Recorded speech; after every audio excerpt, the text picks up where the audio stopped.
Hello, Octavius. How are you? It startled the shit out of me, I'm not gonna lie.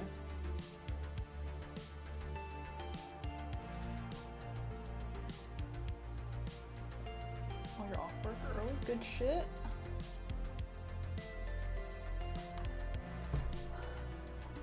Good shit.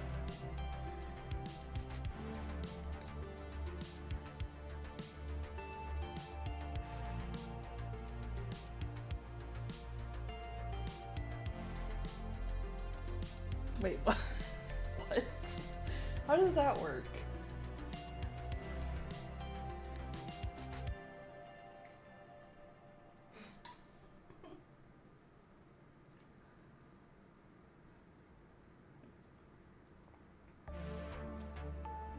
You know what? Checks out.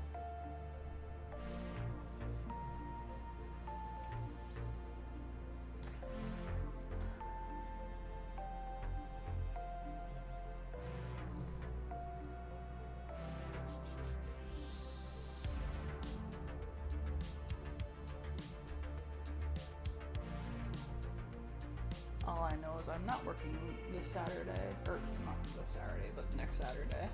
So, small win.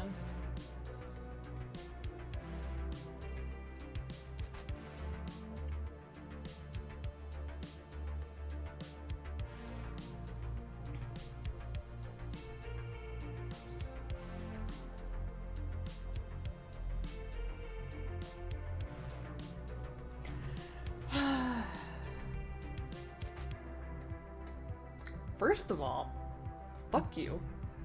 Secondly, it's going. Better than last time.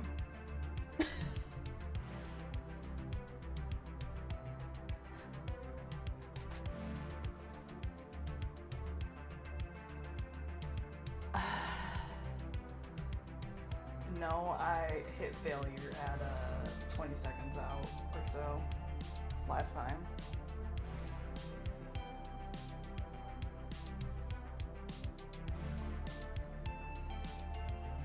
Which admittedly was my own fault.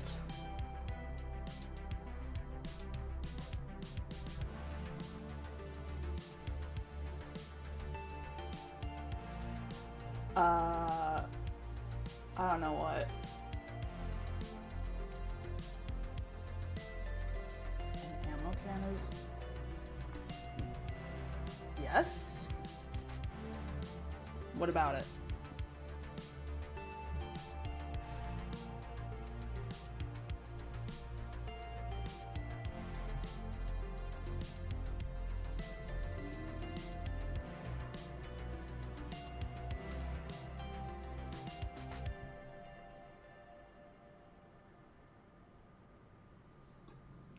Oh boy. I don't like where this is going.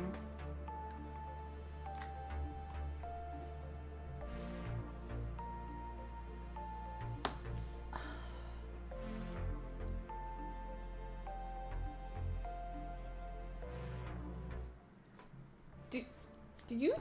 Oh shit, I'm not tracking. Fuck. Do you just like making me suffer?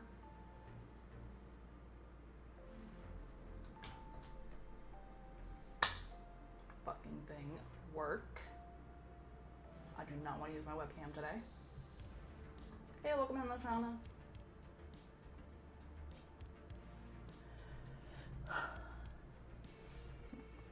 Hey, Danny, welcome on in. I mean, I understand why, but also, that's terrible. But it would do me good though. Dragons! Welcome in, Pikefish.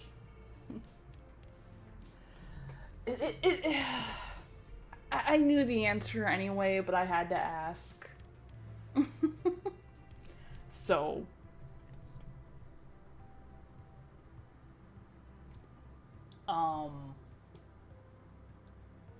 Was it? I haven't seen it.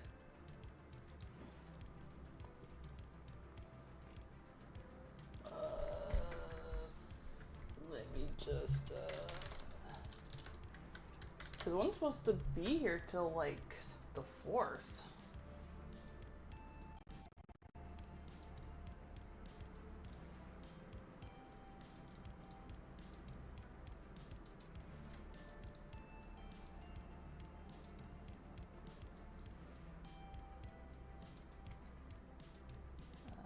Track item. True, I do have a maiden.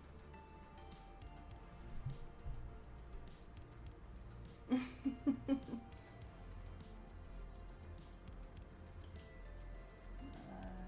status is pending.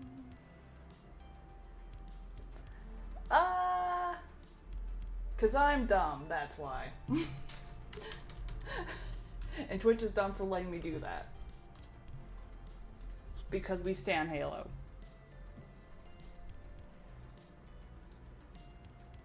The fuck you need the captcha for this website is fucking dog shit.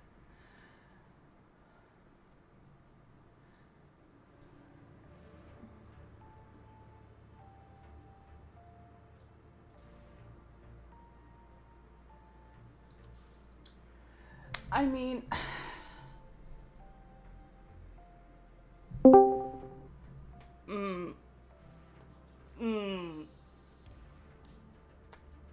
I almost fell for that. But, I was gonna say, I do actually have some, gun-related stuff. Afternoon, right? Yeah, Electronic, it has not actually been, delivered yet. I opened the thing up, it's, it just says this label's created. It has not been shipped yet.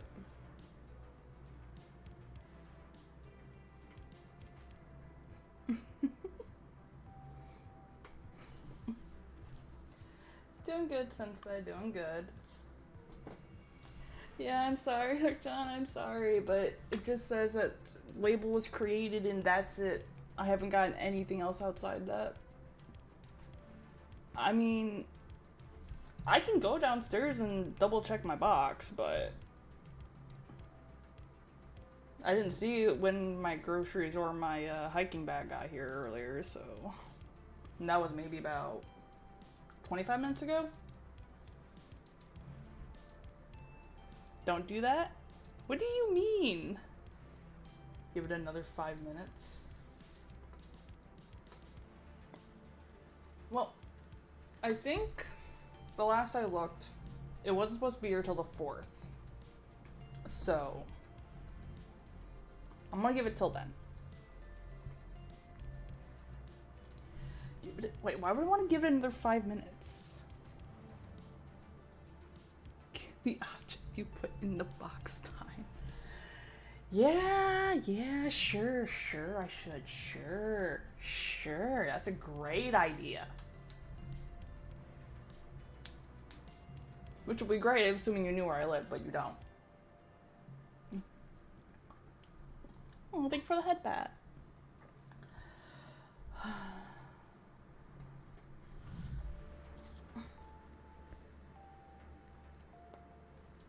Joke's on you, Octavius. PVC pipe won't fit.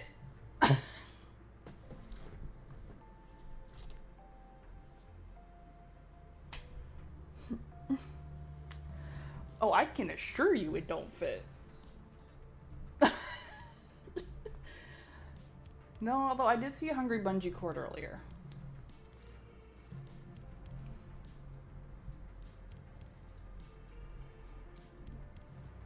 It tried to bite my boot.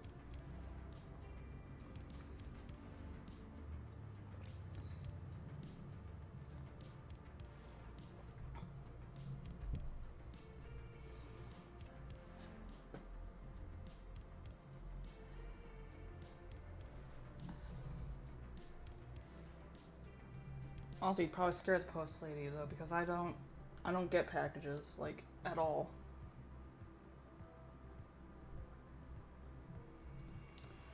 What are you scheming?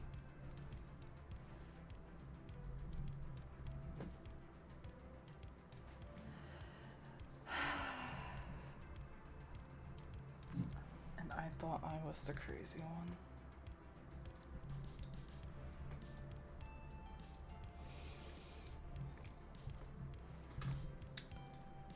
Look, man, just make it come next week when I'm not here.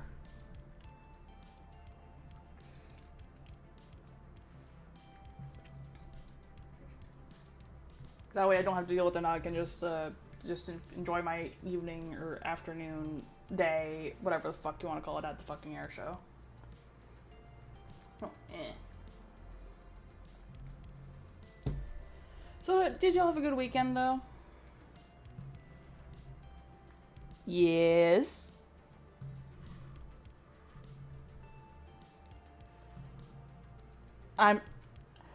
Yes, and I don't care. I'll fight a bitch.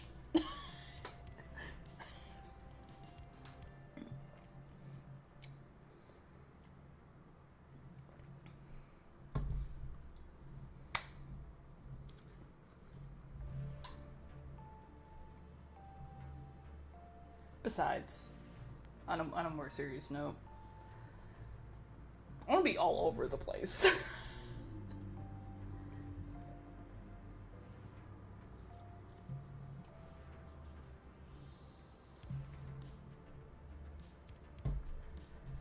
I mean, it's not like saying I'm gonna go mention this exact specific location at this specific exact time, so on and so on and so on and so on. Mm-hmm.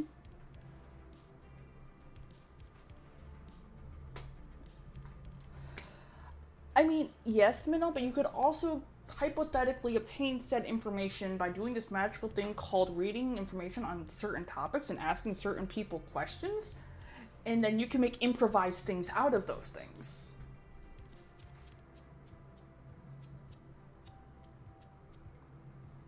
I mean, I used to actually be a lot worse about it, but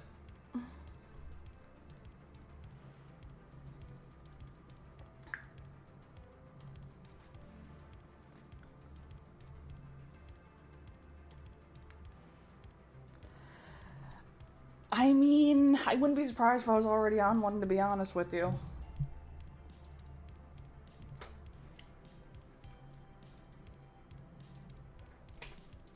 But I'm saying it's hypothetically possible. I'm not saying you should do it.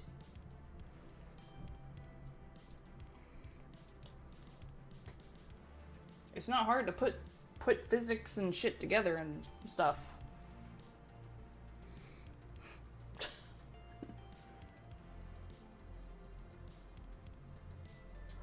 Langley is the only Air Force base I've actually been on. And it wasn't very far on it. Hey, welcome, Bootyngham. Since one of my ex's dad worked on base.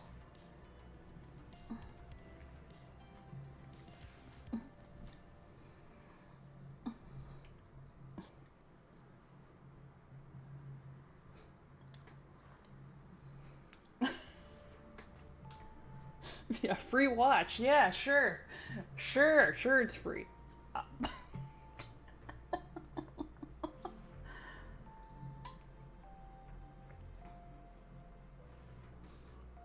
Mm-hmm.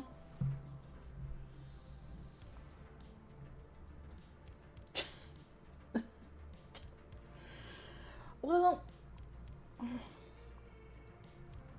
I would kind of assume that anyone in the forces would be somewhat observed to an extent. I would assume so.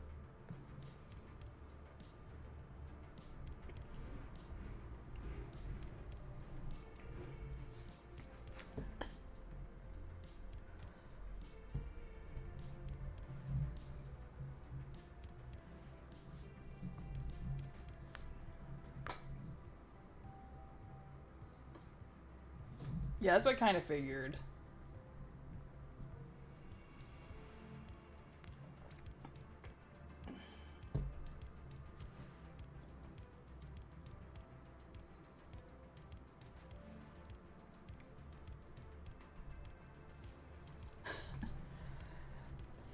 I mean,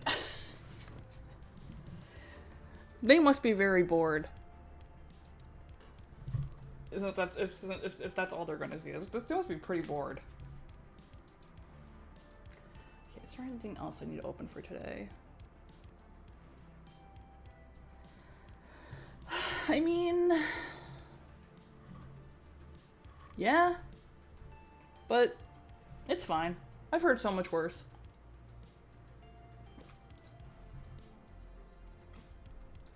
Can't blow any worse to my old fucking supervisor. Or rather, my second to the last supervisor.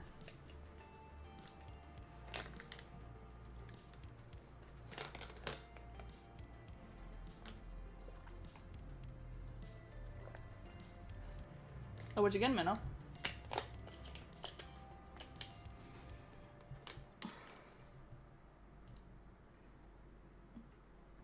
It was like, I may have complained about,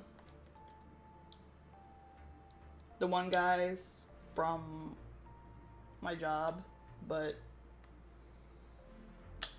my, supervisor from when I first got, hired on was he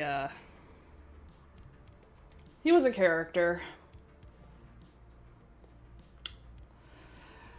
And I will never forget that first 2 weeks.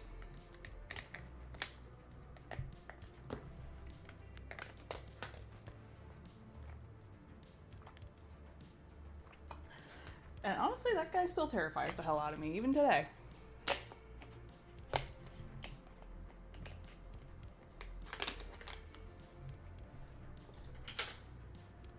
Alright, let's see, any other videos to grab?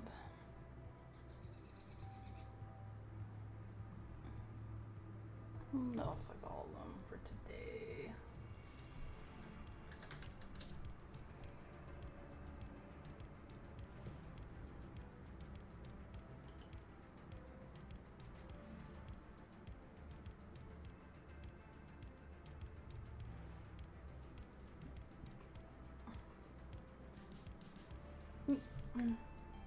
You know what? It just dawned me that kind of did just do that. You are right. That just fucking occurred to me.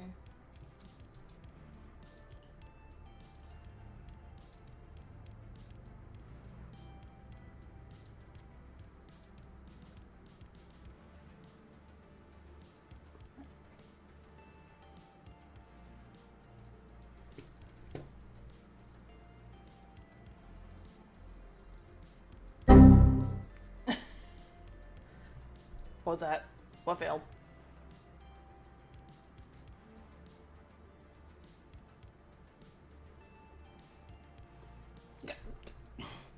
Damn it, Kane! Oh, come on in, Kane. How you doing?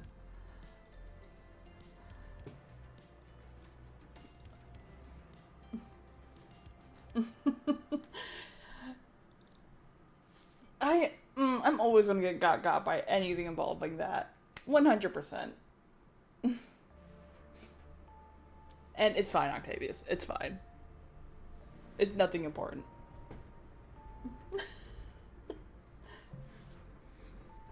I just, Yeah. I'm not gonna repeat it. All I know is I'm just gonna have to VOD script after this. Alright. Where do we start today? Well, we can start with... start the fat files, I guess.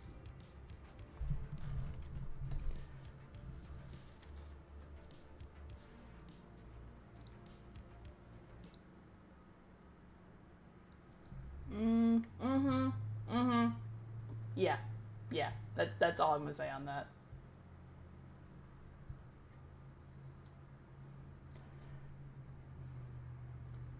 My brain's a little slow.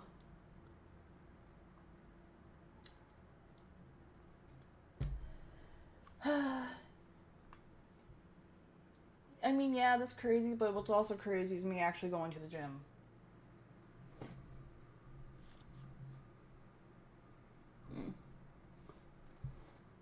Alright.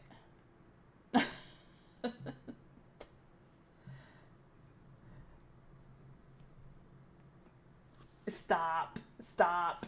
Don't.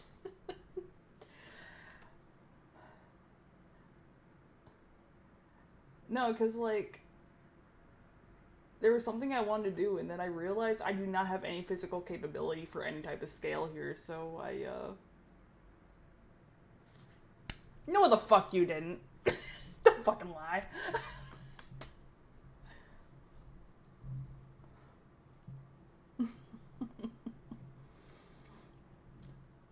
Cooking chili. Nice.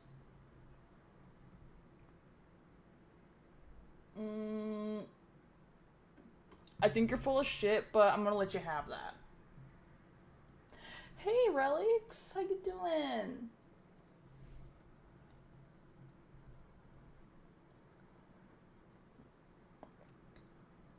I mean, there's like a multitude of things going on that my friend I'm not talking about, but I'm not diving into that on stream.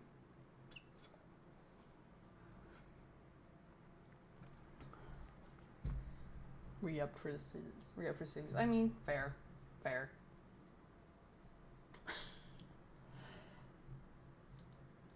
My day's been well. It's been well.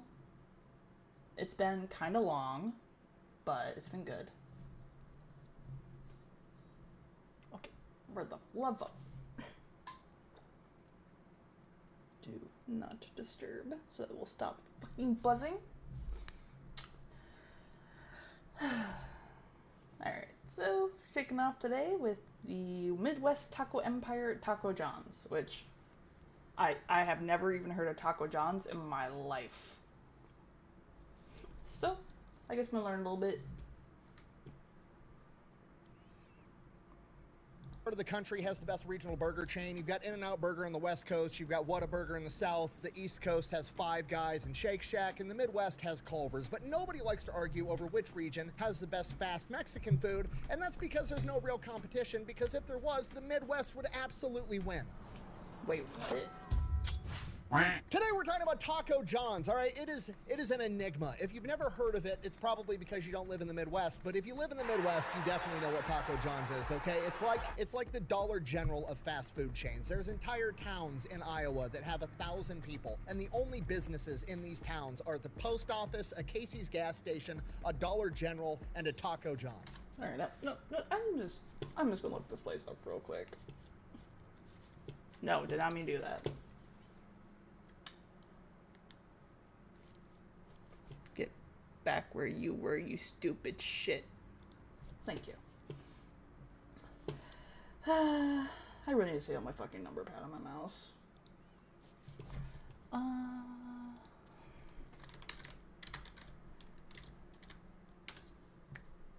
Or have I just been oblivious and just not been over there?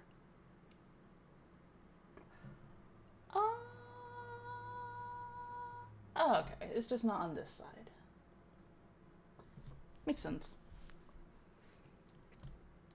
No, you may not use me. No, you may not have my location. Fuck you.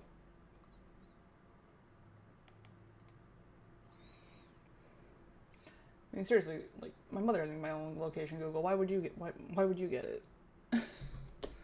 Of fast food chains. There's entire towns in Iowa that have 1,000 people, and the only businesses in these towns are the post office, a Casey's gas station, a Dollar General, and a Taco John's. Which raises the same question that everybody has about Dollar General. Just why? Why is this here? Like, you could climb to the top of Mount Everest. There's a fucking Dollar General there for no apparent reason. It's the same thing with Taco John's in the Midwest. And then it dawns on me, they're targeting white people that have never had tacos in their entire lives, okay? They'll probably never admit that, but I'm gonna prove it right after a word from our sponsor. This video is brought to you by World War III Supremacy, a free-to-play online military-based strategy game where you can play with up to 99 other people, forge alliances, or take on the world by yourself. And while taking over the world is pretty fun, you can also play my favorite game mode where you get to pick a state within the United States and go to war with all the other states trying to take over America. I think this time around I'm gonna start off as Iowa per usual, then I'm gonna attack Diet Canada, aka Minnesota, then we'll probably move over to Wisconsin, take over the rest of the Midwest. That way I don't have to share Taco John's with anybody else. Also worth mentioning, they've just incorporated a new shadow exchange function, basically the black market where you can do underground illegal deals, and if you get caught, you suffer a loss in morale. Yeah. Okay, sidebar, note to the developers, it should probably be the other way around, at least for America, because every time we get caught doing sketchy stuff, people just get pumped. Like a couple of months ago, we just straight up yoinked another country's president in the middle of the night, and all the Americans did was make military montages over Toby Keith music on Instagram. Anyways, go check out World War III Supremacy. It's free to play. I'll have a link over there. There's a URL code right there. Let's get back to the video. All right, buckle up, because of all the restaurant stories I've told, this one might be the most insane. Our story begins in Cheyenne, Wyoming in 1968, where a local businessman by the name of Harold Holm, who runs a very successful business building mobile homes, is thriving. In addition to making double wides, he also makes campers, and what do you do when you make campers? You got to take them out on a test drive, right? So he's traveled all over the country with his wife, staying in campers, and during his travels, he's discovered Mexican food. It's a whole new meat delivery system. Okay, again, you gotta remember, this is the 1960s. Mexican food is far from mainstream at this point. You pretty much had to be like down in the Southwest, maybe over in California, if you wanted to even know what a taco was. Most of the country hadn't even heard of this shit yet. States. But Harold loves him some tacos. He tries to convince the guy running the taco stand that he should move up to Cheyenne, Wyoming, and open up a taco stand there, telling him, and I quote, "It's a real barn burner." Apparently that wasn't convincing. I don't even know what that means. No one knows what it means, but it's provocative. No, it's not. It's Gets gross. the people going. So now Harold's got a problem. He can't get tacos when he's at home in Cheyenne, Wyoming, which is awful, right? I mean, nobody wants to make a pilgrimage to go get tacos every Tuesday. It's a disaster. But then one day, a guy by the name of John Turner moves to town, and he used to work in a taco stand. And when Harold hears that John wants to set up a little taco stand so he can sell tacos at the local parade known as Frontier Days in Cheyenne, Wyoming, he's like, say less. Harold springs into action. He hooks John up with his real estate agent, Jim. Jim gets him a plot of land. While that's going on, Harold proceeds to work 16-hour days for like a week straight and builds him a custom double-wide trailer so that he can sell tacos out of it at Frontier Days. John is a man of focus. I fucking love tacos. Sheer will.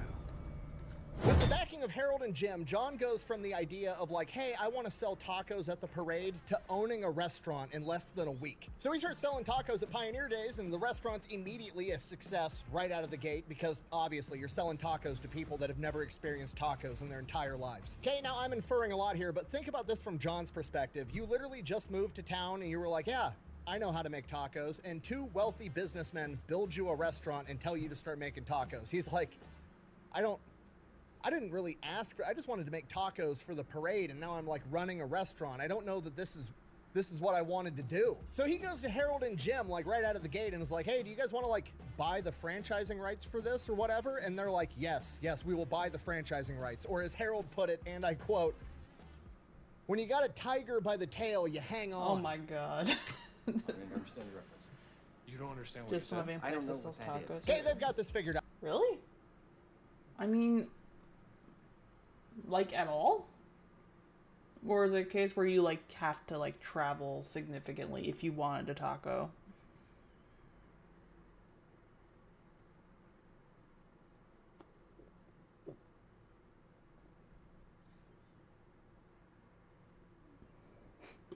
These things are pretty great.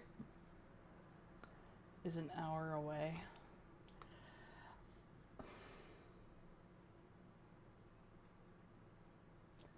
Okay, I kind of sympathize with that one because I really like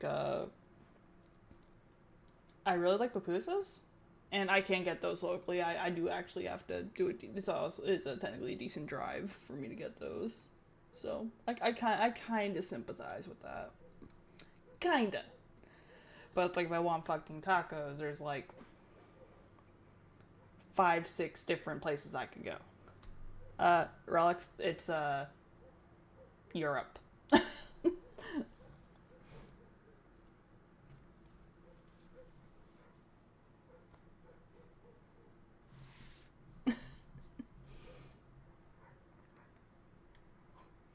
Now, they're sitting on top of a gold mine, literally just expose the rest of the country to tacos, you're gonna make a ton of money. So they get to work, and the way they go about it is absolutely hilarious. Apparently, one of them owns a plane, so together they hop in this plane and just fly around the Midwest. Literally doing aerial reconnaissance like it's a scouting mission. One of them's flying the plane, the other one's sitting in the cockpit with binoculars like, okay, we're coming up on a small town. Man, that construction site's moving pretty slow, and they're not moving very fast picking those crops. They definitely don't have Mexicans. They don't know what tacos are. Land the plane. Hey, you think I'm joking? I'm not. They land the plane, and then they split up. Jim, the real estate guy, goes and finds a plot of land, while Harold goes and finds a franchisee to run the business for him. Okay, do you understand how insane this is? Like 2 wealthy businessmen landing their private plane in the middle of a cornfield, walking up to a farmer and being like, hey, how would you like to run a taco stand? Oh, you don't know what taco is? It's like a Mexican hot dog. Here, try this. How would you like to bring this to your community? Oh, by the way, I own a factory where I build double wide trailers. We'll actually build the restaurant. We'll bring it here and set it up for you. Okay. It's like speed running the Field of Dreams. It's not if you build it, they will come. It's 2 dudes coming up to your door being like, here, you're a taco salesman now. Like if I ever get a time machine, I'm going back in time and watching this sales pitch occur just so I can see him convince some farmer from Nebraska to open a taco stand, because apparently it works repeatedly. Because there's like 400 Taco John's locations across the country right now. And by the way, when I said they were specifically targeting white people that had never had tacos, I meant it. Okay, here's the locations of every Taco John's in the country.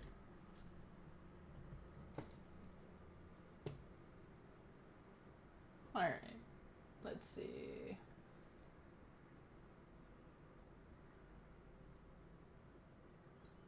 Okay, so they're more focused over there. Okay, that makes a lot more sense. That makes more sense why I've never seen it.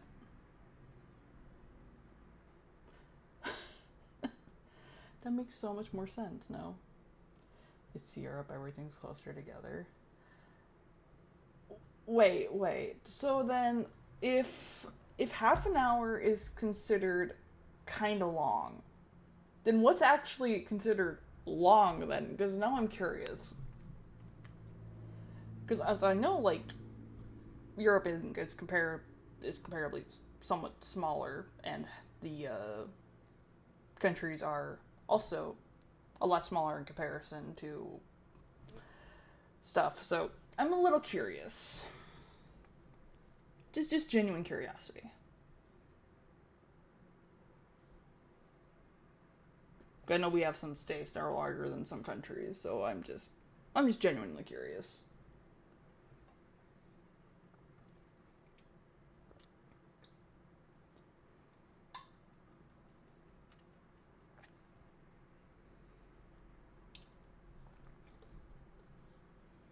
You want to be a taco salesman? I mean, that's fair. It takes around 8 to 10 hours to go from the southernmost part of Germany to the northernmost part. So that would be like... Okay. I got you.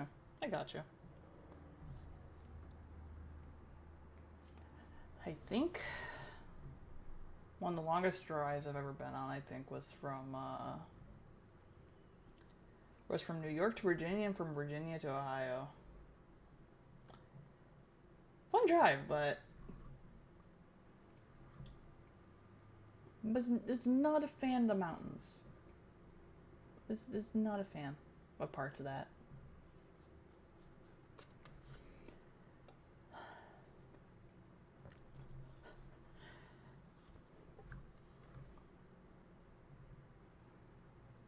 It's like, I just remember when I was on my way up here with my friend who was driving, and I was just on the handling other shit for her. We had to stop in this like really small, tiny little like fucking town, and I never want to see that place again in my life.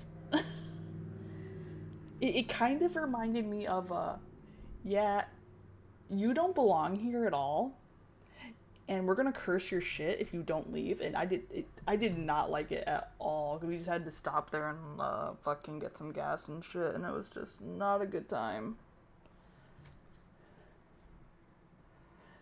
Yeah. Like, I'm not really the social one out of the two of us that were there. And my friend was like, I don't want to go in there, and it's like, okay.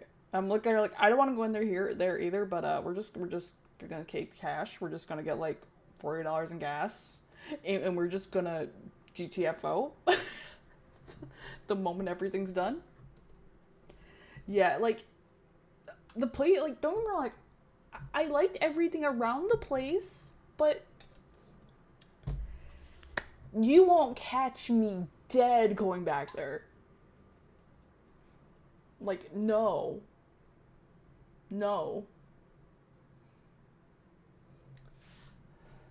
I'd go just to instigate.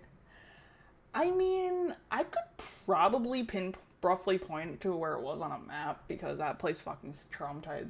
Just gives me the creeps. I don't want to be there at all, and I just mentally make note of exact locations on maps for that very reason.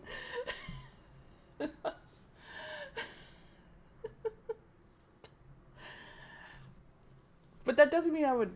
It'd be funny to find this like the college perspective kids from Tucker and Dale versus Evil. The locals I would not say are nice. They did not seem particularly friendly.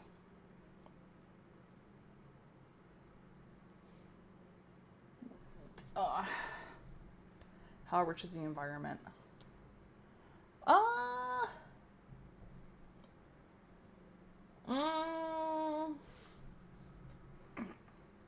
I would probably say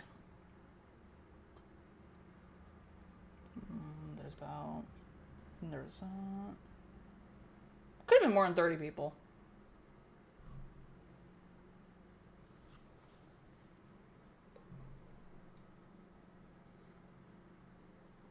With really shitty doors. Very, very small. It was a very small cluster. Yes.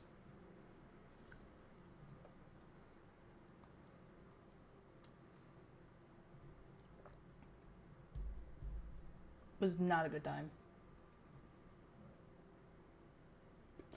Yeah, not very target rich.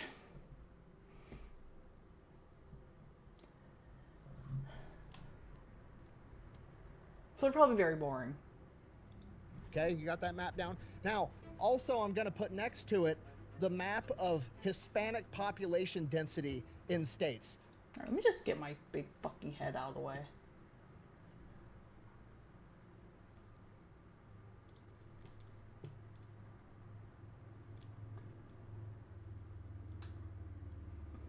Okay. I mean, you get a little population there. A little bit. Not a lot.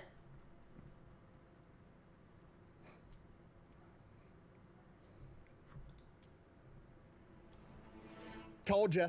They're on to me, dude. Those guys are sharp as nails up there. You can't put anything past them. Okay, why do you think they got away with calling it Taco John's and not Taco Juan's? They're selling it to people that don't know any better, which is great. It's a genius business model, but I'm sure, as you could imagine, it would cause some problems when you're selling tacos to people that have only ever had burgers and fries. They're looking at the taco like it's the burger, and they're asking themselves the question, where's the fries? Now, this is the point of the story where every other Mexican restaurant ever says, we don't do that, or, hey, here's some free chips and salsa, we don't do fries. Not Harold and Jim. Harold and Jim are like, these motherfuckers want potatoes, we're gonna sell them potatoes. So they go back to Harold and they're like, the people want Mexican French fries, fucking figure it out. Harold goes into the lab, and what he comes up with is the potato Olay. And apparently the Gen 1 potato Olay didn't last very long because it had some, we'll call it design flaws. Essentially, it was a deep-fried tater tot filled with refried beans, which sounds delicious. However, it is very similar to a pizza bite in that the filling is apparently the temperature of the fucking sun. Oh dear. There it is. Which obviously ruins the entire business model, right? We're trying to get white people hooked on tacos, and if the first thing they do is take a bite of a deep-fried tater tot and then they burn the shit out of the roof of their mouth with liquid hot refried beans, they're not going to be able to taste how delicious tacos are, so we can't have it. So John goes back into the lab, takes the refried beans out, has this like coin-shaped tater tot thing that he then seasons with his secret blend of herbs and spices that he made in his basement. No, that's not an exaggeration. For a period of time, John was literally making all the seasoning for all the potato Olays for all of the franchises in his basement. And let me tell you right now, they're fucking delicious. They outdo any French fry I've ever had in my entire life. If you go to Taco John's for anything, go get the potato Olays. Now, obviously, it goes without saying that selling spicy tater tots out of a double wide trailer to white people that don't know what tacos are is an outrageous success. So they just start putting these potato Olays in fucking everything, and it just becomes like the staple item of the entire menu. Like the burrito, oh, we're putting potato Olays inside of it. It's a meat and potato burrito. Breakfast burritos, spicy tater tots, scrambled eggs, bacon, and sausage. It's delicious. Outside of the potato Olays, nothing special going on with this menu, okay? It is your garden variety fast Mexican food. It is ultra processed meat, some cheese, some lettuce inside of a tortilla. Nachos? It's tortilla with cheese, meat, or vegetables. Oh, well then what is a burrito? Tortilla with cheese, meat, or vegetables. Okay, it's white people tacos. We're just gonna call it what it is, which traditionally everybody knows is like, meh, whatever, unless, you know, you're drunk and it's 2 o'clock in the morning, in which case they're delicious. And everybody knows this. This is why Taco John's and Taco Bell are both open super late, because they want to be the only option, because that's how they make money. Okay, Taco John's just took it a step further. They're like, hey, the Midwest in the 1960s and 70s, nobody's even had Mexican food, and none of these towns even have a fast food restaurant. It's basically 2 o'clock in the morning everywhere. Okay, and I know what you're thinking, but it's not literally 2 o'clock in the morning, and these people aren't drunk, so the tacos just aren't gonna hit the same, okay? Yes, they are, because they've never had tacos before, okay? So even if it's a shitty taco, it's still the best taco you've ever had in your entire life if you've never had a taco before. It's like selling single-ply toilet paper to somebody that's never used toilet paper before, okay? If you've used toilet paper, you are well aware that single-ply toilet paper sucks. It was invented by the devil so you'd get poop on your finger. I remember that video.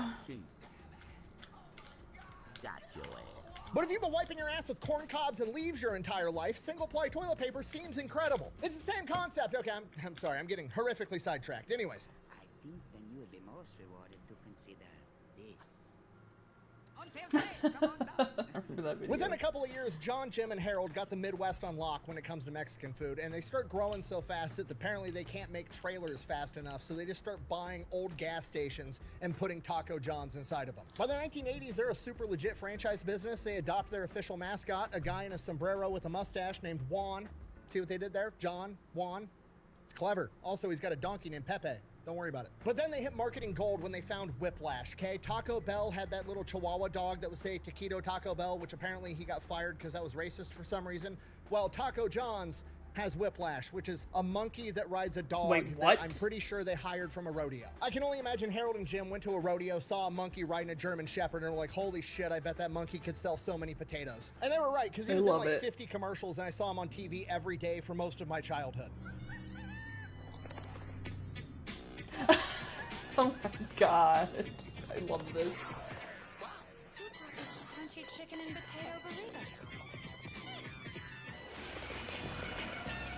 I love it when he does that. New grilled fajita platters, only from Taco John's. And then by 1989, Harold, Jim, and John, I think they're getting a little bit cocky, to be honest with I you. do They're miss like, the you know old what? We run the commercials. taco business in the Midwest. We own this. We own Mexican food. So they go to the U.S. government, and they're like, we're going to go ahead and we're going to trademark the phrase Taco Tuesday. And the U.S. government is like, okay, sure. Okay, do you understand what I just told you? They literally own the phrase Taco Tuesday. Like nobody else is allowed to say it. Okay, and if you're not from the Midwest, I know what you're thinking. What does Taco John's do for Taco Tuesday? You get a 6-pack and a pound, homie, which is slang for you get 6 tacos and a pound of potato Olays, and it's fantastic. Okay, if you're not picking up what I'm putting down, I'm trying to tell you that 3 white guys selling a pound of spicy tater tots and 6 tacos out of a double-wide trailer literally invented Taco Tuesday. I have the legal documentation to prove it. I don't ever want to hear white people don't have culture ever again.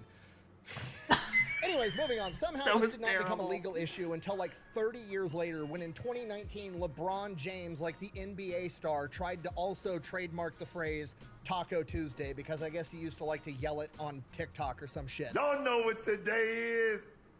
Today is Taco Tuesday. Taco Tuesday. The US government comes back to LeBron James and is like, A, you can't trademark that, it's in common use. B, Trailer Park Boys over here beat you to it 30 years ago. So LeBron James then teams up with Taco Bell to sue Taco John's so that everybody can have the right to use the phrase Taco Tuesday. They take it to court and Taco John's pretty much immediately folds, knowing that there's no way they're gonna win exclusive rights to use the phrase Taco Tuesday forever. So the CEO just puts out a press release that says, and I quote, "I'd like to thank our worthy competitors at Taco Bell for reminding everyone that Taco Tuesday is best celebrated at Taco John's." I love that. Now, in modern times, Taco John's obviously isn't sold out of a double-wide trailer anymore, unfortunately, but they did keep a lot of that same heritage of being able to throw up restaurants quick. Basically, they have the majority of their restaurants built prefabricated in a factory, so they have a company go in, pour the concrete pad, then they have another company come in and basically assemble this restaurant in what amounts to like 3 days, and they say it actually helps with marketing because people are like, oh, they're building something there. Oh shit, there's a new restaurant there, we should go try it. Okay, definitely not a giant psyop to convince you that Mexicans did it. As far as where they're deciding to put up new restaurants, that strategy kind of had to change because, well, everybody's tried Mexican food at this point and it's not working anymore. And a lot of the smaller towns that they used to dominate are either A, dying off, or they're growing and they're getting a lot more competition. So now, instead of being the only restaurant on Main Street, they're having to move closer to the highway and compete for interstate traffic. So while the initial business model is kind of broken, they still have a stranglehold on the Midwest, and I'm not mad about it because I'm fat and I like spicy tater tots. So yeah, thanks for watching. Best way to support the channel is go buy some merch, maybe drink some Echelon. All that's available over at fatelectrician.com. Quack bang out. Now, if you'll excuse me, I have to go get some potato olays.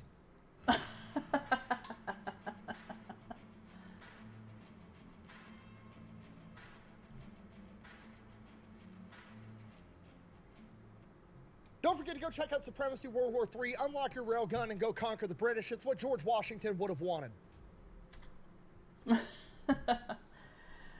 So trademarking Taco Tuesday was when they made LeBron cry. I don't know if it made him cry. I don't know. Let's see if they delivered to the EU. Probably not. I don't think you're gonna.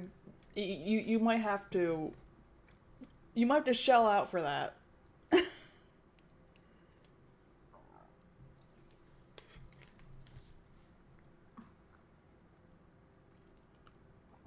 There was a thing on Instagram I saw the other day where somebody paid $1,000 to have something delivered directly by a fucking CEO, and I can't remember what it was for, but it was the funniest fucking shit because it was something that like was generally like not very like expensive.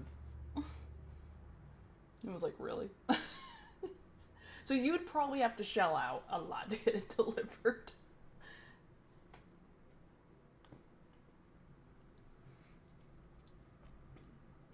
I would say I would want to try Taco John's, but I'd probably also be very disappointed because I do like my authentic tacos.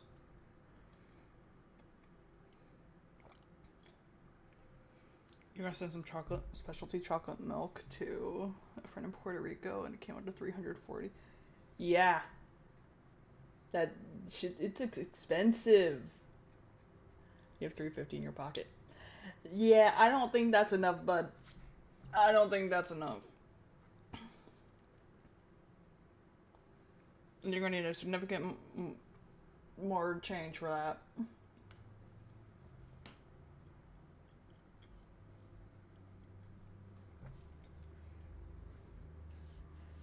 Yeah. Like, tacos got ruined for me after I tried fucking what is it? After I tried authentic, like, Mexican food, it kind of tacos got ruined.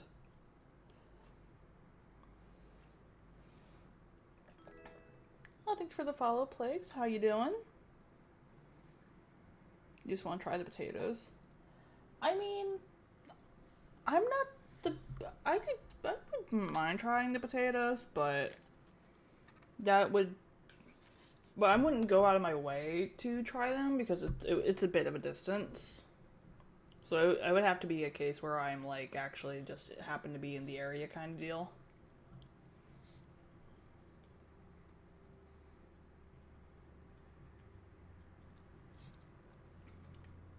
I mean, I'd still try tacos regardless, but I already know I'm going to be disappointed. So,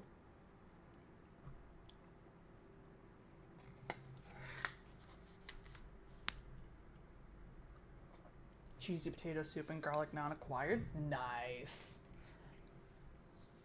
Good shit. I've had naan in so long. I've been trying not to eat as much bread.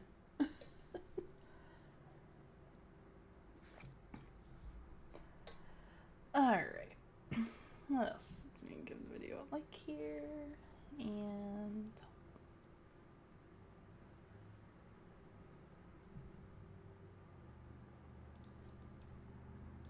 no, that's why I'm hearing notifications.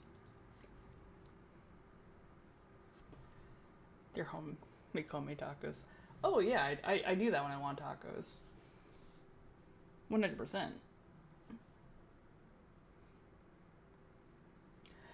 It would definitely be easier. I don't know if it would be cheaper. I mean, actually, if you have to drive, then yeah, it would actually probably be easier and cheaper for you to just learn how to make them. Because, like, that was me and empanadas.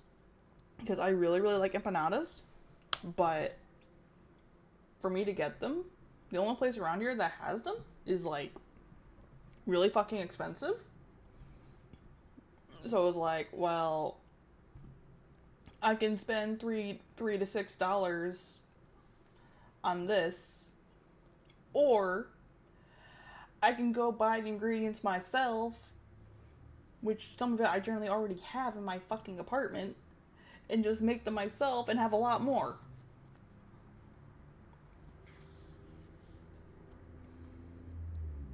I mean,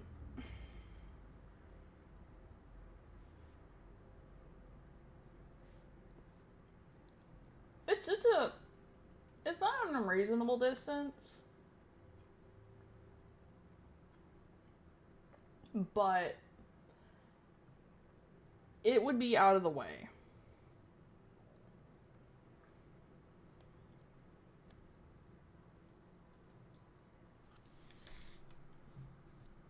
And the thing is I looked where the nearest one was to me, and I don't have any business being over there at all. In any capacity. I don't belong over there.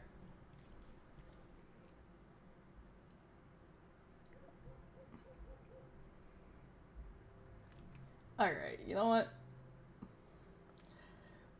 I think you guys might remember the ambulance and the Cybertruck, but have you heard of the redneck tornado chaser?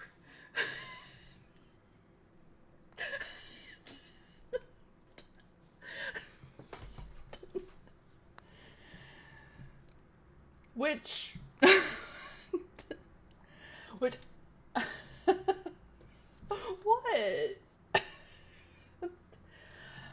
Like, I'm not gonna lie, I would love to at least once storm chase with somebody competent. I think it'd be fun as hell. Maybe a little terrifying, but fun as hell. And yeah, so I saw this video and I'm just like, how redneck could you make this? Because it's definitely not going to be anything like, say, what's his name, Reed Timmer's Dominator, but it's like, I wonder where this is going with everything else we've seen. DIY storm chasing. I mean, I wouldn't recommend that, but, you know. I mean, I am a trained storm spotter. Because I did attend the training for that. At the end of at one point. It was actually really neat. Or the lessons, I should say. You're golf gonna. I think it's a requirement to be a redneck if you're a tornado chaser. I don't know about that. Also, hey, Sue Bear, welcome in. I have a couple buddies who, they grew up in Syracuse and Buffalo. And a couple of in fucking Brooklyn, and they've ended up doing storm chasing, so I don't think necessarily have to be redneck, but you have to be willing to take a risk. But that is not a safe habit or profession. But oh, the data we get from that is so important. Well, if they could just, we could just have less of buildings being destroyed by the F5s and stuff. That'd be fucking great. If they could just stay out of the developed areas, but we can't have that.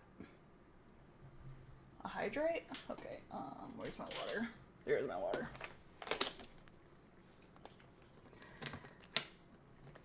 And may I not lose this fucking water jug again.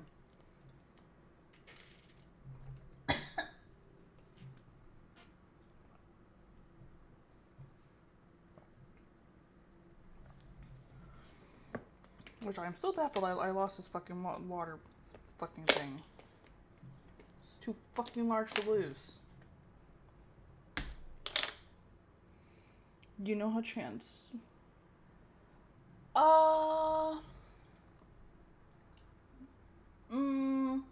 They can still take considerable damage, even if it's brick.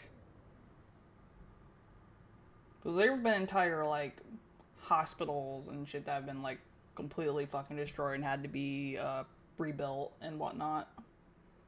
So, they do a significant amount of damage. Although, to my understanding, though, I believe, you guys use a different scale as well, though, to my knowledge.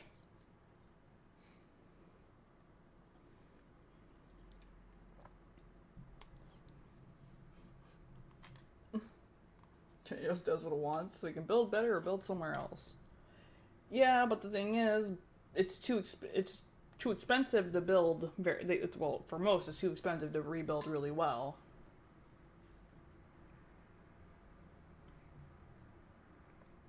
They have chicken tendies? You should have one for me.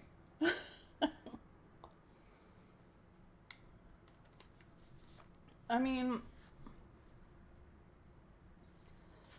I think I've only been through maybe 4 tornado warnings. One at 2 a.m. Then there was a couple at work. And then there was the one where we could just watch the thing go cruising on by along the highway, and it went and fucking destroyed a Myers warehouse, if I remember correctly.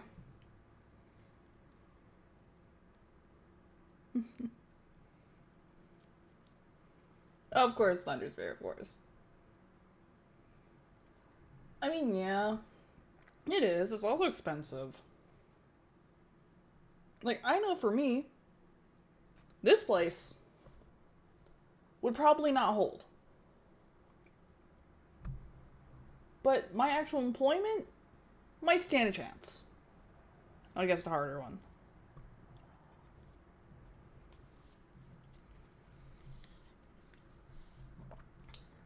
I mean, because, no insulation. Yeah, but, I mean,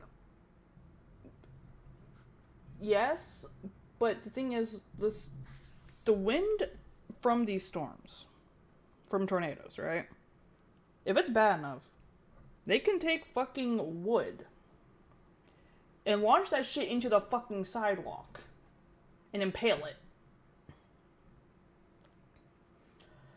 Well, the good news is where I have to hide out, generally, if we have that shit, I'm not on that side of the building. that has all the flimsy, that has all the side panels.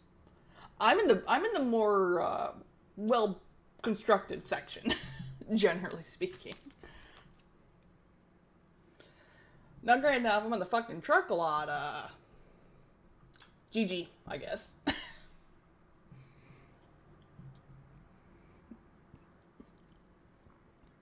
GG, or I hope the fucking maintenance shop, or not the maintenance shop, the fucking vehicle maintenance area is fucking unlocked.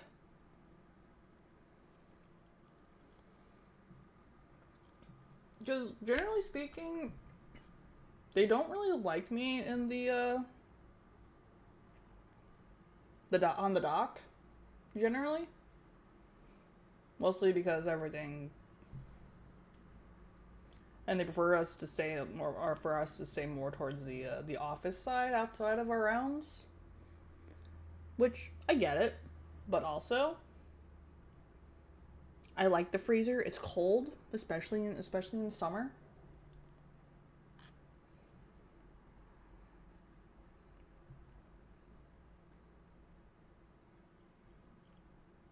You know, an old couple who were gonna hide in a closet during a tornado picked up the house up, threw it in the river, ripped the carpet, but left on. Yeah, like shit's fucking wild.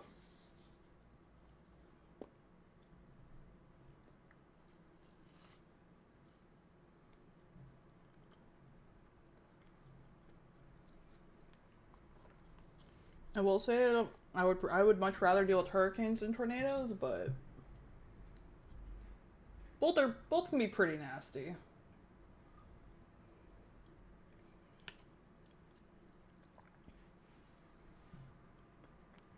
I do not miss hurricanes though. I don't miss them.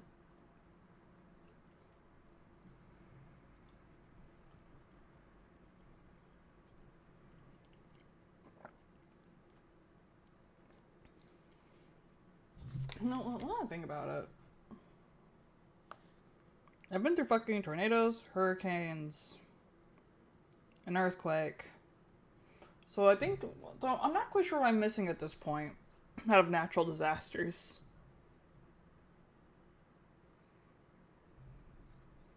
Yeah. Blizzard. I mean, I could fucks with the blizzard. Yeah, the hurricanes start over the water, yeah.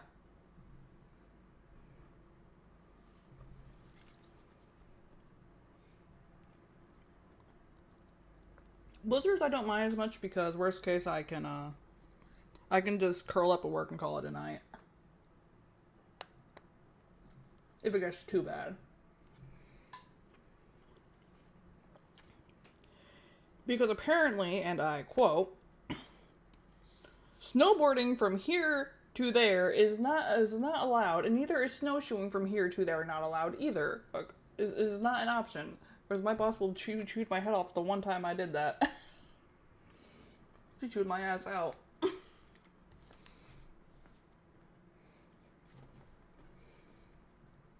Good God forbid I decided to snowshoe to work at one point in the middle of a fucking storm. Because I could not, because everyone else was fucking stuck.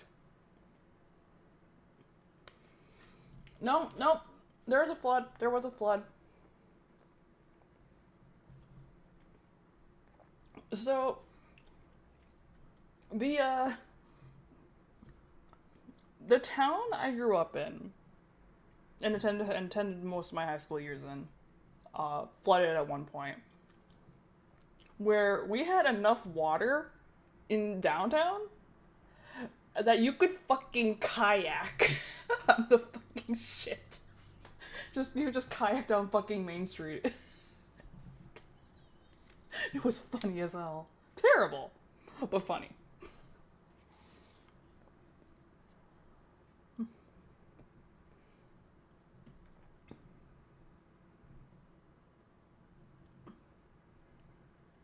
The water, sometimes they don't move as fast.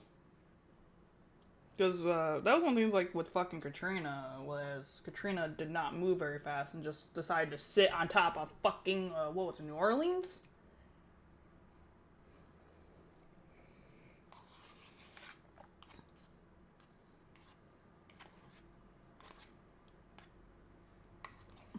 Like, yeah, they do have high wind speeds, but you're not going to generally, you're not going to find complete places complete as leveled, potentially, by a hurricane versus a tornado. Like, there'll still be heavy damage regardless, but...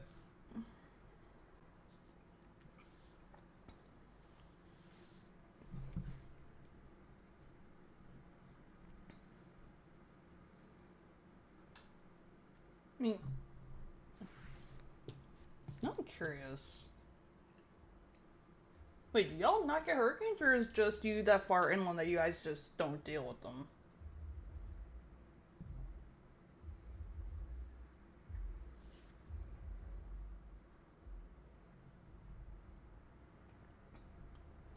Giving everyone swirlies. I mean... No hurricanes, no tornadoes. You know, there was a discourse on Twitter the other day that came on my feed. And apparently, you guys have gotten them. You guys can get them. They're just, apparently they're extremely rare. Not like as common as us here, at least. On the tornado front.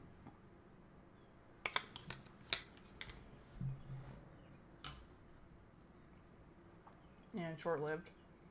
Well, that would depend on the storm.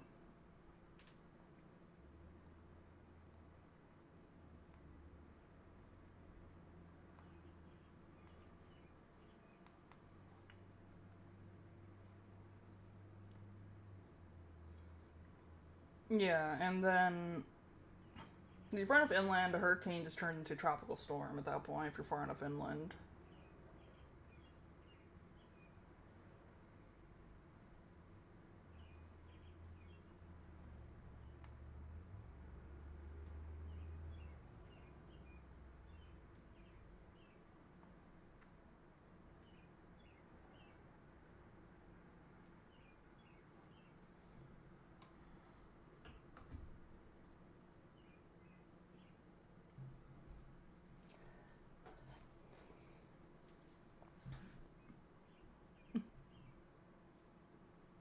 This guy knew they'd have to deal with France and he didn't want to put too much on them. Yeah, that's terrible. I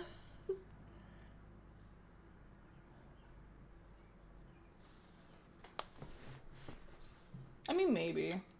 Because I just remember there was a whole, like, heated discussion on Twitter the other day that I was just reading through and I was like, well. Because there was a whole...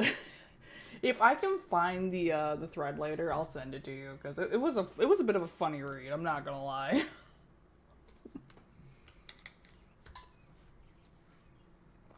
All right, what was I doing? Oh right, redneck tornado chaser.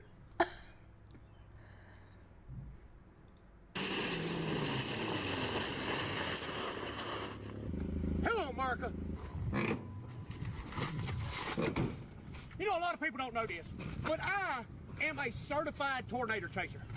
As you can see here, Tornado Chaser University certificate of authenticity. Authenticity. That's a big word, but it means that I am an official tornado chaser. Now, ever since that Twisters movie came out, everybody thinks that chasing tornadoes is just fun and games, but it ain't. It's deadly, and it's serious business. And you see, I do it for scientific research. And when you do it for scientific research, you gotta have a specialized tornado chasing vehicle. And this here is my nader chaser. As you can see, my tornado chaser is covered in armor. Because unlike a lot of them other storm chasers, you know, them sissies that stay on the outskirts of the storm, I get right up in there, okay? I get intimate with that tornado. I get right in the tornado's path. That way, when it comes over me, I can look right up its dress. And that is why I need this armor. So that way, when that nader's throwing all them debris, I will be protected inside the vehicle. This test will simulate F4 tornado wind.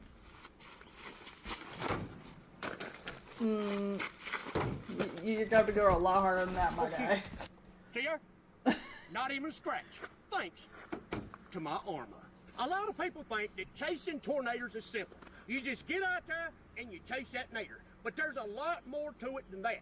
First, you have to find that tornado to chase it. And in order to do that, my nader chaser has the most advanced storm chasing technology in the world.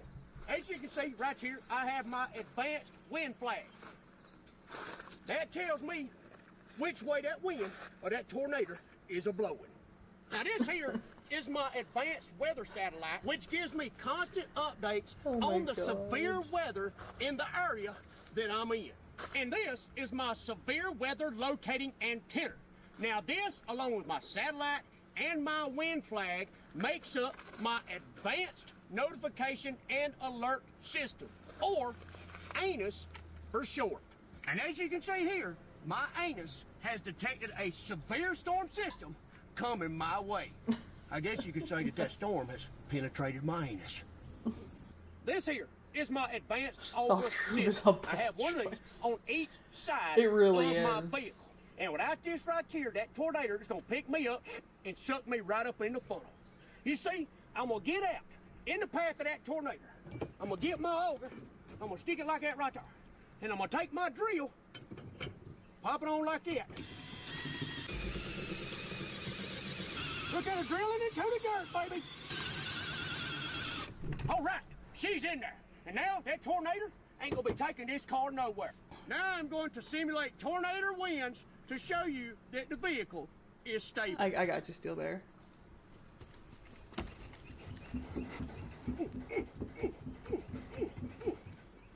See her? Ain't going nowhere. When I know that my car is stabilized so that the tornado cannot suck it up into its hole, I will then get out my most advanced piece of tornado chasing technology. It is called balls deep. And as I'm sitting in that tornado's path, and that tornado's coming at me, I'm gonna let my top down. It's going. It's getting there. There it goes. This is Now, even get more out of a my way. choice. Does it have no Since roof? my augers is in the dirt, I just gotta NASCAR it. I'll be quicker than this when the neighbor's coming. Look at this stuff. And No. then I will get out my secret weapon. Balls deep. Now balls stands for buoyancy and lift study. You see what I'm gonna do? Is I'm gonna sit it down in the path of that nader. And when that nader comes over top of it, this top is gonna open up. And my balls is gonna go right up its hole. Oh my I'm gonna God. go balls deep in that nader. Oh shoot, fuck! Y'all hear that?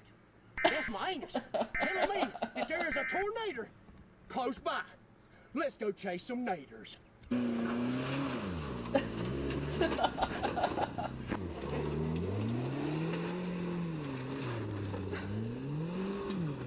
That thing looks fragile as hell. Oh shoot, boy, that's a big old nader right there. That's probably an F4 with at least 170 mile an hour winds. Now, I like to name my tornadoes after my ex-girlfriends. The more damage they leave in their path tells me which ex-girlfriend to name them after. And this one here is named Emily because it is blowing everything in its path. Ain't that right, Emily? You That left me That was terrible. for a waiter at Applebee's. That tornado's done changed direction. Now it's going southwest by northwest. I gotta back on up and get on over. Oh, but it's done blowed a car right behind me. Guess I'm gonna have to Hold- move it out the way. Hold the fuck on. That's a spirit on that. Hold up. There ain't no fucking way that's in spirit. Me. Spirit. Spirit Airlines. Oh my god. That's great.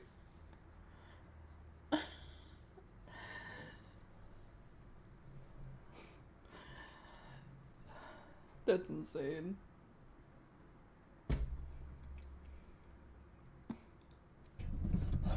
Guess I'm gonna have to move it out the way.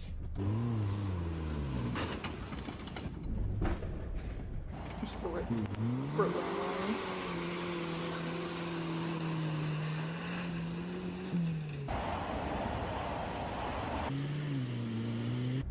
My anus is acting up.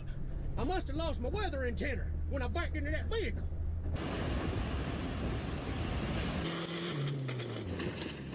My tire came off. But that's all right, because I got 7 more. Now, it looks like that tornado is headed straight for that cow pasture. So I need to speed up and get in front of it so that way I can cut it off and get balls deep in that Oh my thing. god.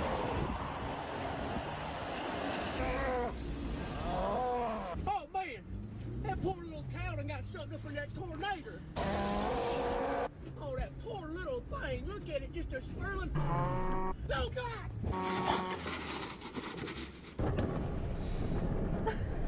Apparently there was also a cow right in front of me. Well, that's all right. The tornado would have turned it into hamburger meat anyway, so I did it a favor.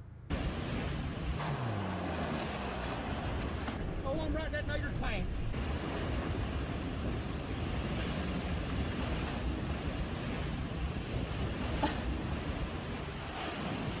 Expedited the process. I wonder how he picked which like footage he was going to use for the natives.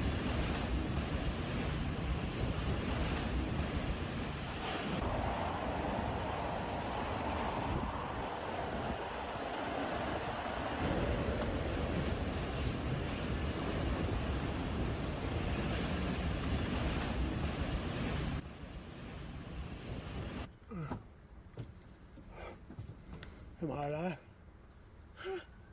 I'm alive! Balls deep work! It worked! Twister's movies can suck it! I'm the real tornado chaser! God bless y'all! I love you! Yeah, doggy!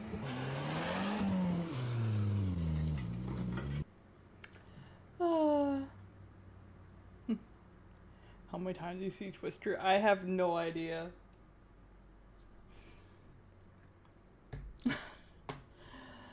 But, disclaimer.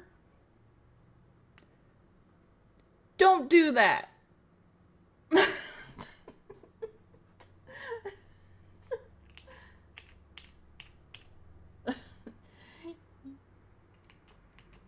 mean, I think I've only seen Twister, I think, once. And that was when I was younger, and that shit, like, scared the fuck out of me about fucking, like, storms for a while. I mean, I could pull up a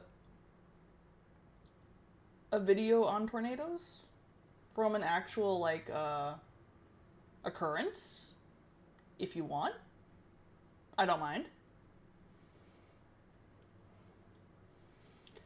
But yeah, a lot of, like, so they do have a lot of the, equipment that he mentioned, but the vehicles are also generally, they are better prepared, and are, generally they're built with it in mind for anything that's, like, done for research. They also do not get good mileage.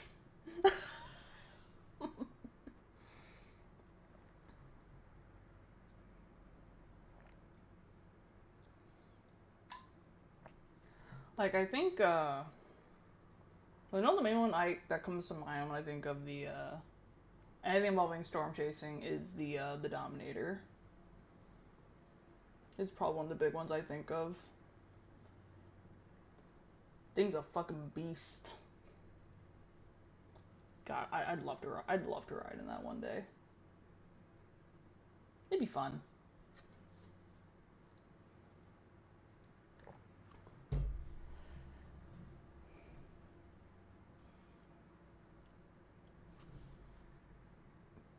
Yeah, and the thing is, like, it's a very, like, dangerous profession, too, so... It's not a great... It's not the greatest one to have to deal with, but It's not. It's not fun.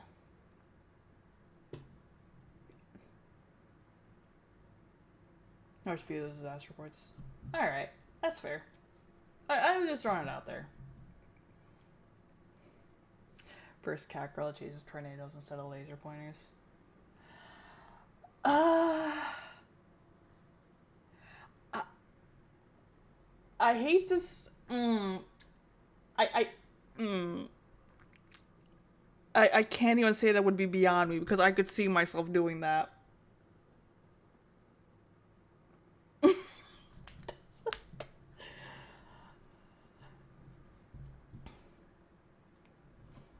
Like, I was absolutely, and actually, I kind of still am. I was absolutely fucking fascinated with fucking weather when I was younger, and I still kind of am. Like, it's kind of part of why I was like, oh, let me. When I was able to attend a storm spotting thing from the weather service, I was like, yeah. Just the phones for face tracking mounted to the steering wheel. I don't know about that. You would probably realistically you would be mounted to the dashboard. Probably. Don't push it. Don't push it. I was like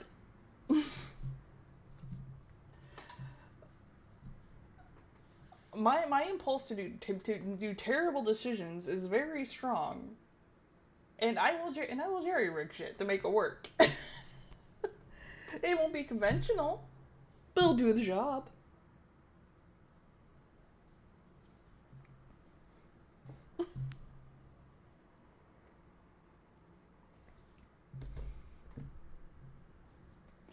And sometimes that's all you need. Alright. Okay, I did like this video. Okay. Already did Midwest Taco Empire. Alright. For Kentucky Ballistics. Open the window for a minute. No. No. No, we're not. Absolutely not. No. No. That wind would be fucking insane. Potentially. Or hail. Bruh, there wasn't even anything in your way. What the fuck? But, like, I think if what I want to do doesn't work out, I might consider that, but we'll split. Yeah, it's fine.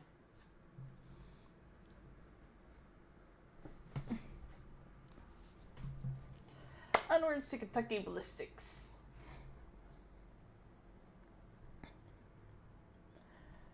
Which I believe this one was also suggested. It's good to have options. I mean, like, I'm not gonna lie, like, my current, employment has not been great, so, and I will admit, it's been getting kinda stale after so many years, and I kinda want to do something more with my life, so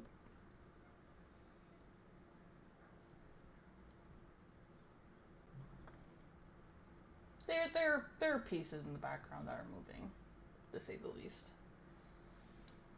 Hey, welcome in, Jake. How you doing? Yeah. So Solitaire 20mm anti or 20. I don't know what there's in. What's up? Anti-tank rifle versus Husafel storm. Oh, you just switching videos.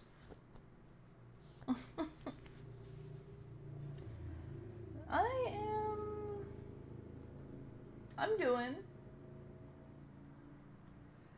well, so without getting I'm not gonna get into it on stream, so because of other reasons, and people are assholes, and I don't want to clip out of context, so it's definitely more of a later discussion, if that makes sense.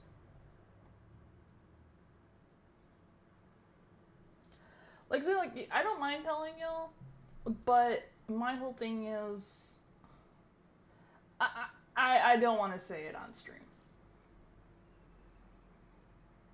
Because a lot of it hinges on tomorrow. And then some other shit. And then some other shit. And more shit. And yeah. It's a mess.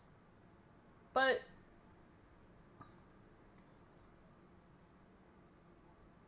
yeah, exactly. Because things, I don't like shit getting clipped out of context, especially for that matter. So, yeah. But anyway, Kentucky Ballistics.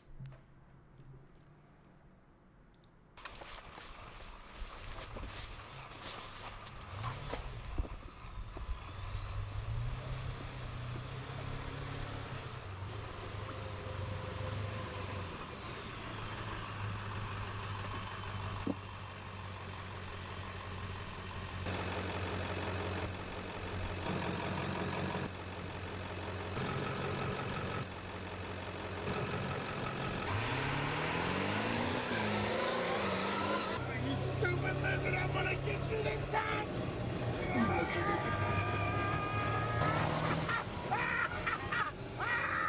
I gotcha!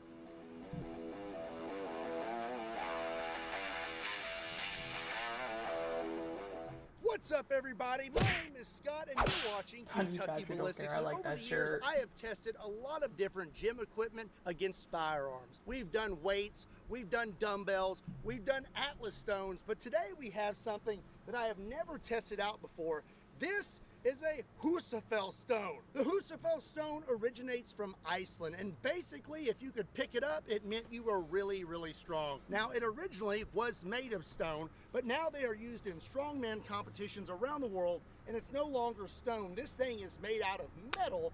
It is hollowed out so you can add weight to it. And these things can get up to 410 pounds. Damn. The Husafell stone we have today is a 1/4 inch thick steel on both sides, and then I have it packed full of wet sand. This thing probably weighs close to 400 pounds. It is extremely dense on the inside, and then we have steel on both sides. So I think it's gonna be very hard to make it all the way through this thing today. I am very excited to see what it could stop.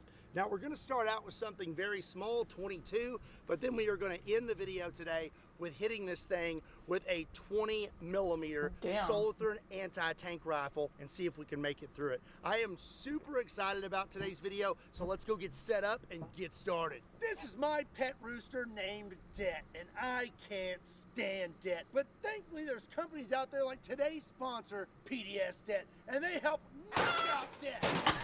I am so sorry. Minimum payments weren't designed to get you out of debt. They were designed to keep you stuck. But PDS Det is the way out, and it all starts with a free 30-second assessment at pdsdet.com/KYB. You know, being in the back of this armored truck is about like being in debt. It's tight, I feel trapped, and it stinks. Stop juggling multiple payments and get one lower monthly payment with PDS Det. There's zero credit impact, and savings start the day you complete the 30-second assessment.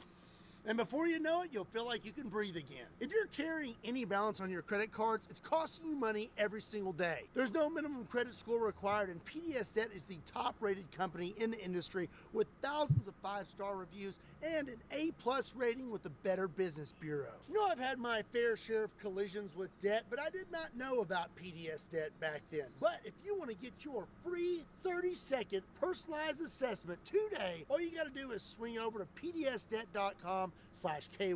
Or you can click my link in the description down below or scan my QR code. Again, a big thank you to PDS Det for sponsoring today's video. Now let's get back to it. Today we have quite a few guns to blast this Husafell stone with, but thankfully I have my handy dandy hold up displays gun wall. We're gonna start out with a 22 long rifle. This is a Ruger Mark IV suppressed, and I'll be loaded up with 1 round of 40 grain 22 long rifle. Okay, I doubt this does much of anything. We have a nice hit right here, dead center, and it did absolutely nothing. There's not even a dent. This thing's gonna be pretty tough. Up next is gonna be 9mm. I have a SIG P211 GTO. This thing is slick. And I'll be loaded up with 1 round of 9mm, 124 grain Hydra shot. Perfect for pumpkin carving. I don't know about pumpkin carving. I think I hit in the exact same spot. Yep, pretty sure I hit it in the exact same spot. That's where the 22 hit, and now that's also where the 9 hit. They look fun. And that barely even has a dent in it. Up next is going to be 45 ACP. This is my super long slide 1911 made by Keeling Customs, and I'm loaded up with 1 round of 45 ACP, 230 grain full metal jackets, and I believe this is a 16-inch barrel. Okay, here we go. We have us a good hit right here with the 45, and there's actually a pretty good dent right there, but still not a lot of damage. And now it's raining. Up next is going to be 10mm. This is a Gen 4 Glock 20, customized by Keeling Customs, has a 16-inch barrel now, and I'm loaded up with 1 round of 10mm, 155 grain full metal jacket. I don't think this is going to do much. Here we go. I'm eventually going to the range. Our 10mm hit, and that actually put a pretty good dent in that. Haven't decided. I mean, that is pretty gnarly. I'm thinking there's a good chance we make it through at least the front of this thing today. Up next, we're gonna see what happens when we hit that Husaful stone with the 357. Talking about that 357, and I'll be loaded up with some 125 grain 357. 10mm put a pretty good dent in it. Let's see what this does. Here we go. Doesn't look like it did much. We have our 357 hit. Put a pretty good dent in it, but still not much damage. Up next, we are going to hit this thing with 44 Magnum. This is a Taurus Raging Hunter 44 Magnum, and I'm going to be loaded up with a special round. This is a 44 Magnum 250 grain Black Talon. As of right now, this Husaful stone is just eating all these pistol rounds for breakfast. Here is the 44 mag. Carla's shooting's rigged. Did pretty much nothing to the stone. That dent is about the same as the 10mm. Okay, now we're gonna move into the big boys when it comes to handguns. This right here is a Magnum Research Desert Eagle chambered in 50 AE, and this thing is suppressed. And I have some subsonic 50 AE, and these are 440 grains. All right, here we go. That 50 AE subsonic round definitely made the biggest mark on here. We have a lot of lead splash here, but not a very big dent. I think we're gonna have to step it up to something even bigger. 50 AE did not do the trick, so now we're gonna try 500 Smith & Wesson Magnum. And this is a special one. This is a Magnum Research 500 Magnum BFR, but this thing is a snub and it's gold. The only real gun you ever shot was a revolver. It was like 18 years ago. I mean, like I said, the only one I've only shot was a rifle, and that was back in like freshman year, and I haven't touched any guns since. Although I'll say I feel like I would because I still really do want to go to a range and actually like fire and maybe learn more about guns and shit, since I've been looking more into stuff. And I'm not gonna lie, part of me feels a little daunting, but I think once like firing a couple, I think I'd feel a lot better about it. Since I've recently found out that I only need a permit here if I want to conceal carry. So, which is really good to know, actually. and it used to belong to Demo Ranch. But it's no longer his because I took it from him after I beat him in a spitting contest. And I'm gonna load this thing up with some 350 grain 500 Smith & Wesson Magnum. I'm not really sure where I'm gonna hit with this thing this far back, so I'm just gonna aim dead center and hope for the best. I think I just kind of nicked it. Well, we hit right on the edge with that 500 Magnum. It looks like I busted that weld a little bit. Just a... But other than that, Still it didn't hit. do a whole lot of damage. But that is the most damage we've done so far. Looks like that thing is hitting a little high and way left because I was aiming right there. Judging from what I've seen so far, it looks like Yeah, it's going I've to take some collected rifles to actually make it into the Husafel stone. But before we do, we're going to hit it with a 12 gauge slug. 22 is This a good is a starter Remington gun. 887 No, I 12 wouldn't gauge start with shotgun. anything super and I'll be crazy. loaded up with a 1 ounce 12 gauge slug. This is going to do absolutely nothing, I bet.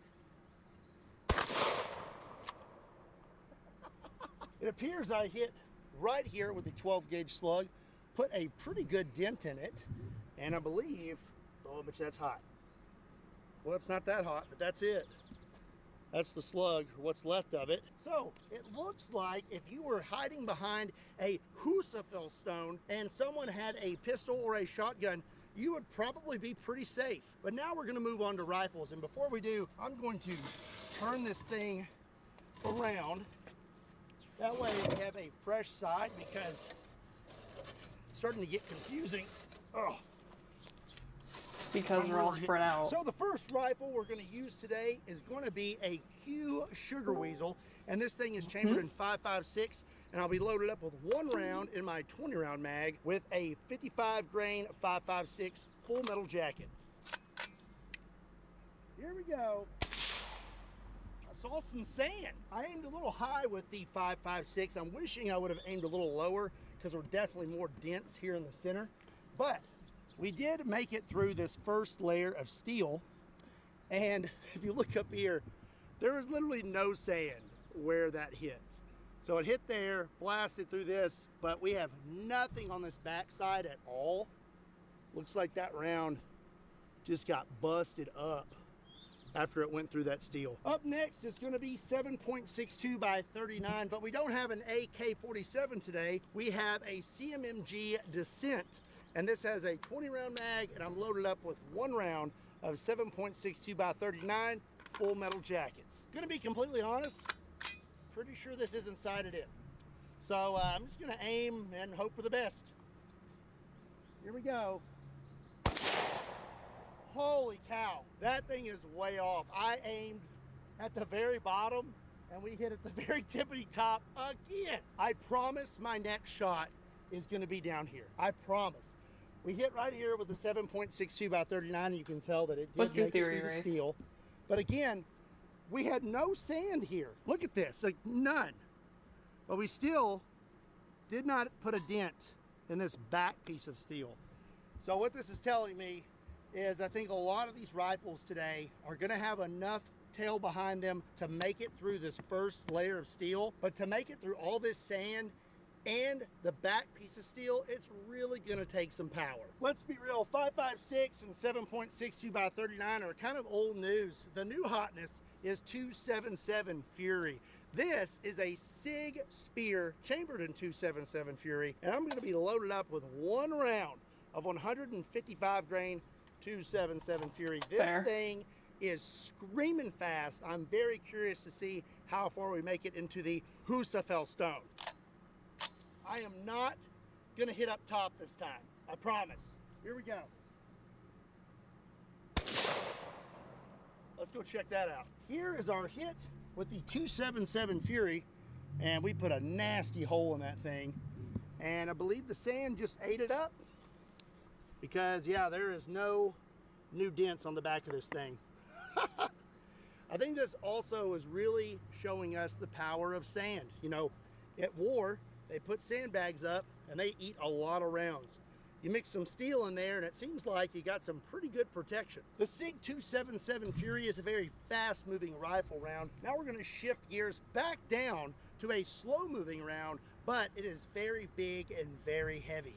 This is a 7150 lever action rifle, the biggest lever action rifle ever, and it shoots this. The 7150, that is a 70 caliber lead ball that weighs 870 grains. Straight up pumpkin chucker.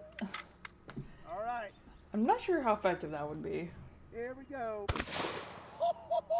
Well, you see that impact from afar. That thing be kicking. Okay, I'm gonna say that so far 7150 takes the cake for the biggest dent and the biggest splatter of lead on the Husafel stone. That is a big mark, but it did not make it through the steel. But you can see that it put a pretty big dent in it. I mean, it tried. My patience is growing thin. I want to make it through that stone already. Well, I think this next rifle has a pretty good shot at doing so. This is a 416 Rigby Safari rifle, aka the 416 Honey Badger, because it don't care. But you know what you should care about? Winning the Ballistic Bandit. You only have a few weeks left to get in to enter this fine piece of machinery. This is a 1978 Pontiac Trans Am, custom built by Trans Am Depot, and it's one of a kind. Custom roadster shop chassis, a Texas Speed LS motor pushing 700 horsepower, and it's four-wheel drive. And on top of that, it has all the amenities of a modern vehicle. I'm releasing a new shirt every week, and this week's shirt is in honor of the 416 Honey Badger. Honey Badger don't care. And if you want to pick one up, there's a link in the description down below that will take you to KentuckyBallistics.com. You only have until June 15th, and every $5 you spend on Kentucky Ballistics merch will get you one entry to win the Ballistic Bandit. I'm gonna be loaded up with a 416 Rigby 400 grain brass solid. It's basically a laser beam. This thing will go through just about anything. I'm very curious to see what happens. Okay. Here we go. Golly. Looks like some sand fell out there. She be kicking. Look at this. That is quite the hole, and look at that. It made the paint all crispy around the edges. Let's see if we made it all the way through. We did not, but I tell you what, this is still pretty impressive. There is a dent right there. That is insane.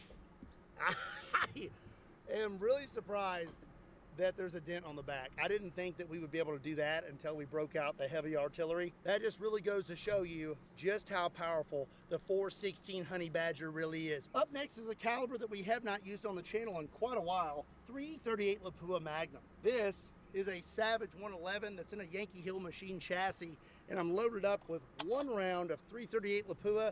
These are Underwood ammo, and they are 240 grain. Hey, Wind Blanca, hope you're doing well. Or Bahanga, my bad. I got it. That was an eye. I'm a professional. This should be interesting. I don't know if it's going to make it through or not. We're going to try. Golly. So we have a nice new hole right here at the bottom for the 338 Lapua. Let's see. Let's see what we get through. We have a very small dent on the back.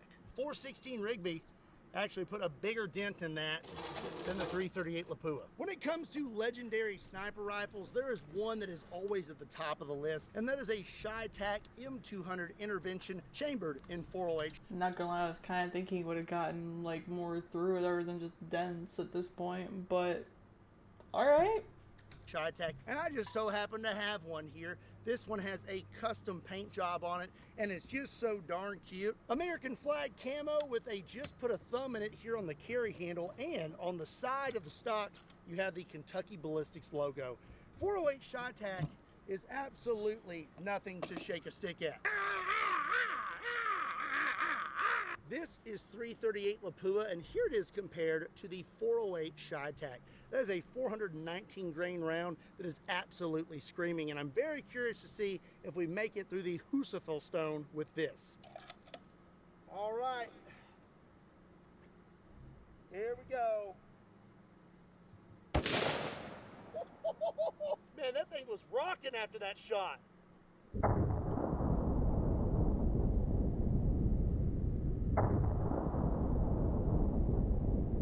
Oh, damn.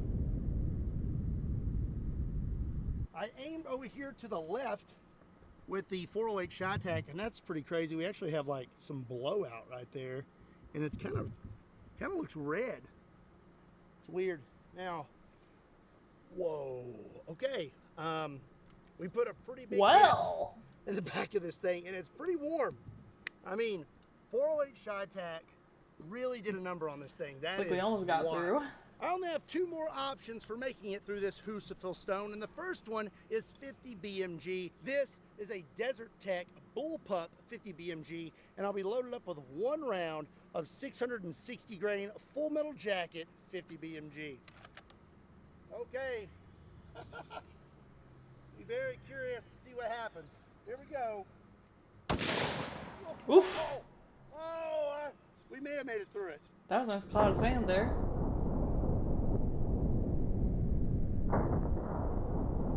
Oh, it actually looks like it went through.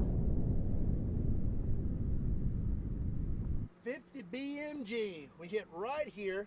Looks like it peeled some of that jacket off when I went through there. And then we made it through it.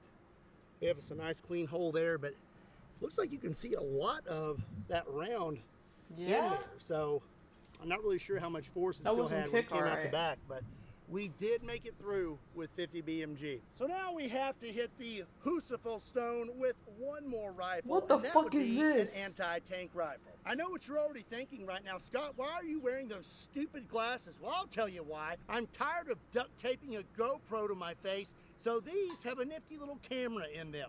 Now, this is my Solartherm anti-tank rifle. It was made in Switzerland. It's from World War II, and it's a little over 6 foot long and weighs around 130 pounds. The barrel reciprocates, which is pretty cool. More or less, kind of need it when it comes to the round it shoots. It's 20 millimeter, 20 by 138 to be exact, and this is it compared to a 50 BMG. 50 BMG has a 660 grain round. This thing's packing a 2,300 grain round. So now you're gonna get a view of what it looks like to operate this thing. We have our giant mag. Let's see if I can get that in there. There we go. Now, this thing has a bike chain inside it. You literally have to crank it to load this thing. So we just spin this. 1, 2, 3, 4. As you can see in there, where this is opened up. Now we're going to twist this backwards till that clicks in there. Then our giant mag goes in the side here, and this thing will probably automatically load it once you put it in there. Yep. And let's put on our safety. All right, let's take a shot and see if we can hit this thing. We have a 2-finger trigger down here, and it's really weird aiming through this scope. So, gonna aim a little high. Here we go. Fuck. Dude, this thing kicked me back so hard.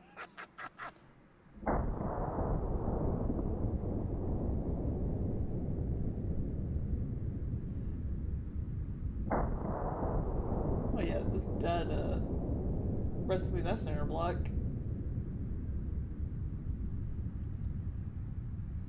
I don't know if you caught this or not, but after I took my shot, the mag flies out, which that is actually a nifty little feature of the Solartherm. It auto ejects the mag on your last round. That way you don't have to pull it out before you bruise. That's gonna be more than a bruise. Here, shall we? Here is our 50 BMG hole. You can see that is a tiny hole compared to the Solartherm hole. Oh my goodness, we have like smoke coming out of that little hole. I don't want to put my thumb in that though, because I guarantee you that is stupid hot. Now let's take a look back here. Yeah, that was a hell of an impact. Wow. Look at that exit hole. So there is the 50 BMG exit hole, and there is the 20 mil exit hole. You can tell that it went through this thing with a lot more force. I mean, just peeled all that metal back. And then smacked this cinder block, and I mean just completely obliterated it before also hitting the berm. That 20 millimeter is a whole nother animal. Oh, I'm really curious to see if there's anything in there. Oh my gosh. A lot of paint. A lot of sand in there.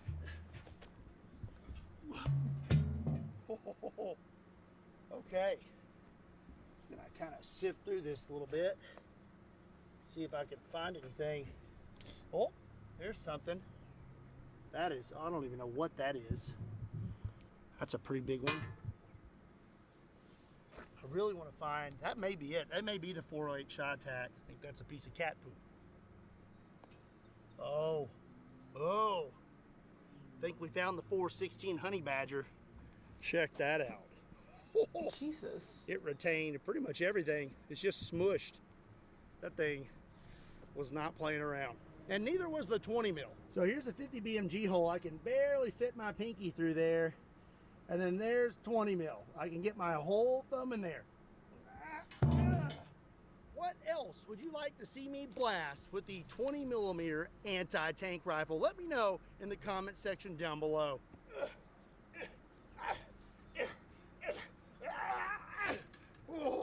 Also, don't forget, if you want to get your start in firearms technology, be sure and check out SDI. There's a link in the description down below. Also, if you enjoyed today's video, be sure and give it a like. And don't forget to hit that subscribe button so you don't miss out on future awesome content. And be sure to pick up some Kentucky Ballistics merch so you can get in to win the Ballistic Bandit before it's too late. As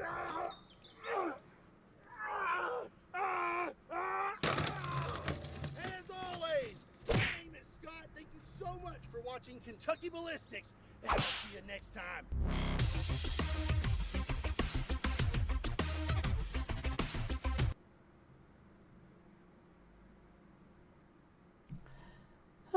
That was something.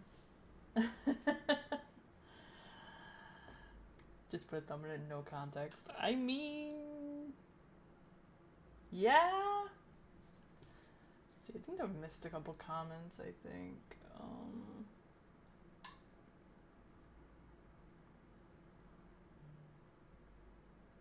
Time you want to spend on ammo, I recommend a rugger, feather, SC carbine, magnet changeability.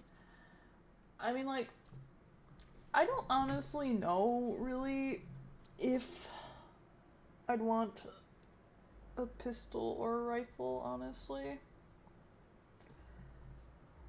Like, I think just starting out, I'd probably just want to try the pistols, honestly. But I don't know. There's still like a lot I want to like learn and shit. I don't think that's something I'd want to start with, or let alone I'm not sure if I'd even be able to get my hands on that. Pistols are harder to shoot accurately, but they are quite easy to handle. I mean, fair. It makes a lot of sense, though. Don't even think they're illegal. I mean, I don't know the gun laws that well. Look, man, I was only recently looking into seeing, because I'm more familiar with the one of the states I used to live in laws than this one's. So I only recently was learning shit, and it's like, oh, I can actually do this. Do some of this without a fucking like actual permit. Yeah. 22 pistol or rifle are easy. They're good places to start. I see.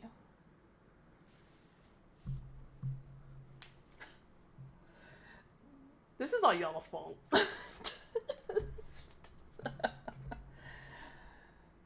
Because I say that endearingly because I never would have put my head down any of like this rabbit holes of side of stuff without you guys. So this is all y'all's fault. Hey, what did I do?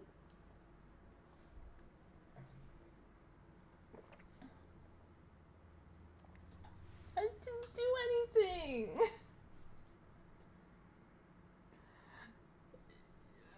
You plead not my fault.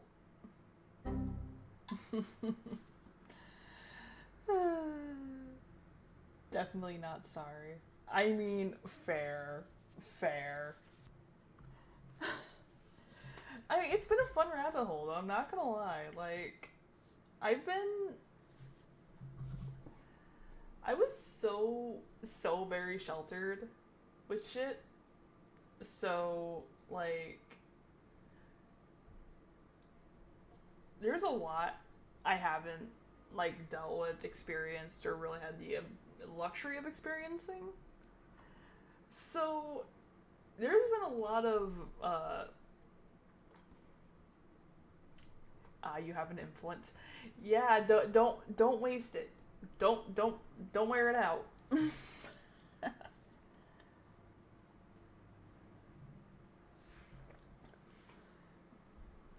Because it's like, I had a lot. Let me switch screens here real quick.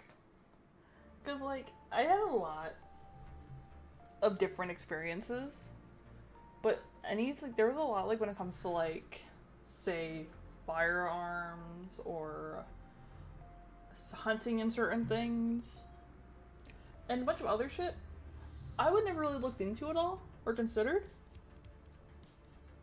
It was like an, oh, well, okay, I know that's a thing, but that was about as far as it went. But then y'all came around, and I started looking more at stuff, and I started looking at more shit, or researching more shit, and it's like, huh. Because I've been very, I'm gonna pretend I didn't see that. The Palmetto State Armory tab. I mean, so it's like, how do I put it?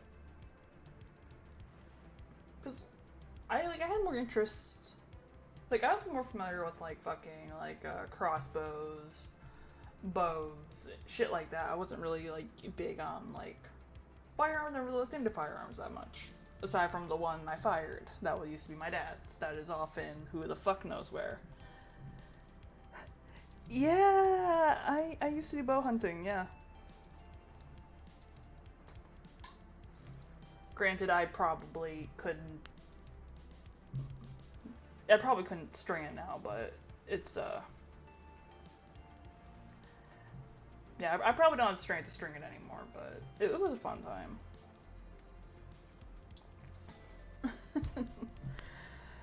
But, yeah, it was an interesting time. But my point is, though, is that I wouldn't be looking into doing some more of these experiences, or trying to do some of this stuff, if it hadn't been for some of y'all just lightly pushing my head in this direction of stuff and learning more about it. It'd probably been I don't think so. But among other things that I'm not getting into, I've come to realize it might not be the worst idea. Granted, I don't know if I'm gonna ever get like a concealed carry permit or anything like that. I don't know, but the thing is that we live in interesting times, so who the fuck knows these days?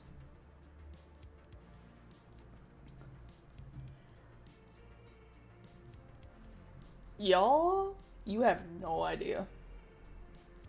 You have no idea.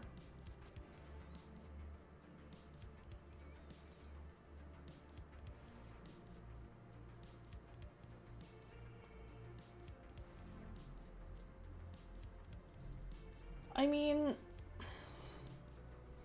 so archery wasn't that much difficult for me to get into, because where I lived, I lived in like fuck nowhere growing up, right? And there was and I lived on the like outskirts town, rural area, where there was a lot of like hunting, so people like do a lot of deer hunting, everything around this area, around that area. But also, down in that same area, if you went like farther down the road and a few turns left, you would find there was an entire archery place, and it was actually that did like archery lessons and everything, and it was really, really neat.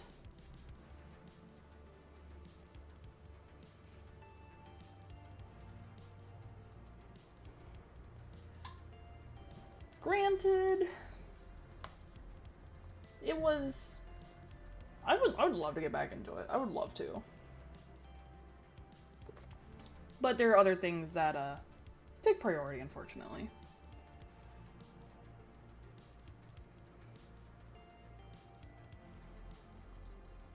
Oh, Kentucky Ballistics actually just uploaded a video.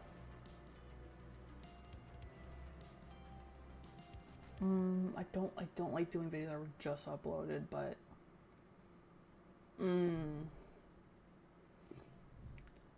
one in the chat if we do Kentucky Ballistics new video. 2 if we don't.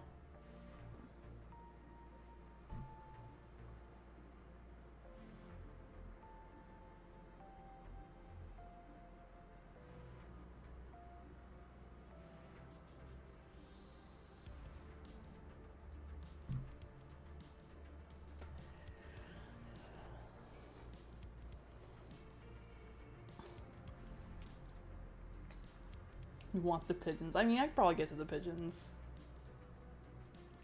If you want to let them marinate. 1, 2, 3.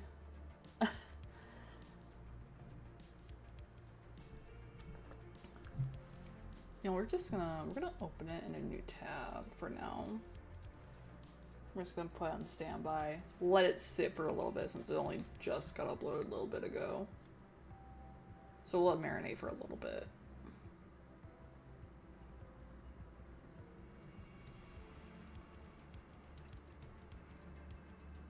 Pigeons in the new video. Okay, let me grab the pigeons.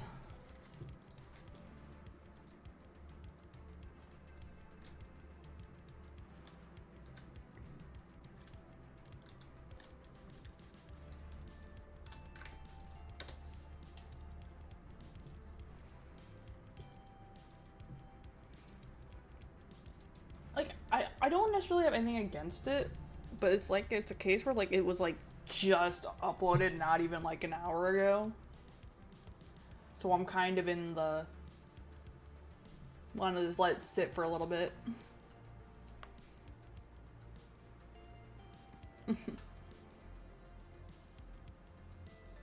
Well, I don't know if he has an issue with it. It's just more of a personal thing for me, if that makes sense. Cause like it was just uploaded, so it's like I'll let it marinate. Like I'll still do it today, but I'm gonna let it sit and get through other videos first. It's just like, it's one thing like where I have like an email from Nick that basically tells me I'm fine to do reactions to his shit and whatnot, which I'll say. Big one, probably one of the most terrifying emails I've ever sent in my life, because I was not sure how we would even read it, because, you know, large YouTuber and all that, but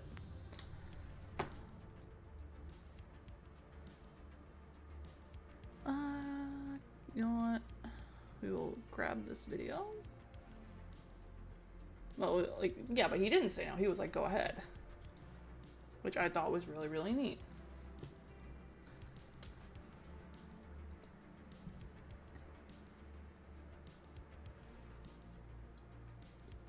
Alright, and you posted another one? Chicken-powered nuclear landmine? That sounds familiar.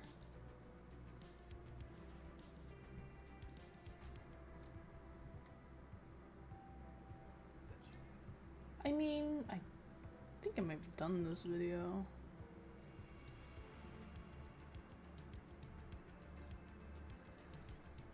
Which I think is actually really, really neat, because the unfortunate thing, like, with history is people don't learn, things repeat. Sometimes sometimes it's just different characters, sometimes it's just, like, variations, but history just has a tendency to repeat if people don't fucking learn. Which is unfortunate, but it is what it is. I'm gonna buy this rice here.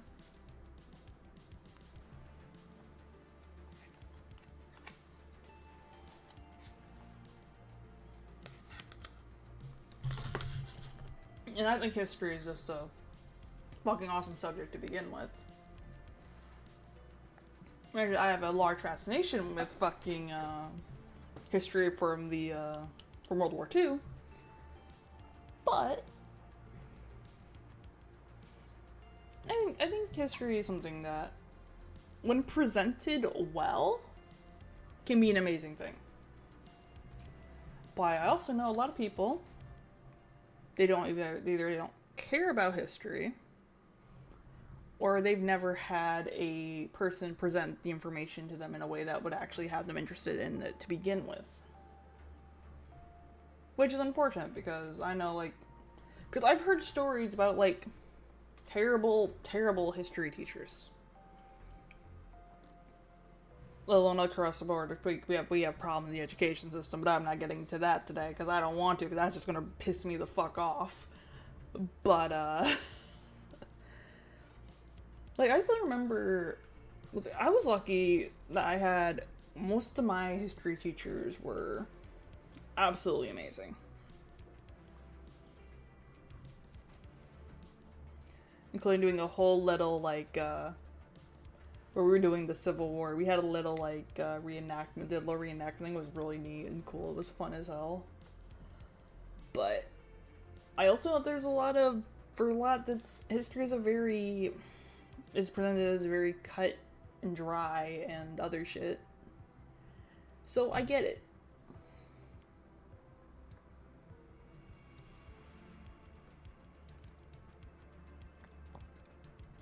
Like, I like history. I like history as a whole. And I'm not going to lie, some of the stuff I've been finding out about, some more recent stuff, has also had me a bit more curious and been debating looking into, but haven't fully committed to that yet. Because I do like the World War II rabbit hole. I like the World War's rabbit holes.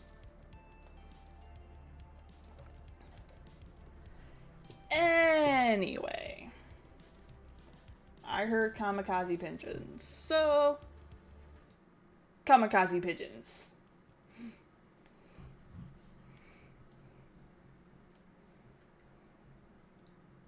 Today we're talking about that time that America weaponized a bunch of pigeons by teaching them how to drive bombs. Yeah, I'm trying to tell you that America actually made pigeon kamikazes. Sorry. Makazes, if you will. Not only that, but these pigeon bombs almost made it so nuclear weapons were never developed, and they may or may not be the inspiration for the Angry Birds video game. I don't know. Either way, this is gonna get weird, so buckle up. Once upon a time during World War II, pretty much every country involved was trying to come up with new super weapons that would end the war. For America, that super weapon was always gonna be a bomb. The only question was what flavor. There were a couple different competing ideas at the time. Option 1, the super spicy flavor. Create a bomb that was so big and powerful on impact that you simply couldn't miss. Or the this porridge is just right option. Create a guided missile that was more accurate than anything the world had ever seen at this point. And as I'm sure you can guess, option A, the super spicy flavor, eventually won, that being the Manhattan Project and nuclear weapons. However, the world's first GPS bomb gave it a run for its money. GPS obviously standing for Guided Pigeon System. Now this was originally known as Project Pigeon, and it was invented and run by Harvard psychology professor B.F. Skinner. Did you guys hear that? That was every psychology major on the planet sighing and muttering under their breath, of course it was. If you don't know, B.F. Skinner is one of, if not the most famous psychologist of all time. He did all kinds of crazy shit, but he's most well known for his work in conditioning and positive reinforcement. Like, this guy's the reason that you give a dog a treat when they do something good. He came up with that. And somewhere along the way in that research, he figured out that he could train pigeons to peck at a particular shape. So he did the next logical thing. He took that information to the DoD and said that he can make a missile that was guided by pigeons. Duh. I mean, gee, I wonder which country this guy's from. I'm 99% sure, but let's just go ahead and check. Yeah, America. See, I knew it. Anyways, the DoD didn't really know what to make of it, because on one hand, it's a little ridiculous to have a bomb piloted by a fucking pigeon. But on the other hand, this is the biggest unhealthcare system in the world, and we're not about to miss out on the opportunity to murk a bad guy with a fucking pigeon. So they gave him a modest $24,000 and told him to go continue his research. Now, 24 grand back then is roughly like $500,000 today. Granted, I don't know what the overhead is on pigeons, but that sounds like enough money. So he goes back to Harvard and he develops a nose cone for a bomb. That nose cone has 3 windows on it, and each windows covered with a conductive film. The pigeon is then mounted behind the windows, and it has an electrode mounted to its beak. Then when the pigeon sees the target that it's been trained to peck at, it pecks, which causes the electrode to touch the conductive film, which in turn sends an electrical signal to the bomb telling it when to adjust course. And it was like shockingly effective. The only problem was every once in a while the pigeon could get confused by shadows. So how do you compensate for one pigeon potentially being a dumbass? That's easy. You add more pigeons and take an average. They started putting 3 pigeons in every bomb, and then they would take the pecks of all 3 pigeons into consideration. That way if one pigeon was a dumbass, his vote would be overruled by the other 2 pigeons. Friend or foe? Foe! No, you idiots! It's a pigeon! I'm trying to tell you that America's about to hold an election inside this bomb with pigeon delegates to decide which bad guy we're gonna murk. Fucking democracy. Democracy's gonna happen. This fixed the problem, and the bombs were almost 100% effective at hitting their desired target. Despite that, the DoD decided they were still gonna go with nuclear weapons because they were worried that nobody would take us serious if we were using pigeons. I could not disagree more. Do you know how fucking scary it would be knowing that you could get murked by a goddamn pigeon? I mean, nobody wants to be in the afterlife looking at the kill cam seeing that you got murked by a bunch of birds. This might actually be where the phrase shitting on your enemies came from. Not only that, but this is like 1943, 1944. Do you know how much disrespect that is? Like, do you know how many Japanese pilots were in the afterlife looking at this like there's no fucking way? Are you kidding me? We could have been using pigeons this whole time. I mean, you think the pigeons are gonna take too long to train. Imagine using people. Anyways, the project eventually got shelved. World War II ended, and then like 15 years later, they actually brought the project back under the name Project Orkin, which stood for Organic Control, and again it proved to be extremely effective, and just as they were about to start using it, the pigeons unionized. I'm just kidding. Electronic guidance came out and then they just shelved the project forever. So yeah, there you have it, that one time that America made pigeon kamikazes, and you thought quack bangs were bad. Speaking of quack bangs, the best way to support the channel is go buy some merch at thefatelectrician.com. Quack bang out.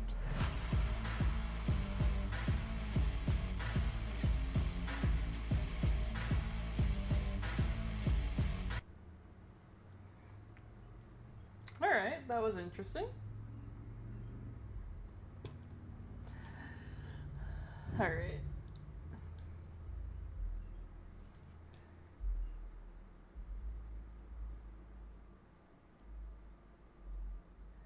That was definitely interesting. I was not having pigeons on the board.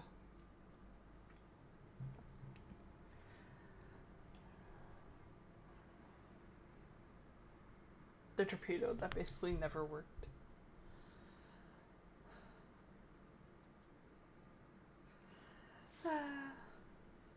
I mean, dolphins are pretty fucking smart, I'm not gonna lie. So if we did that too, that wouldn't surprise me either.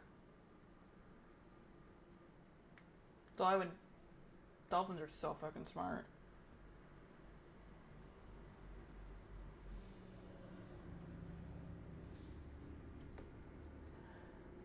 I don't remember if we've done chicken-powered nuclear landmine. I think we've done the chicken nuke video, I think. So...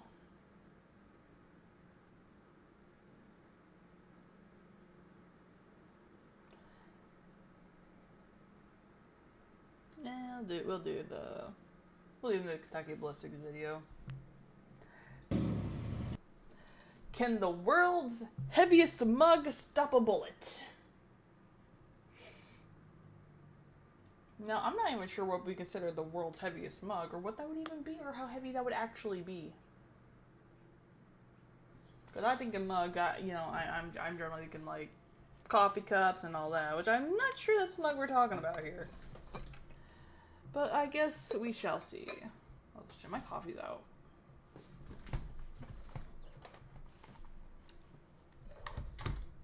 Need to top this off first.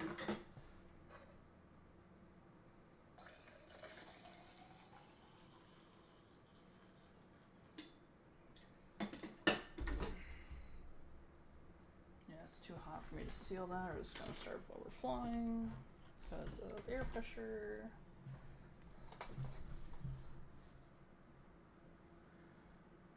The Voyage of the Damned? I'm not sure what that is. At least not on top of my head. Watch it be a German beer mug. I wouldn't even know.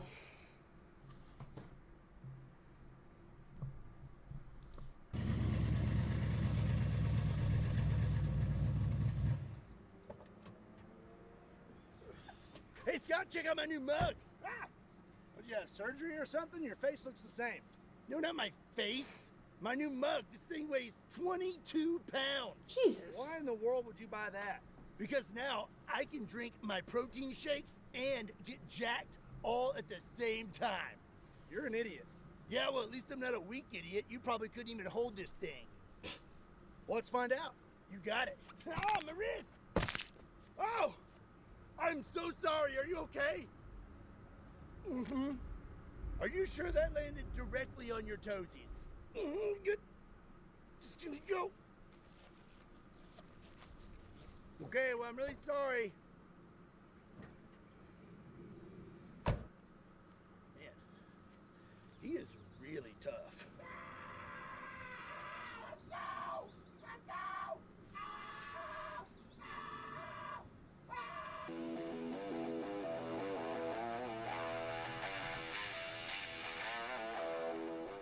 What's up, everybody? My name is Scott, and you're watching Kentucky Ballistics. You know what? I'm a little bit thirsty.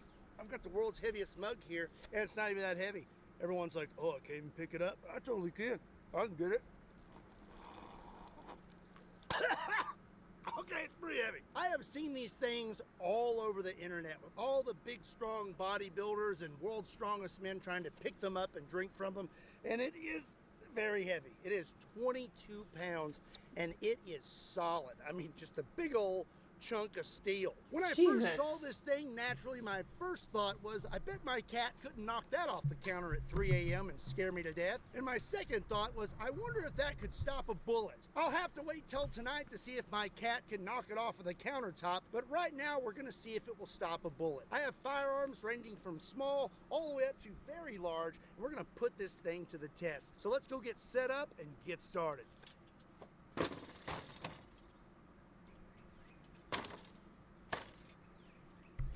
Today I come prepared. I don't have just one world's heaviest mug. I've got 3 of these things. Each one of them weighs 22 pounds. So we've got 174 pounds of coffee mugs. I highly doubt we make it through all 3 of these, but I'm gonna put liquid in each one. I'm actually kind of curious to how much liquid these hold. Looks like about 12 ounces. All right, today we're gonna start out with 22 long rifle. Pull that off of my handy dandy hold up displays gun wall. I have a Ruger Mark IV suppressed 22, and I'm loaded up with 1 round of 40 grain 22 long rifle. Look at this little guy. He's trying to get nectar out of my Barrett. Okay, here we go.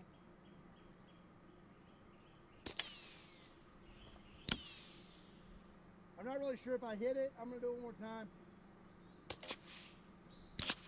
Not really sure where I hit, honestly. There's like no marks on this thing, but I do have a mark here on the table. So it looks like it ricocheted off of there and then skimmed our table. I'm gonna say 22 long rifle is gonna do nothing to the world's heaviest mug. Up next is gonna be 5.7. I have a Ruger 5.7, and I'm loaded up with 1 round of 5.7, and these are 40 grain rounds. All right, here we go. Well, definitely hit. We had a solid hit with the 5.7 right there, and it did absolutely nothing to the world's heaviest mug. And most of my soda is still in there. Up next is going to be 9mm. This is a SIG P211 GTO. This thing is absolutely slick. I'm loaded up with 1 round of 9mm. It's 115 grain full metal jacket. All right, here we go. Looks like I spilled a little bit of my soda. A little bit. Looks like we hit right there with the 9mm, and there is a little bit of a mark there, but not much.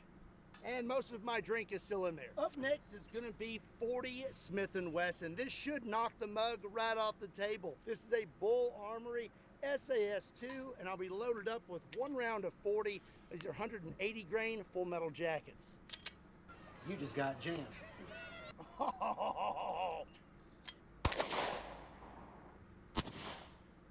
We hit it pretty square that time, right there with the 40, and it actually knocked. We hit it.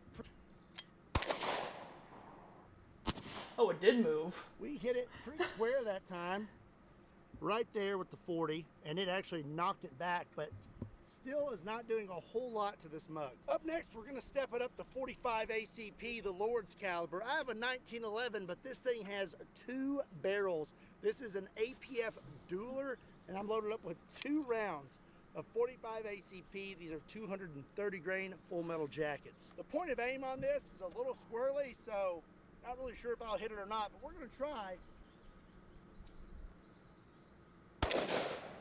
Oh. I think I hit above it and below it. So when the bullets leave that gun, they kind of act like they don't like each other. Typically one goes high or low and one goes left or right, one of the two. Looks like I hit the table right here and the other one flew right above it. But if 40 and 9 didn't do much to this, I don't think 45 is going to do a whole lot either. Up next, we're going to step it up to 357. Talking about that 357. This is a Coonan 1911 chambered in 357, and I'm loaded up with 1 round, 125 grain jacketed hollow point. Definitely hit that. Looks like I hit a little bit to the right, ricocheted off of this, and then hit the grip. Man, this thing's pretty tough. Now we're gonna start stepping it up to some handguns that are a little bit bigger and a little more powerful. First up is gonna be a Smith & Wesson 629 44 Magnum, and I have 1 round of 44 Magnum. That's a 245 grain full metal jacket.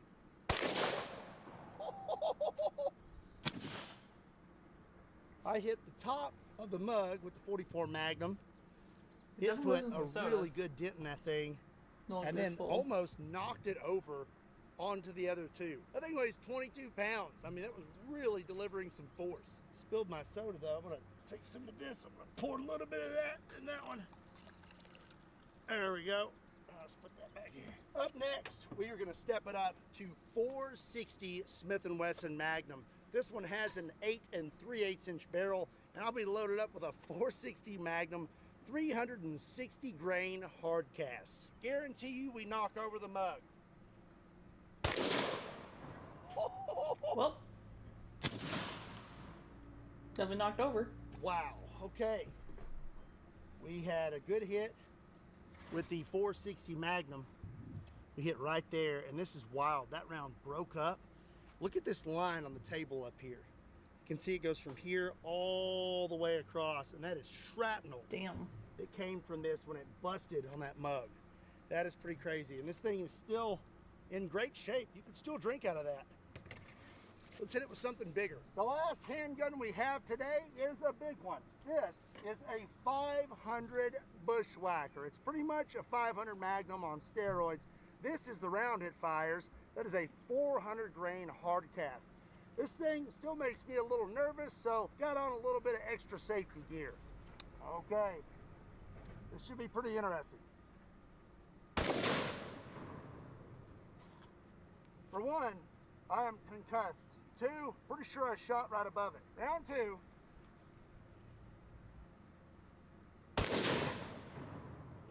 Definitely hit that That time. was pretty impressive. Fuck. Let's have a look at our mug. I believe, oh my goodness, I know where we hit.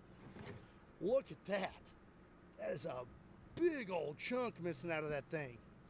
That I don't think we're pretty flat darn anymore. impressive. But you know what else is impressive? And you only have 2 more weeks to get entered in to win the Ballistic Bandit. The Ballistic Bandit is a 1978 Pontiac Trans Am that was custom built by Trans Am Depot and is the only one in the entire world. Custom roadster shop chassis, 700 horsepower motor, it's full-wheel drive. I mean, I was and has betting it all get the blasted amenities of a modern eventually, vehicle, but... And not to mention the electric exhaust cutouts. The clock is ticking, and now you only have 2 weeks to win this thing. For every $5 you spend on Kentucky Ballistics merch, will get you 1 entry. And this week's new shirt is 4 on the board. And if your closet is running out of space, that's okay, because now I have some new Kentucky Ballistics decals. Be sure and swing over to KentuckyBallistics.com. There's a link in the description down below. Get on it before it's too late. That was our last handgun. Now we're gonna step it up to shotgun and rifles. We're only gonna use 1 shotgun, but it's a big one. This is my H&H single shot 10 gauge shotgun suppressed with a JK Armament 10 gauge suppressor. And I'll be using a 10 gauge slug, and this thing is 1 3/4 ounces. I think I'm gonna spill my soda. Probably. Or two. Just one. So I moved a new mug up front. We hit right there with the 10 gauge. Didn't do a whole lot to it, but it definitely delivered some power because it knocked it over pretty easy. This mug is proven to be pretty tough. It's time we step it up to rifles. First up is gonna be 5.56. This is a SIG 516 G3. I have a 20 round mag, and I'm loaded up with 1 round, actually 2 rounds, of 5.56. I think this is gonna put a pretty big dent in it.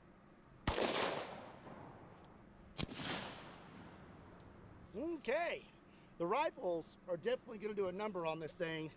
Look at that. Well. That is from the 5.56. That knocked out a big old chunk of that thing.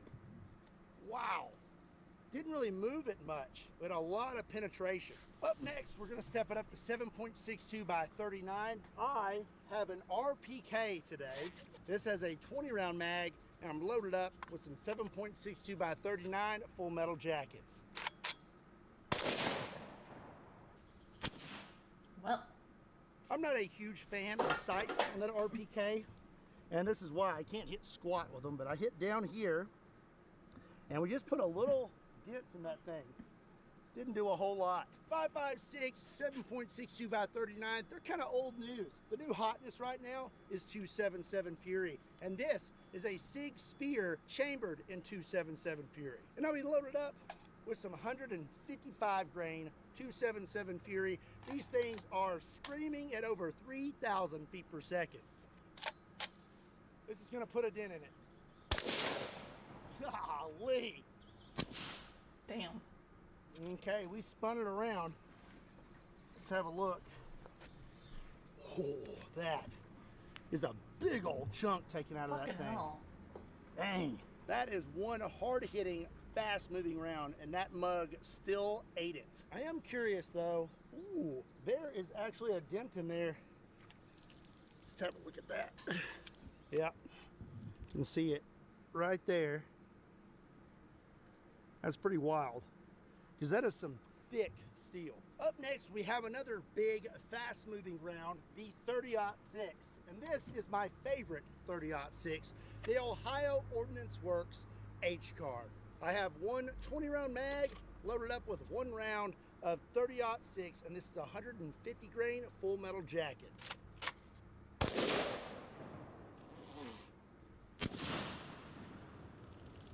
Let's look at this thing. Whoo! That is another really big mark. My goodness. 5.56, 277 Fury, out of it. and then there's 30-06. Took a big chunk out of that thing. Wow.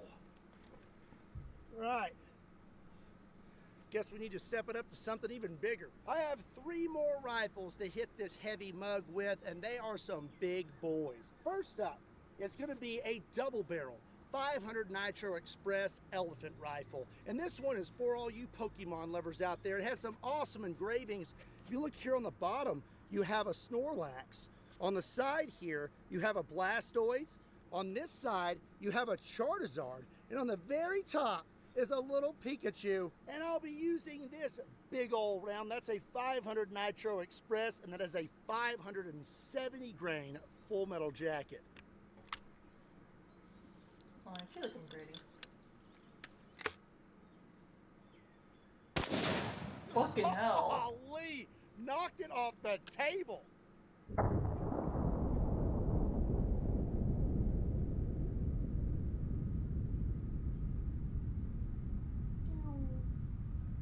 Well, bad news. We spilled our soda. Let's have a look. I think I turned it this way. Wow. Well, that's quite the impact. Is a big dent. Look at that crater. That took a ton of material off that thing. I think your results with this really depend on where you hit, because up through here about this far, this is hollowed out. But this down here is solid. This next rifle makes a 500 Nitro Express look like a Red Ryder BB gun. This is my A-Square 577 Tyrannosaur. Only 24 of these things were ever made in the Very entire true, Zero. world, Very and it true. fires this behemoth of a round, the 577 T-Rex, and that's a 750 grain round. Still watertight for now.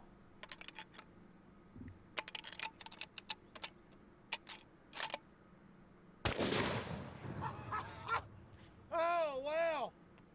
That was quite the ride. Ha. That looks like it went through. No, okay, I definitely went through. The round is right here on the table, and it looked like it was smoking when I walked up. I need to get some liquid on this thing. Come on. It seemed like it was pretty hot. Oh! Just a little hot. Oh my gosh! Just That a is little insane. hot. That is a hot bullet. I can't believe it's right there. That means we yep. We went through this thing. Oh my goodness, look at that. Jesus, fuck. 577 T-Rex for the win. That is crazy. No wonder that thing was so hot. Because that is some high friction for that to push through that steel. That thing was sizzling. I'm not touching that, that's for sure. Probably a good I idea. do want to touch this.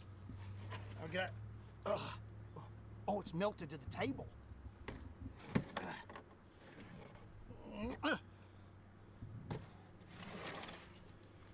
What the? That's loose. I wonder why. That's weird. That is pretty gnarly. It hit that mug and then just said, "Ah, it's okay. I'll just squeeze on through here," and pushed all the way through that.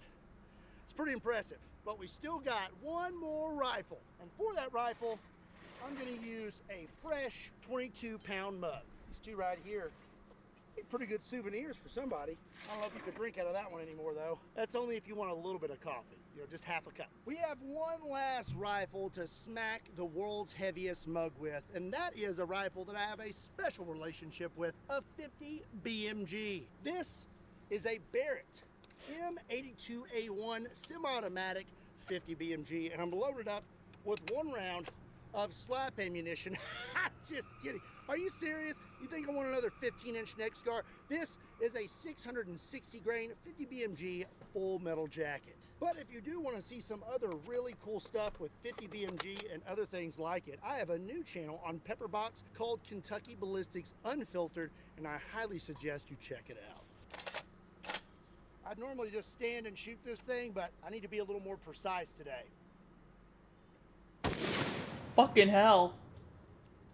I'd say I hit it, and my sinuses are now clear.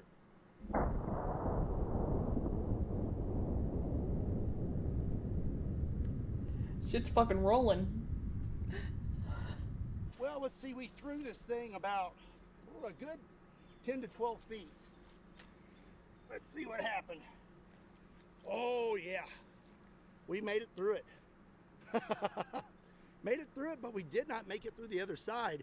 There's a dent right there, but it did not have enough power to make it through both sides of the 22-pound mug. We also have quite the dent right here in the front, but I think what impresses me about this test the most is today, a 577 Tyrannosaur, one of the world's largest safari rifles in the world, stood toe-to-toe with the 50 BMG. Both of them made it through the front of this 22-pound mug, and neither one made it all the way through it. So we are tied today between 50 BMG and 577 Tyrannosaur. But now I want to know what could make it through both sides of this mug, or maybe two mugs.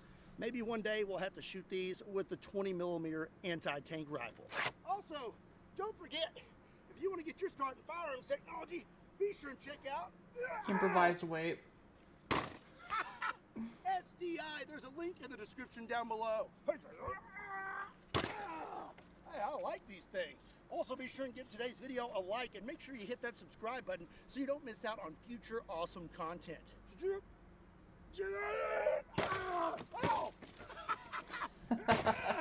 And as always, my name is Scott. Scott. Thank you so much for watching Kentucky Ballistics. And I'll see you next time. I thought I forgot to say something. Oh yeah, don't forget to pick up a new shirt and get entered to win the Ballistic Bandit. Okay, bye.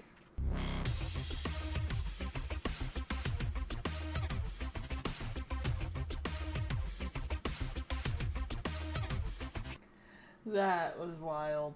Holy shit.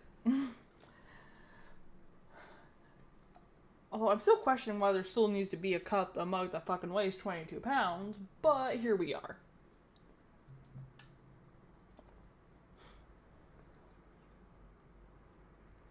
You made up a Fury than Punt Gun.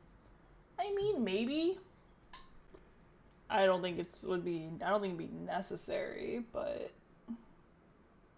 why would someone buy a tungsten cube? I don't know, but people do.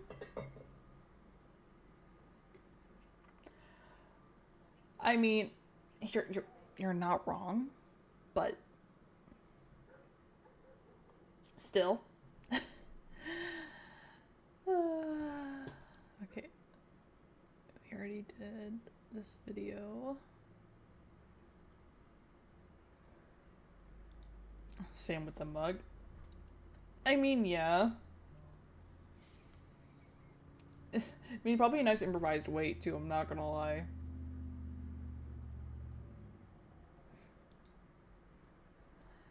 I already watched this, too. We already watched this. Still.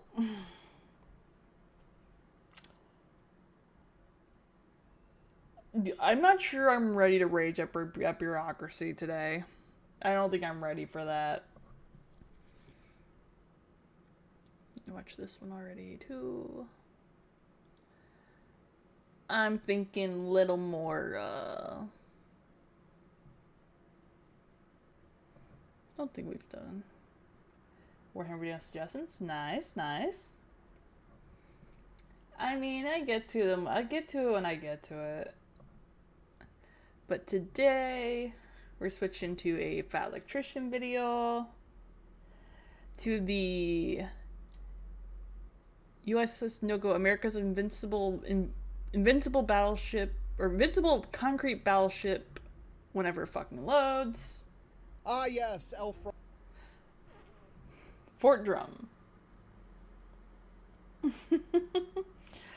Nugger democracy there, just faith. I mean... Fair? Fair? Yeah, this one's been sitting for a while, so I figure we'll finally get this one done. It's been sitting in my collection of tabs that are grouped for fucking reactions. It's been sitting here for so long. So, it's like, yeah, should probably get this one done. Get it out. I think this was recommended by Wraith, I think? Not entirely sure. Frale, that time the U.S. military-industrial complex decided to play Pimp My Island. Wait, what? Today we're talking about Fort Drum. Yes, I realize that's a military base in New York. No, that's not what we're talking about. There's another Fort Drum. It's guarding the mouth of Manila Bay in the Philippines. It's also referred to as El Frale Island, America's unsinkable concrete battleship, or the USS No-Go. Basically, the U.S. military took a tiny island and turned the entire thing into a gun, and we're going to talk about it. Right after a word from our sponsor. This video... How the fuck does that even work? How? I know he phrases things well for a reason, but what the fuck? What do you mean you turned it into a gun? What?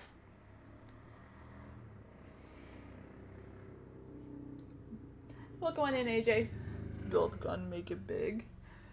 I mean, I do like big, shiny, explosive things, yes. But still. I really should have gotten into demolitions and pyrotechnics more.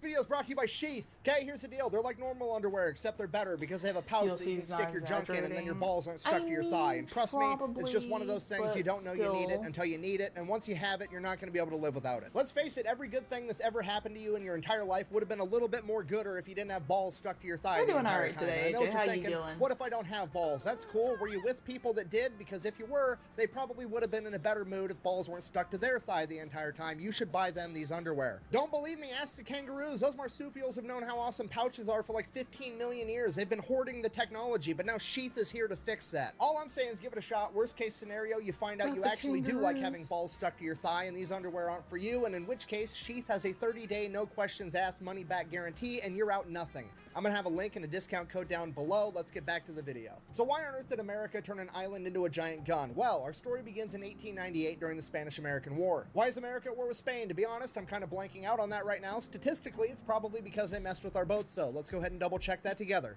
How did the Spanish-American War start?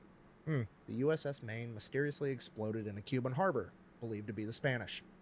See, I was right. It's always the boats every single time. Honestly, at this point, Jordan Peterson needs to go back and rewrite his book because he actually wrote a book called 12 Rules for Life, and the fact that not fucking with America's boats wasn't rule number 1 seems like an oversight on his part. Anyways, so America sends a bunch of boats into Manila Bay to fight the Spanish. While they're headed into Manila Bay, they pass this tiny little rock island called El Fraile, and on El Fraile there was a bunch of Spanish artillery that basically tried to ambush all the American ships. It didn't really work, but it was a super good idea. Fast forward, America wins the Spanish-American War, takes control of the Philippines. So now with America in charge, they decided that they wanted to be able to defend Manila Bay, and they remembered back to how the Spanish almost had a successful ambush by putting artillery on El Fraile, and that's when the Americans in charge said, hey, hear me out. Instead of putting artillery on El Fraile, what if we turned El Fraile into artillery? So the engineer was like, okay, here's the plan. We're going to level the entire island perfectly tabletop flat, and then we're going to build an enormous concrete bunker on top of it with 2 battleship turrets, each of which having 2 12-inch guns on them. So the engineer in charge draws the blueprints up, sends those off to the War Department to get approval, at which point the War Department is like, hold on, let me get this straight. You want to level an entire island, build an enormous concrete bunker on top of it, and then you want to equip it with 2 battleship turrets, each of which has 2 12-inch guns that we're going to have to manufacture in Watervliet Arsenal in New York and ship them all the way to the Philippines. To which the engineer is like, yeah, that's exactly what I want to do. And the War Department is like, pump those numbers up. Those are rookie numbers in this racket. because we're going to do 14-inch guns, each of which is going to be shooting 1,600-pound shells. If somebody tries to sneak into Manila Bay, we're literally going to start shooting cars at them till they go away. So they start construction in 1909, and it takes them 5 years. I need a moment. What the holy shit? Like, oh yeah, we're gonna do this thing, which Lovely Island is fucking insane to begin with. Building shit on top of that, okay, fine. I get what you're putting down. Artillery, okay, but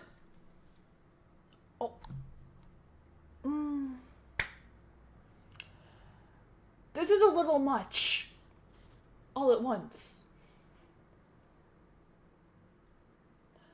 Like, holy shit.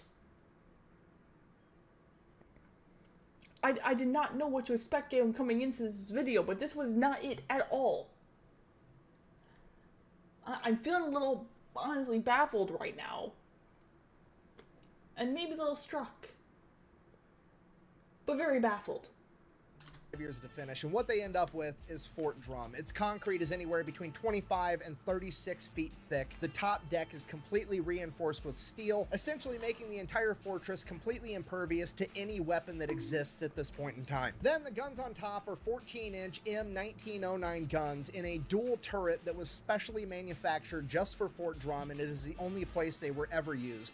This turret has armor that is 18 inches thick, virtually making that impervious too. Then, just in case being able to shoot cars at people you don't like while being inside of a bunker that makes you impervious to retaliation isn't enough, it also has 4 6-inch guns and 2 3-inch anti-aircraft guns. Jesus and inside fuck. the bunker, they have 6 months worth of food, their own power plant, and a distillery so that they can make their own clean drinking water.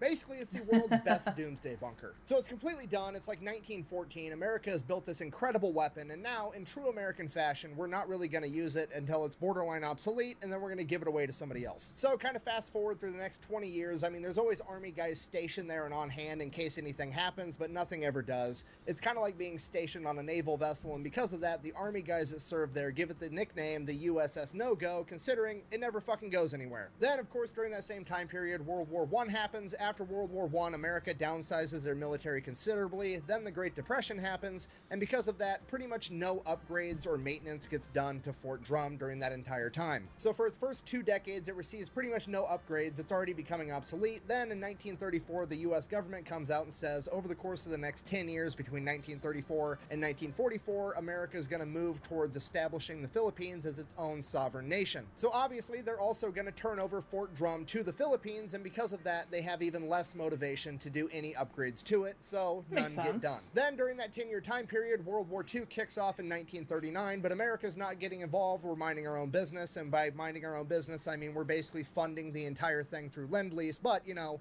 we're not involved. Then Pearl Harbor happens in 1941, aka somebody fucks with our boats, now we're going to war. Less than 10 hours after Pearl Harbor, the Japanese show up in the Philippines, they invade, the American forces are not ready, and they all get driven down to the Bataan Peninsula, which as you can see is also at the mouth of Manila Bay with Corregidor and Fort Drum. For like the next 5 months, while American and Filipino forces duke it out with the Japanese on the peninsula, Fort Drum is pretty much shooting at any Japanese vessel that gets anywhere near it. The Japanese vessels are returning fire at Fort Drum, they're launching air raids, trying to bomb Fort Drum, none of which is effective at all. Also during this time, the Marines and soldiers stationed at Fort Drum rip all the buildings on top of it off, throw that shit in the ocean. They also tear down the 60-foot search tower and get rid of that as well. That way, the massive turrets can do a full 360 and be able to shoot in any direction. Then, April 9th, 1942, Bataan falls, and the only thing left is Corregidor, Fort Drum, and 2 other small coastal forts. For weeks after this, the Japanese shell both Corregidor and Fort Drum with naval gunfire, as well as conduct bombing runs. Fort Drum is pretty much completely impervious to all of it, which infuriates the Japanese. Corregidor, on the other hand, is nowhere near as fortified, and they are hurting bad. Because of this, the majority of Corregidor's defenses have been completely destroyed, and the only thing defending Corregidor now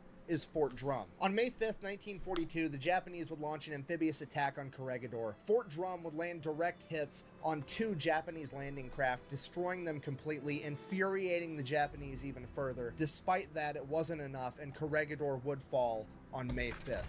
The concrete battleship and the 240 men manning it are now the last holdouts in the Philippines against the Japanese, and it is pissing the Japanese off. And in immediate retaliation for them taking out several of the Japanese landing crafts at Corregidor, they begin launching air raids against Fort Drum, and they are, again, completely ineffective. During those air raids, some of the Marines manning the anti-aircraft guns would manage to shoot down a Japanese bomber, only serving to piss them off even more. At this point, General Wainwright, the man left in charge of American forces in the Philippines after General MacArthur abandoned his men and fled to Australia, issued the order that all American forces were to surrender on May 6th at noon. At this point, according to the legend, the entire crew of the USS No-Go, aka Fort Drum, gets together and they have a conversation and talk about whether or not they want to even follow this order, because they think they can go toe-to-toe with the Japanese forever inside of this concrete monstrosity. Unfortunately, they would come to the realization that this decision had already been made for them, because at some point the distillery that purifies their drinking water became damaged, and without US ships being able to bring them water,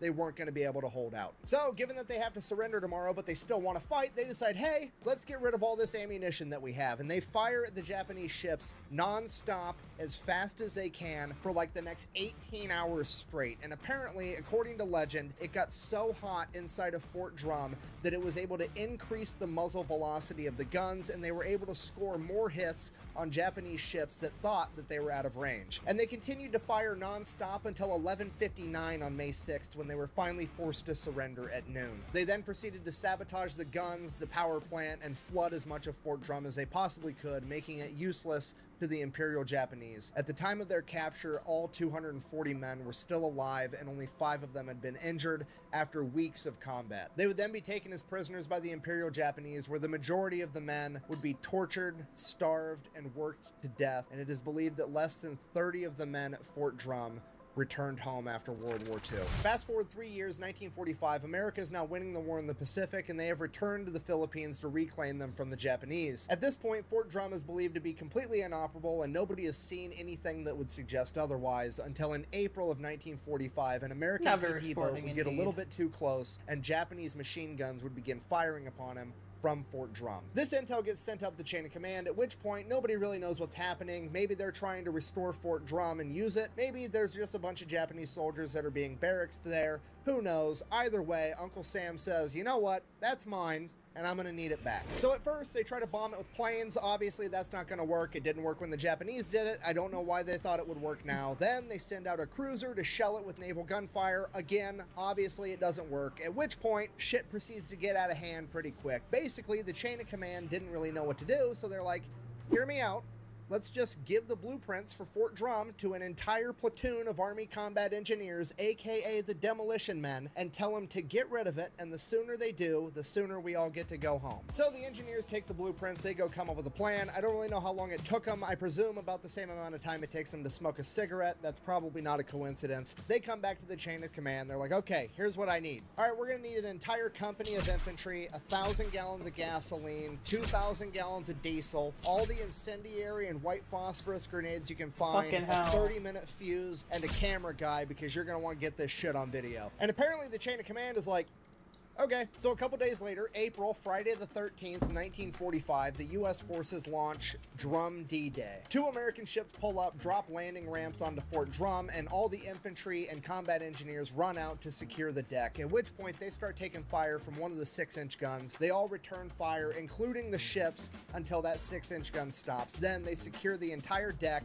and the combat engineers get to work. The engineers then run a hose up onto Fort Drum and begin pumping 3,000 gallons of gasoline and diesel into the air vent of Fort Drum. They then proceed to put 600 pounds of TNT, a bunch of white phosphorus, and incendiary grenades on top of it, rig it up to a 30-minute fuse, light it, and fucking run. They hop back in the boats, they sailed a safe distance away, and then they waited and they watched. And this is what they saw.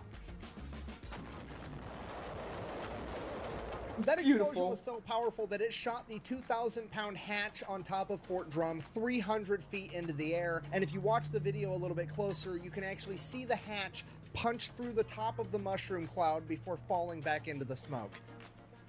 Fucking hell. The diesel fire inside of Fort Drum then proceeded to burn for 5 days straight, officially putting an end to any hopes of ever restoring it to its former glory. In the coming months, American and Filipino forces would reclaim the Philippines, Japan would end up surrendering, World War II would come to a close, and the next year, on July 4th, 1946, the Philippines would gain their independence, becoming their own sovereign nation, and thus taking control of Fort Drum, where it still sits at the mouth of Manila Bay, pretty much in the same condition that America left it, serving as a powerful reminder to not mess with America's boats, or anything that even kinda sorta looks like a boat for that matter, okay? Just don't. Thank you for watching. Best way to support the channel is go buy some merch over at thefatelectrician.com. Quack bang, out. I feel like I can give all the examples in the world, and I'm still gonna wake up tomorrow to news that somebody touched the boats. Of course.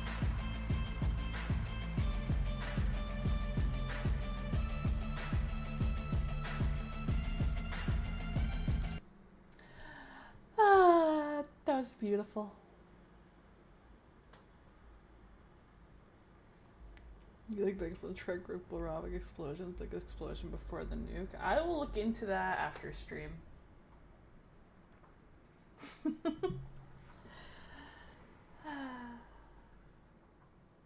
Like I say, I like things that go boom. I like explosions. I like pyrotechnics. I like all of it.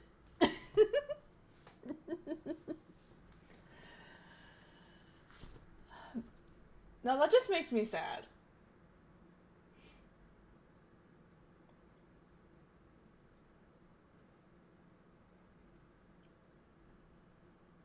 Those like bat bombs make me sad.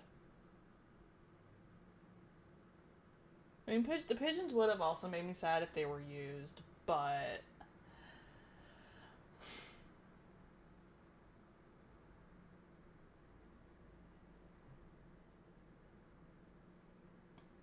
it was a dead beach's whale in Oregon. Still, I still don't like the idea of it. I'm a giant softie, what can I say?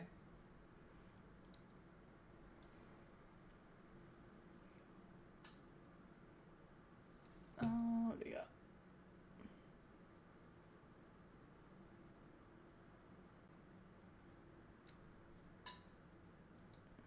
That one's pretty, that's an hour long.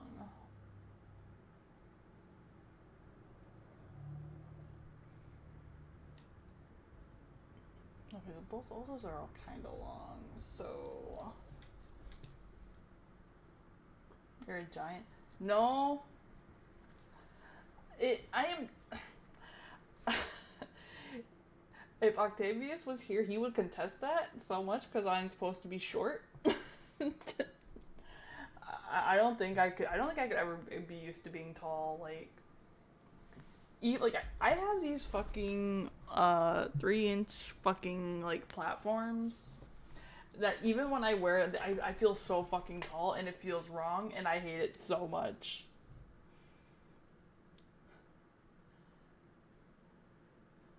Ryan did beach world's best in room seems let's turn the big smelly thing into a bunch of little smelly things. Like I don't like the idea of that. It hurts my heart. Makes me sad. Well, it's more a case that some of the a chunk of the videos I've currently queued up right now, they're all like longer ones, so it's like kind of thing.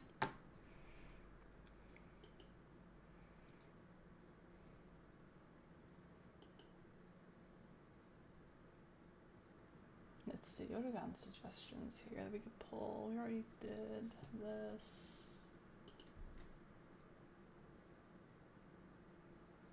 Did this one. It's kind of state government. I mean, yes, but I mean, I still don't have to like it.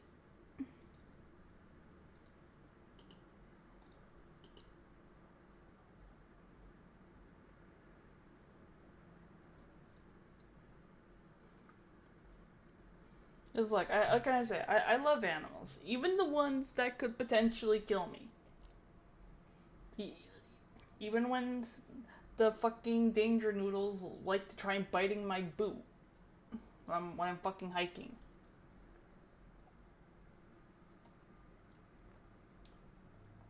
Like, I feel more bad for intruding on them.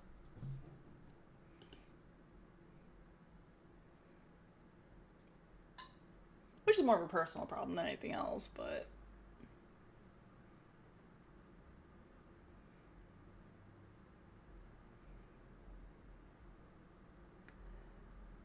yeah, there was still that video too that was suggested.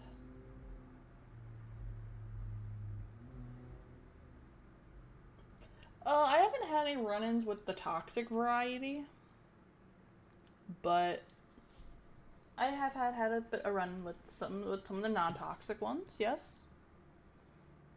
Tried to bite my boot and failed.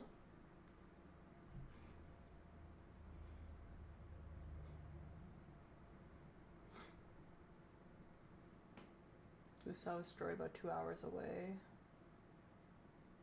Dora, the sister, was destroyed 20-30 minutes away. Oh, I see. Alright. You know what? We will do the one-man army America forgot, John Lewis Barkley.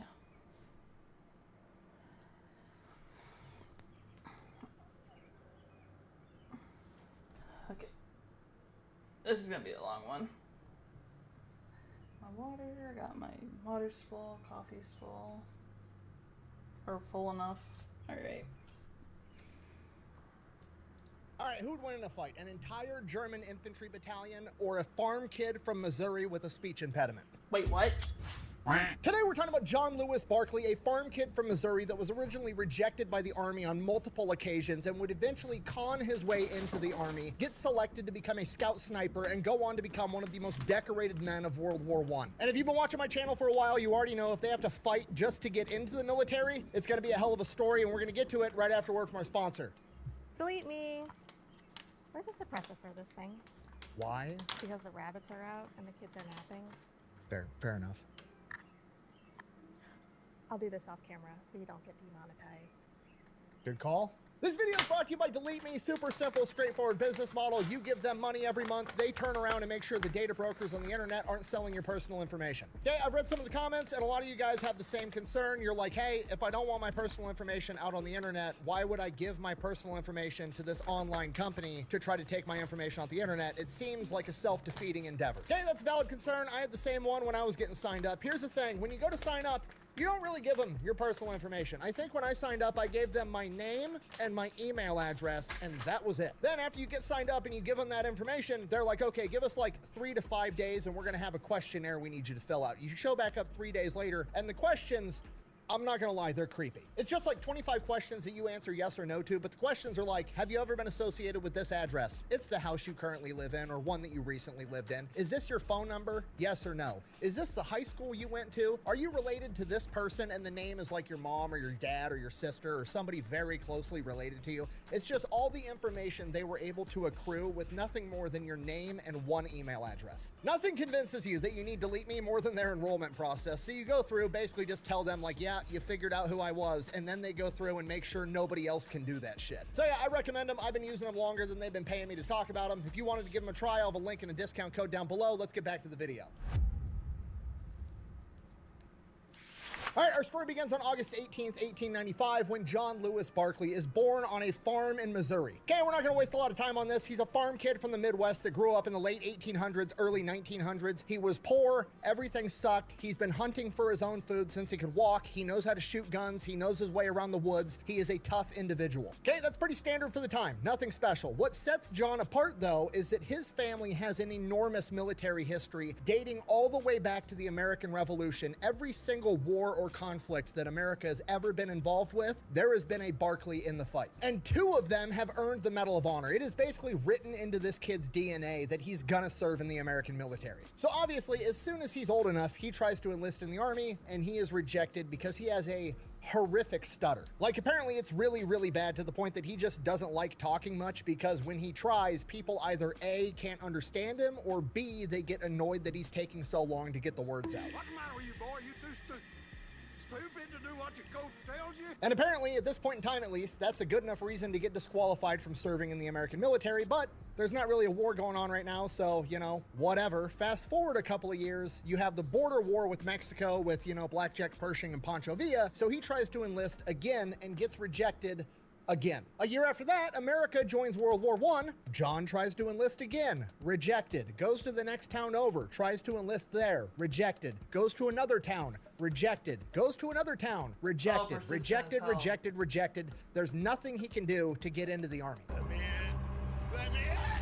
Now, despite that, him and his brother Doc still have to sign up for the draft. Basically a formality at this point, because he knows as soon as he gets a draft notice, he's gonna go in, get inspected, and they're gonna reject him again, but it's a formality that he still has to go through. And then his brother Doc gets a draft notice. The problem is, Doc is also gonna get rejected because he had a childhood surgery that he never fully recovered from. He's not physically capable of being in the United States military, so John goes and takes his place at this draft board. So he goes to the draft board, it's the same thing all over again, has his physical, he's good to go, takes the vision test, he has above 20/20 vision, takes the hearing test, he has unusually good hearing. But then the doctor tells him that they're not gonna take him because he's got a speech impediment, at which point John like kind of tries to argue, and then another doctor, presumably the one that's in charge of all the other doctors, like looks over from his patient and is like, we're trying to kill Germans here, not give speeches. The guy's fine, send him. Thank you. Okay, finally, somebody's got some common sense. Like, yeah, maybe don't make this kid a radio operator, but other than that, he's fine to go into the trenches of World War I and fight. An unpopular opinion, as much as I'm not trying to make fun of somebody with a speech impediment, like, if you gave me a choice of like, hey, would you rather get your ass beat by a guy with a stutter or a guy without a stutter? I'm picking the guy without the stutter because getting your ass beat by a guy with a stutter is kind of embarrassing. I don't really know why, okay? This is psychological warfare.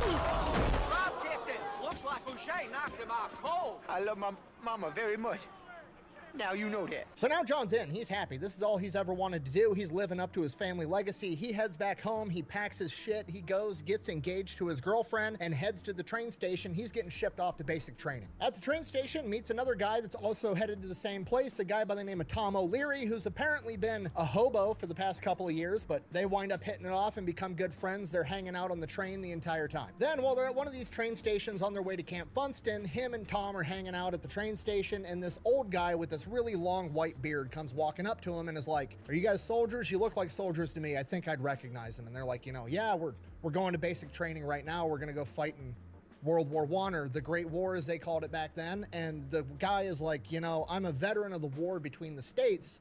I'd like to give you some advice. Which, sidebar, I mean, it makes sense if you look at the timeline, but it's just crazy to think about that these kids are getting ready to go into combat with machine guns and tanks across an ocean, and there's still Civil War veterans kicking around giving out advice. The Civil War veteran then proceeds to tell them, and I quote, "There's one thing I learned in the hottest battle in my experience. I'd like to pass it along to you. If you're ever caught under fire or expect to be, fan out and stay that way. If you gang together or if you let others crowd up on you, the grape shot is going to get you for sure." Grape shot referring to cannon fire, if you don't know. So I don't know how applicable that information is going to be. Don't know that they're going to be having much cannon fire and musket battles in World War I. But, if a Civil War veteran offers you some unsolicited Civil War advice, you listen. That's fucking weird, huh? After that, they board the train, they head off to Camp Funston, and basic training starts. And within a matter of a couple of weeks, John Lewis Barkley is excelling at everything. And next thing he knows, he's getting pulled out of the main unit and sent off to some selection process for something called an intelligence man, which today we would call a scout sniper. He passes the selection process and goes into training. They teach him absolutely everything, all the sniping techniques, how to use scopes on his rifle, land navigation, map reading, how to read hand signals of enemies from a distance, how to give his own hand signals, Morse code, everything he would need to sneak up to and through enemy lines, observe the enemy, and gain intel, as well as being a sniper. This is basically the closest thing that America has to special forces at this point, because that doesn't really get invented or developed until World War II later on. And John loves it. He's obsessed with it. He's not just going there and learning the curriculum, he's staying later and hanging out with the cadre, the instructors, which are all active duty Army guys that have been in for years. There's also a bunch of British and French military guys that are veterans that are training him everything they know. So he's hanging around all of these experienced veterans, talking with them, hearing stories, and he starts hearing stories and lessons that these guys are teaching him about other famous warriors like the Gurkhas, the Moros, the Moroccans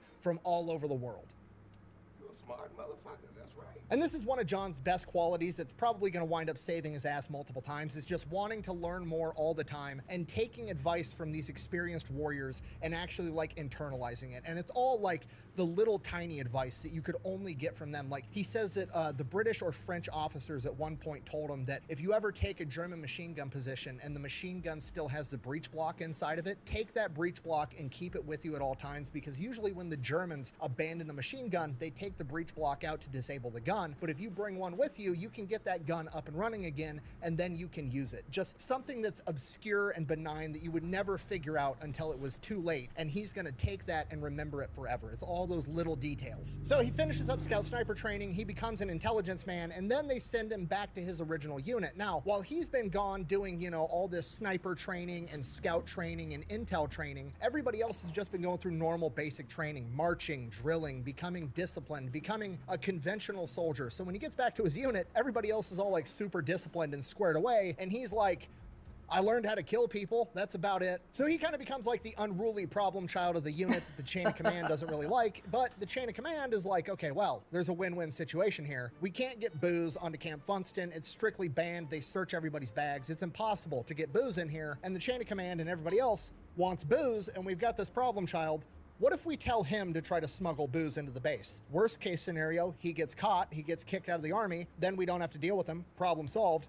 Best case scenario, he somehow manages to get us booze, and then we've got booze. John accepts the challenge because he's an intel man. This is exactly the type of thing he specializes in. So he goes, he boards the train, they take him into town, he's got a day of leave, he buys a couple of bottles of booze. Now he's just got to figure out how to smuggle them onto the train. So he gets these little pieces of rope, ties them around the stem of the booze bottles, and then when he goes to board the train back onto Camp Funston, once you get on the train, that's where they search all your bags and stuff. So he takes the rope and the booze, ties a knot at the end of the rope, throws the booze bottles outside the window of the train, shuts the window on the knot so they're are hanging out the side out of sight. They search through his bags, they search through the whole train, they don't find anything. As soon as they turn around to walk off, he opens the window, pulls the booze back in so that when they get off the train, they don't see it hanging out of the train, and he manages to smuggle booze in for his entire chain of command. And this more or less becomes his job the rest of the time that he's in training. He's the unruly problem child that everybody puts up with because he's also the only guy that can get them booze. And for a small fee, I can even get you McDonald's. From here, they finish up training, they get shipped off to the coast where they're, going to do some more training and then eventually get shipped off to France. While they're over on the coast doing more training, him and Tom are, getting in trouble, but they're excelling at pretty much everything. Exactly, so eventually, they get offered a promotion to corporal, and neither one of them want it. They're like, I don't want to be in charge of people. I'm just trying to get through this war. I want to go do my own thing. So they decide the best way to not get promoted to corporal is to go AWOL for 4 days and go drinking and gambling in town. During their 4-day bender, they're out at a bar, they're gambling at a craps game, and they get into a physical altercation with a bunch of other guys. Him and Tom are outnumbered, looking like they're going to get their ass kicked, but then somebody jumps in and helps them in this fight and then gets them out of there, and they turn around thinking, it's somebody else from our unit that knows who we are that was helping us out.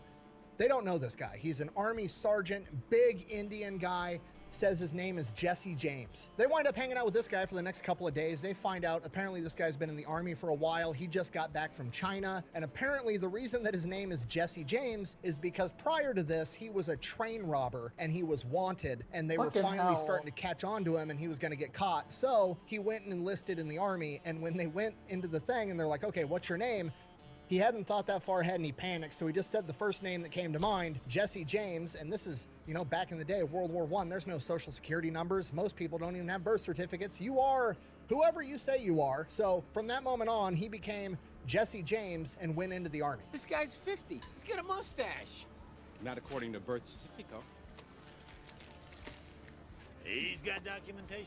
So John and Tom wind up becoming best friends with Jesse James, and then he's like, I'm a sergeant in the same division, so he goes to the chain of command and has John and Tom put under his command in his squad, which is also a scout sniper intel squad, and it's perfect. Like, this is the crew now. They go back to base, they introduce him to his other guy, this huge black dude by the name of Floyd, that is affectionately or unaffectionately nicknamed N-word Floyd. I don't know if there was multiple Floyds or whatever, but like he even calls himself that, N-word Floyd. That's a wild name. I don't know if they're just trying to set a tone or what, but I mean, I'm probably just going to call him Floyd for the sake of my career. Okay, weird nicknames aside, this is the crew now. This is the boys that are going to go to war together. We've got the farm kid from Missouri, Tom the hobo, Jesse James the Indian train robber, and Floyd.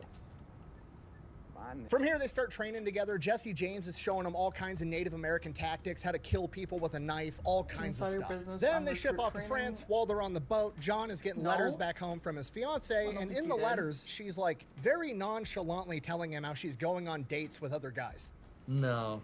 Don't like that. From here, they make it into France. They get away from the port. They get into this town where they're going to be for a while, going under some more training. They're getting a bunch of training from French intel officers, most of it specializing in like learning how to use every gun they could possibly run into on the battlefield. German guns, French guns, British guns, all the tips and tricks, and John is soaking up all of it. When he's not training and he's not out drinking and gambling with the boys, John goes out into France and finds himself a nice French girlfriend because, well, his fiance is apparently cheating on him, and fair is fair. Doesn't really say much about his relationship at this point in time, but he does say that having a language barrier was kind of cool because for the first time in his life, he felt like he wasn't getting judged for his stutter. This goes on for a while, then eventually it's time to move on towards the front lines, and, he goes to say goodbye to the girlfriend, does the whole, I'm gonna go win this war and come back for you thing, and in broken English, she responds, no, no, no, they never come back. To which he's like, they, how many other guys were there before me? She's like, oh, like 5? And he's like, I gotta go. So the gang and the rest of the 3rd Infantry Division make their way up to the front. They're near this town called Chateau Thierry, and this is where John starts going out on scouting and sniping missions. Sometimes he's by himself, sometimes he's got another guy with him. It's mostly going out to observation posts, sniping at the enemy, getting intel, all the stuff that he was trained to do. Then one day he's back at HQ, so's Jesse. All the rest of the guys in the gang are probably out on missions. They call all the intel guys on hand into the tent and basically say, we got a dangerous mission. We need 5 volunteers. Chain of Command thinks that the Germans are getting ready for some type of big offensive, and they want to be able to know for sure, and the best way they've come up with how to figure this out is to send 5 guys across the Marne River under the cover of night, infiltrate enemy territory, find an enemy soldier, kidnap his ass, bring him back in healthy enough condition that they can interrogate him, and figure everything out. And Jesse is the first guy to raise his hand and volunteer, and as soon as John sees that, John immediately raises his hand too, like, if my boy's going, I'm going with him. They get 3 more volunteers, and then they're basically told, okay, go strip out of your uniforms, get dressed in this stuff. They give them all black clothing, black pants, black shirts, black shoes, black stocking caps, full-on cat burglar mode. From here they go, they draw weapons, they grab some grenades. John and Jesse both grab BARs and trench knives, and then they figure out the plan. So basically what's going to happen, they're going to have to swim across the Marne River in the dark, regroup after they all get swept apart from the current. One guy is going to have a rope with him that he pulls across the river with him. Once they get across the river, they're going to pull a boat across the river with the rope, leave it sitting there, go find an enemy soldier, kidnap his ass, throw him in the boat, and then the guys on the other side of the river are going to pull them all back in the boat. That's pretty much exactly what happens. They make it across the river, they get regrouped, they're sneaking around behind enemy lines, they're finding, you know, squads of guys, platoons of guys, nothing that they can confront, and then eventually after searching around for a while, they find one big German NCO that's kind of out there by himself, halfway asleep, big 200-pound German guy. They sneak up on him, tackle his ass to the ground, and gag him. He's putting up a fight, and he's a big boy. 4 dudes are having to carry this guy while one guy covers him with a gun, and they're trying to be quiet, sneaking their way back to the boat. As they're loading this guy into the boat, he manages to get the gag out and starts yelling in German. They smack him in the head with a club, re-gag him, get him in the boat, get everybody in the boat. They pull on the rope, so the people on the other side of the river start pulling him back, and then they start hearing a bunch of Germans and footsteps, and then the machine gun fire opens up as they're out in the middle of this river in the dark getting pulled by a rope. John winds up getting knocked off this boat. There's machine gun fire coming in, so he's trying to stay underwater, and he's also getting swept further and further down the river, and eventually he doesn't know his left from his right. He doesn't even know which side of the river is his. After a while, the machine gun fire is far enough away from him. He's like floating down this river, getting swept further and further down this river, and eventually he kind of figures out which side the machine gun fire is coming from, and he goes, cool, not going that way. Crosses the river the other direction. By this point, he's fucking freezing, doesn't know how far down the river he got swept. He gets onto his side of the river and goes and finds an allied unit, not even his division anymore. He got swept so far down this river. They've got him at gunpoint. He's not dressed like an American soldier, speaks pretty good English, but the Germans can do that too. So he basically has to convince these Americans that he is in fact on their team, and after they interrogate him for a while, they let him go. He walks miles and miles back up the river till he gets back to his HQ, gets inside the tent, and asks what the fuck happened. To which the chain of command is like, I don't know, you tell us, you're the first one to get back. At this point, John's freaking out. He doesn't know what to do. There's a good chance everybody else, including Jesse, is dead. He's standing there still soaking wet, shivering. It's night, it's winter. He was just soaked in a river for an unknown amount of time and then walked 2 miles like he's shivering, tells him everything he knows, and then they send him to the aid station. He gets covered with blankets, treated for hypothermia, and then passes out. Then when he wakes up, Jesse's sitting there right next to him. John's super happy, asks what happened. Jesse explains everything. They managed to get the German. He got interrogated, and it's confirmed there is a major German attack coming. The next couple of days are quiet, and then the Germans launch a massive attack. Huge waves of artillery as well as poison gas. Yeah. Nobody on the ground knows this yet, but this is one of the biggest German attacks of World War I, the Second Battle of the Marne River. And this isn't typically what you think of when you think of World War I. World War I, you're thinking trenches, no man's land. This isn't that. This is on the Marne River. It is open field. And most Allied units are being driven back by this massive German attack, except for famously John's division, the 3rd Infantry Division, holds their ground. And this is where the 3rd Infantry Division goes on to earn their nickname, the Rock of the Marne, as well as their motto, here we shall remain. And John is not right in the middle of it. He's at the front because he's a scout. John's out there with his company before they detach him and send him further into enemy territory. And while they're out there, the trees are getting blown up. Everything's splintering all over the fucking place. There's poisonous gas and artillery landing behind him. There's Germans with machine guns in front of him. It's complete chaos. His platoon comes up on a position that was previously occupied by another unit that had already fallen back. And while they're up front observing, they start hearing a field telephone ringing in the background in between the noise of machine gun fire and artillery from this abandoned unit's prior dugout. Well, the phone's ringing. Somebody's got to answer it. So the commanding officer points to John and says, go answer that phone. So John heads back the other direction towards all the artillery fire, making his way to where he hears this field telephone. He starts smelling phosgene gas, so he puts... I'm not really sure you'd want to... It'd be the smartest idea to have the guy with the stutter answering the phone in the middle of all that chaos. I'm not sure that'd be the smartest idea, but... you know, whatever works, I guess. His gas mask on and then keeps making his way there. He winds up tracking it down. It's in this dugout that's already blown up, but the phone is still working for some reason. So he crawls down in there, answers the phone. Hello? Voice on the other end of the line's like, who's this?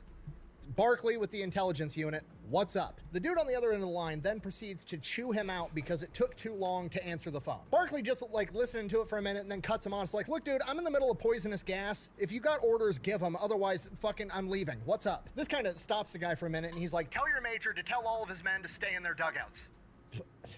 That's it?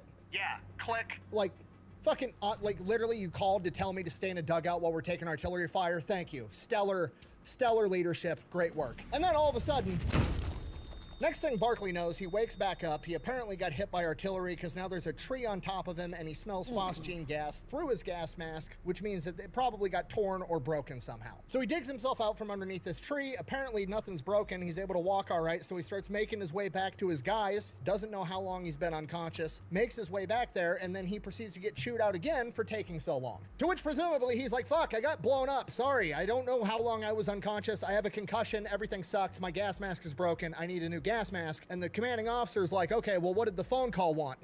Fuck it, they called to tell us not to get blown up, and apparently I can't listen, okay? I'm not having a good day. And then he stops, and he realizes, I sound funny. I sound different. And he realizes for the first time in his life, he's not speaking with a stutter. At this point, he's like, I'm dead or unconscious or I have brain damage. Something's not right. So he makes his way back to Jesse, finds a new gas mask, tells Jesse what happened. He gets like 5 words out of his mouth when Jesse's like, what the fuck is going on? You're talking like a normal person. And from this moment on, never had a stutter for the rest of his life. That's insane. Well, eyes go cross. She gets kicked by a mule. They go back to normal. I don't know. But there's no time to celebrate because now the Germans launch their ground attack. They get into this huge firefight, basically preventing the Germans from advancing any further. And then once the Germans start falling back, they launch a massive counterattack. My turn. So now John and Jesse are out scouting in front of the rest of the main formation as they're chasing down these Germans. And John and Jesse get ambushed by 3 Germans. They run up and try to bayonet John. John tries to swipe the bayonet out of the way, but it catches him on his right side, right underneath his ribs. He drops to his knees and stabs the guy in through the chest with his trench knife as Jesse fires a shotgun into the other 2. So now John's been stabbed with a bayonet. Jesse asks if he's okay. John says, I don't know, but I'm bleeding a lot. So Jesse grabs him by one arm, runs him back to the rear. Jesse gets him back to the rear, gets him patched up. The bayonet wound wasn't that bad. The tip of it just grazed him. It was about 3 inches long and about 1 inch deep. Which granted, that sucks, but he's right back on the front lines the very next day. From here, they're with the platoon again, and the platoon gets pinned down while they're trying to traverse this wheat field, and they're stuck in this wheat field laying down. They can't even look up to be able to return fire at this German machine gun position because when they move, it moves the wheat and gives away their position. So they are just completely stuck there, unable to do anything. They're fucked. After a while, a bunch of enormous black dudes come crawling through the wheat field with knives in their mouths. John has no idea who these guys are yet, but they're actually Algerian fighters that are fighting for the French. And John says from the look he got, the smallest one of these dudes was 200 pounds of pure muscle, which back in World War I was a big boy. And they go crawling through this wheat field. Their faces are all scarred up. They've got knives in their teeth. They look like badasses. And about 10 minutes later, the German machine gun fire just fucking stops. They get the all clear, everybody kind of stands up, they're not getting shot at. They go to the German position, or what was the German position, and as they get closer and closer, there's just dead Germans everywhere, and they're all missing their right ears. It is around this point that John is informed that the Algerian fighters take the right ears of any man they kill as evidence. He then proceeds to look around and sees that one of the Algerian fighters has a necklace with what he estimates to be about 18 ears on it. Good people, lend me your ears. That is insane. That's disgusting. From here, they continue advancing through this wheat field. They get into the woods. They get through the woods, and when that wood line ends, they get pinned down again. And this time, they send in a sniper, a.k.a. Barkley. He gets all camoed up, sneaks around to a good position, has eyes on the machine gunner and the 2 assistant gunners, drops all 3 of them, and then shoots 2 rounds into the gun to disable it, and continues watching the position while his unit advances. I don't think Spear is going to be very useful, my guy. A new machine gun crew comes running up, and they have a gun with them. They go to start setting it up, and John takes out all 3 of them as well. Once his unit has that position, John goes, rejoins with them, and he goes over to the machine guns and takes one of the breech blocks out, just like that instructor told him back in training. So now he's got this big hunk of metal that he's lugging around with him in his pocket, but hey, it might come in handy. And this style of fighting goes on for like the next 4 days straight. No sleep, no taking your shoes off. They're literally taking food off of dead bodies and eating it. They have no supplies. They're low on water. They're low on ammo. They're low on everything. The entire unit is literally just walking zombies. Just advance, advance, advance. They're outrunning supply lines. It's horrible. And then eventually, a new unit shows up and tells them they're relieved and head to the rear. Now, on one hand, that's great news. On the other hand, it still kind of sucks because they have to walk all... I mean, I understand that they needed it for, like, proof of kill, but for, like, for being hired, but also, the fucking ear? Really? Really? The right ear? Why it gotta be the ear? Like, why? Surely they could have picked something else, like, I don't know. Sorry, I think I misheard that. Ear weighs nothing, has very little blood. So you're saying it was the ear because it's light and it was less messy. Is what you're telling me.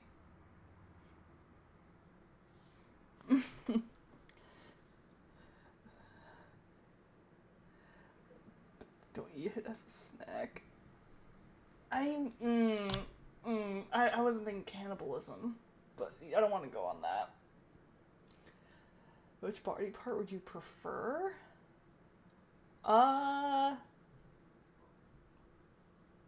Good question. Next question.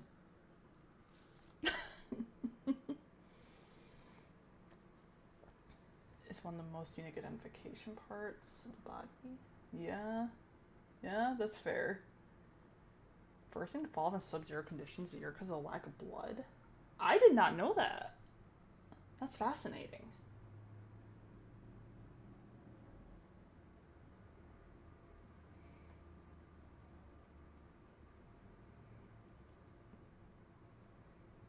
It's a fair distinct shade. Most people... okay, fair point, Wraith. Fake a few if it was fingers. Huh. That's, the more you know.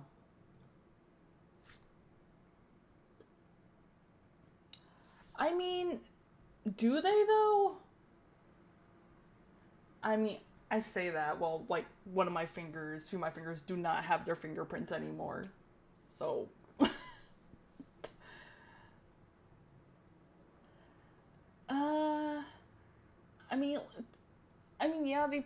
tags probably do exist, but it wouldn't be guaranteed as a kill. Because someone could get lucky. We've had stories where they've assumed someone died, and then they find out later, oh, this guy's actually still alive. I think an ear is bad. I mean, okay. I'd probably take an eye, personally, but that's because my eyesight's fucked. And they don't need it. They don't need their eyes. They don't need them.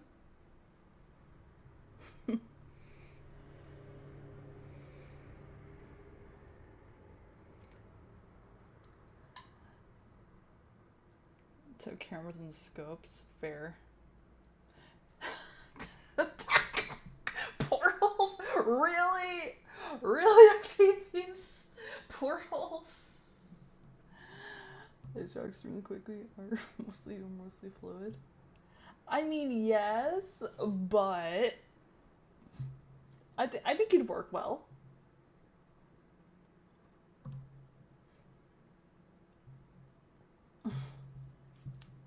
Okay, you fucking giraffe. Just take that. But if you took the heads, heads are large. That if you're taking out that many people, there'd be a lot of heads to carry, a decent chunk of weight, and probably blood and a lot of other shit. Not even counting the fucking logistics to be carrying all of it. Like, no. And mine would be to have earrings with the ring. I mean, I don't think it'd be a great idea, but I also know people can like make jewelry like out of teeth and shit. So, little wagon.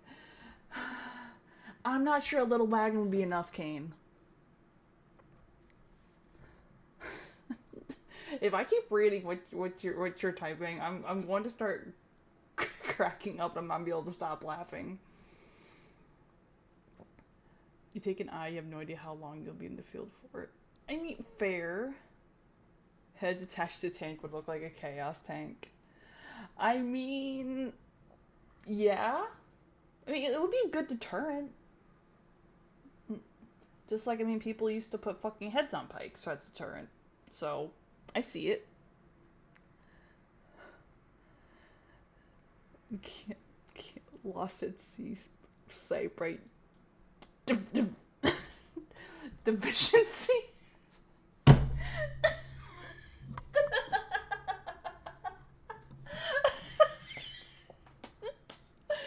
knew I should have started reading them. I knew I shouldn't have started. Lost at sea.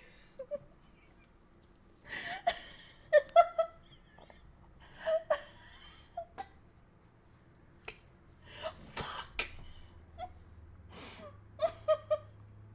Non-visionary. Needs braille to. I mean, I can actually read braille, but that's aside the point.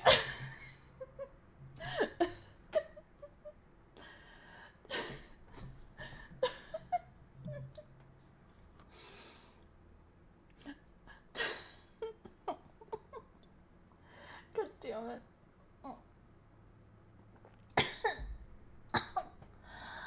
Alright, I think I'm good.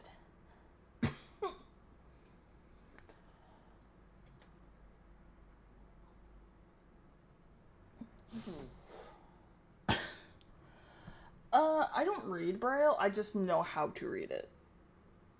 So, it's like, it's just something I learned how to read because I was bored.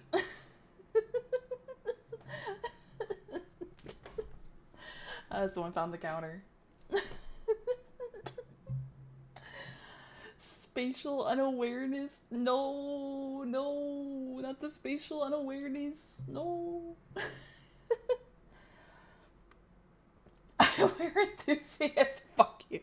No. It may be a good idea to take the head of any important kill, like a commander or something. You know, that I can that one I can follow, Moth. I can follow that one. When Ami's bored, she figures the universe out.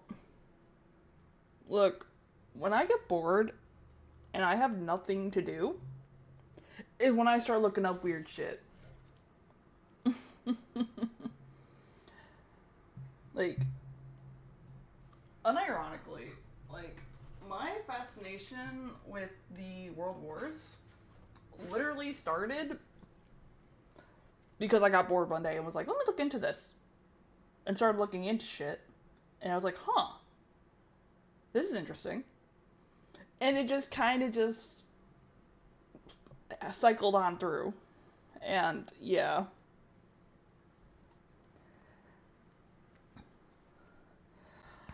Like, I'm sad to see almost every single paper I ended up when I had the option to write was actually about fucking World War. See-through frame fanatic. Google guru. Yeah, I don't really like Google.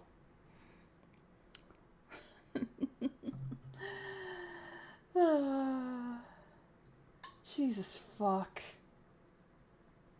It's like how I know, like, a bunch of fucking, like, well, not really, like, that's not Norse mythos, because I actually read a lot of Norse mythos, because I was curious, because I actually got curious on that when I wasn't bored. There was one guy who was killed by the severed head of his enemy. What the fuck? How would that even work? Was it like a projectile? Or did they use it as a club? Well, no, a club wouldn't work. It'd be kind of hard to swing like a club. That'd be kind of hard.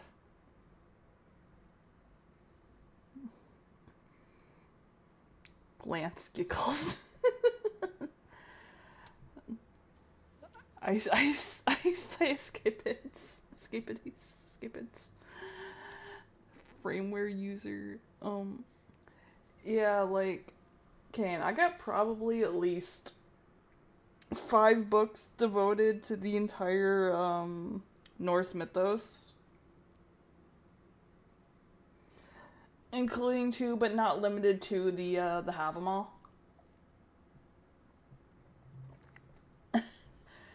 And the Edda and other shit, like Thor wearing a dress to steal back Mjolnir. So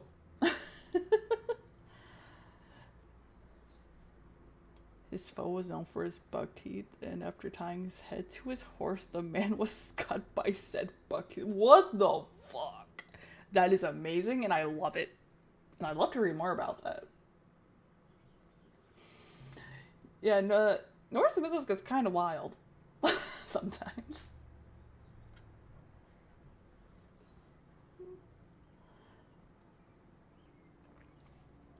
Teaching mythology? Probably not.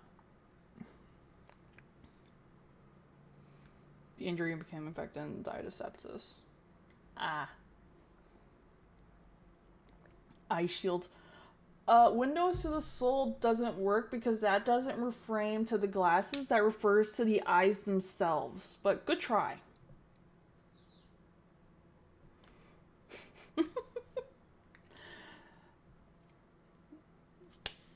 Make me, bitch.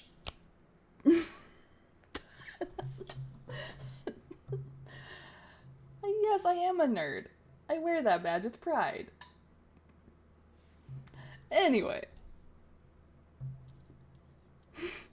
All the way to the rear. It's like 10 miles to get back to some town that they've already liberated previously, where they're going to be able to get food and shower and everything. But that's what they got to do. So they walk all the way there. They get to some French village. They're taking up quarters and barns and houses, and the French people are very welcoming and accommodating. But obviously, a little French village can't hold an entire division. They're doing everything they can for them. They're getting retooled, refitted, showered. They're getting food. They're having to get new reinforcements in because they lost so many men. This takes a little while, but they reestablish the unit. While they're on R&R in this French village, the mail catches up to John finally. He gets like 17 letters, and the last one from his fiance is her basically giving the Dear John letter of, I'm deciding to marry this other boy that I've been dating while you've been gone. And I believe in the letter she even says, because you're probably not gonna make it back anyways. God damn.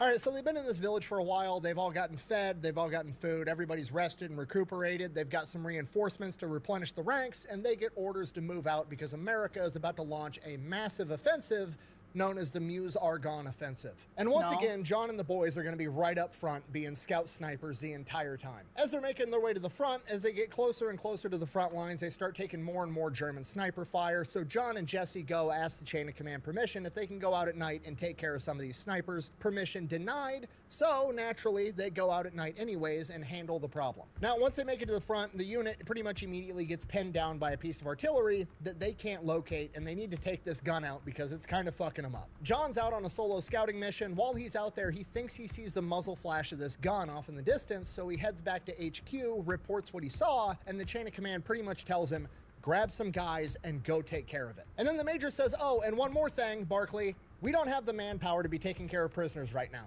Do you understand what I'm telling you? You got it. All the other intel guys, you know, all the other scout snipers, all the guys in the gang, they're all out on other missions doing stuff, so he just has to grab 5 random riflemen that aren't trained for this kind of work. Things are already not looking great. Barkley's kind of stressed out about it. He tells the rifle guys, like, okay, look, just do exactly what I do and follow me, and hopefully we'll get through this. So he leads these rifle guys up to the lines, through enemy lines. They sneak around. They wind up finding this gun where it's located. Barkley pulls everybody in. He lays out the plan. He's like, okay, here's the deal. You're with me. We're going right up the middle. You two go around the right side. You two go around the left side. Get in position within throwing grenade distance. And when I fire my pistol, everybody's going to throw a grenade into this pit with this gun, okay? And then we're going to storm it. That's exactly what happens. They split up. They surround this artillery emplacement, and everybody's just waiting on Barkley to fire. And then he hears a noise. Somebody kicked a rock, and it tumbles down down this bank or something, Oh, and then he no. hears a German Luger open fire, and he just yells now, and they all start throwing grenades into this artillery emplacement. The grenades go off, then they all storm the position. Barkley comes over the top. There's a German with a Luger that turns and raises a gun at him, but Barkley mag dumps the guy first. The riflemen then bayonet a few more. Everybody's dead. They've cleared the position. At this point, Barkley's like, okay, cool, we did it. Let's get the fuck out of here. They go back. Barkley heads back to HQ, drops off the rifleman, goes back to the commander, is like, okay, I took out the crew. And the commander goes, did you take out the gun? And Barkley goes, he was so stressed out and in such a hurry that he forgot to disable the gun, so now any other crew of Germans could just go up and start manning the gun again. He hasn't actually solved the problem. He feels like such an idiot and such a bad leader that he put his guys' lives at risk and then didn't even accomplish the mission, that he decides that he's going to go out there and do it himself because he doesn't think it's right that they should have to risk their lives again because of his fuck up. So that's exactly what he does. He sneaks back out to the gun. He gets there. Thankfully, the position is not manned yet. Okay, cool. He goes to take out the breech block, the part that the gun needs the most, that he can easily take with him back to disable the gun. It's jammed inside the gun. He can't get it out. He tries to beat it out. This fucking thing is not coming out. Okay, backup plan. I'll blow it up. He didn't bring any explosives. God damn it! Now, the only option left is for him to spike the gun, which is going to take a minute. Basically, he has to pack the gun barrel full of rocks and then beat them in with a pickaxe that's lying around, which is what he does. It takes him 30 minutes, the 30 longest minutes of his life, as he's expecting Germans to roll up and kill him at any moment. Thankfully, that doesn't happen. He spikes the gun, sneaks back, and then heads to HQ to let him know he's finally disabled the gun. Okay, by this point, this has turned into an all-day affair. The sun's already going down. It's been a very long, very stressful day. He tells the commander, like, okay, the gun's taken care of. And the commander's like, okay, cool. Go get ready. We're launching a night raid. Fuck, okay, I guess. And he gets told it's going to be a lot of close quarters combat in the woods in an open field. So he goes, swaps out his rifle for a shotgun, and gets back together with Jesse and Floyd. So they go in under the cover of darkness and press into these woods at night. It's dark. Nobody can fucking see anything. And apparently the Germans had the same exact idea, and they basically just run into each other in the darkness, and all hell breaks loose. Wow. It pretty much immediately devolves into up-close hand-to-hand combat, and nobody can tell who's who in the darkness. Barkley immediately gets clubbed before he even has a chance to fire his shotgun, drops his shotgun in the darkness, falls to the ground. Yeah, it's now just a he night just has a rave. pistol. Gets back to Without his the feet, he's lights. running around, there's gunfire all around, he can't tell who's who, doesn't want to shoot at one of his own guys, and then eventually, while he's trying to maneuver through these woods, he falls into some kind of pit, and suddenly there's a German right in front of him, scares the shit out of him. Luckily, the German's already dead. He's quite literally just fallen into a German machine gun position, and the German that was manning the gun is apparently no longer with us, and the gun still is. So he goes, looks at the machine gun, the breech block is taken out. Guess what he's got in his fucking pocket? Well, He'd been lugging around this chunk of metal in his pocket for just such an occasion, and listening to the old timers is about to pay off. So he goes, pulls the block out of his pocket. This is gonna be awesome. He goes to put it inside the gun. It won't go in because the Germans also mangled the receiver. I'll make it fit. It's just, everything sucks from this moment moving forward. Just everything's awful. I can't catch a break. Well, I can catch a break, but it's only the breakup between me and my fiance. Everything else just goes horrifically wrong. This sucks. And by this point, the whole vibe of the battle has shifted. There's like barely any gunfire going on. Basically what has happened is everybody has found a hole to hide in, and they're all just waiting until daylight, and then the fight's gonna resume. So he's just sitting there in this hole with this dead German and a disabled machine gun, waiting for daylight. As the sun starts coming up, he starts, peeking out of the hole, looking around. Not much going on around him, except for like 30 yards away, there's another hole, and he can see some movement. So he grabs this German's rifle and gets ready to shoot at whoever's inside that hole, and he's just watching, and he's watching, and you can see a silhouette, but he can't even see if it's a German uniform or an American uniform or a French uniform. Doesn't know who it is yet, so he doesn't want to shoot. And then eventually, just by watching the silhouette for a while, he recognizes the body language of this guy. And eventually he kind of like yells out, "Floyd, is that you?" It's Floyd. So then Floyd runs over, jumps in his hole with him. Together, they decide they're going to start sneaking back towards friendly lines. They start making their way there, and then eventually they run into Jesse by himself. Only problem, he's headed the other direction, and he's got orders to go penetrate enemy lines and figure out what's going on over there. Well, they're not going to let their boy go by himself, so they turn around and they join him. Germans have fallen back and created a defensive line. They sneak right up to this line. Jesse sneaks a little bit closer, takes out a German sentry with a trench knife, and they slip past, trying to see what troop movements the Germans are doing on their side of the lines. They're moving forward, and then eventually they run into an entire platoon of Germans. They pretty much do the only thing they can do at this point. They open fire, and then as soon as they realize what's going on and start returning fire, they turn around and they run. Barkley stumbles, loses his helmet, not stopping to get it, keeps running. Floyd winds up getting shot through the arm as they make their way all the way back to their lines. They make it back to their company. They're trying to get Floyd back to an aid station because he's got a gunshot wound, at which point they're informed we're basically stuck here because now the Germans are shelling and dropping mustard gas behind us. So it's like Germans are here, they're here, wall of German artillery fire and mustard gas. They're boxed in. So they bandage Floyd up the best they can. Barkley goes, grabs a helmet off of a dead soldier, and it's like, I guess we're fighting until we got another option. So they head to the front and fight until like noon that day. As the fighting dies down and the adrenaline starts to wear off, Barkley kind of starts to realize, like, my fucking head is itchy. At first he thinks he has lice, and then he takes the helmet off and realizes the helmet got hit with mustard gas, which is a blister agent, and he now has chemical burns and blisters all over his scalp. At this point, they kind of have a meeting of the minds between Jesse and Floyd and Tom and, you know, the gang, and they're basically like, okay, are we going to go to the aid station? Because we're all going to get medevaced if we do. We're getting pulled from combat. And Floyd, the guy who's been shot, the guy presumably in the worst condition, is like, absolutely not. I'm not leaving. I'm staying up front where the fight is. At which point, nobody else is allowed to bitch out either, so I guess we're all staying. So they bandage Floyd's arm up a little bit better, rinse it out with alcohol. They get iodine and scrub all the mustard gas off of Barkley's hair, get him a new helmet,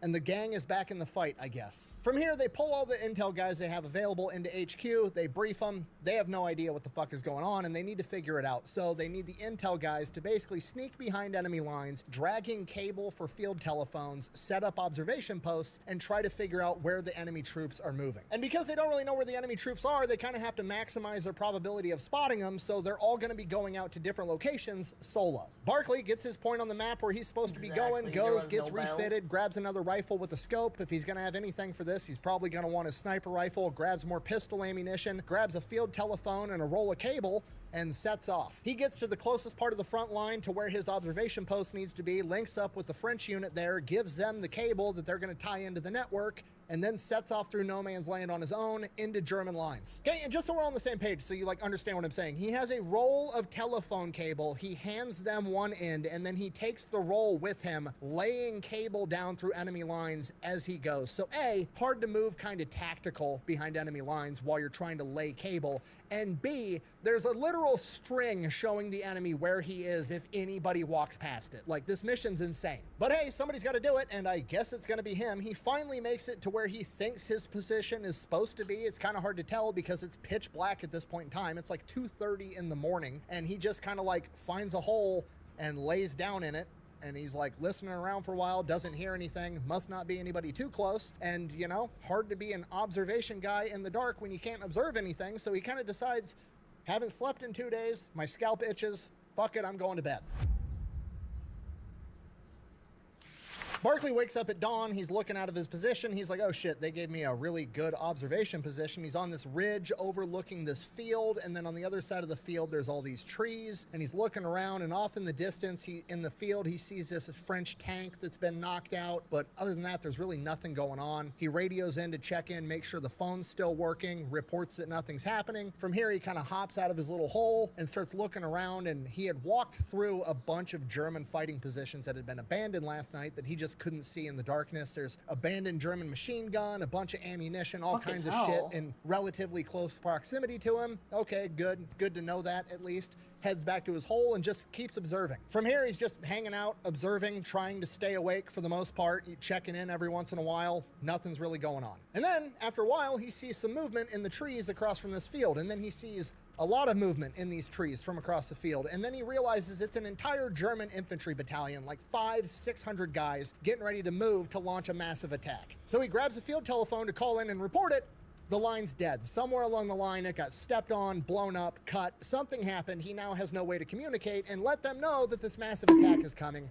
What the fuck is he gonna do? Okay, and remember, he's well behind enemy lines and it's broad daylight out, so there's presumably a bunch of Germans behind him, so he can't exactly just run back and warn everybody because he's gonna run into a bunch of Germans and he's gonna get killed. He's basically stuck here until night at a minimum. But he's gotta do something, right? So now he's looking at this knocked out French tank like, okay, I could maybe use that as a fortified firing position, but I'd need a machine gun. There's a German machine gun back behind me. Okay, we could get that over there, but I'd have to carry the gun, then I'd have to go back, get ammo, go back, get more ammo. It'd be a bunch of trips. There's no way that 1,200 eyeballs in that wood line aren't gonna see me and come over here and kill me. I can't do anything. And then, for whatever reason, divine intervention, Allied artillery starts dropping smoke rounds in this field, putting up a wall of smoke between this tank and that wood line. Barkley immediately hops out of his hole, runs over to that German machine gun, opens the gun up, grabs the breech block out of his pocket that he's still been carrying with him this entire time, goes to slide it in, hoping to God that it fits, and it does. Grabs the gun, hauls it to the tank, gets it inside, runs back, grabs all the ammunition, multiple trips. He estimates 4,000 rounds of ammo, gets as much of it inside the tank as he can, and puts the rest right outside the hatch door. Mounts the gun in one of the observation ports and waits. The smoke starts to dissipate, it clears out. The Germans aren't moving out yet. They're probably waiting to see if the Americans actually know where they're at, or if that was just a lucky shot with some smoke, just throwing out smoke screens randomly. You know, it happens. American artillery never comes. Must have just been a lucky shot.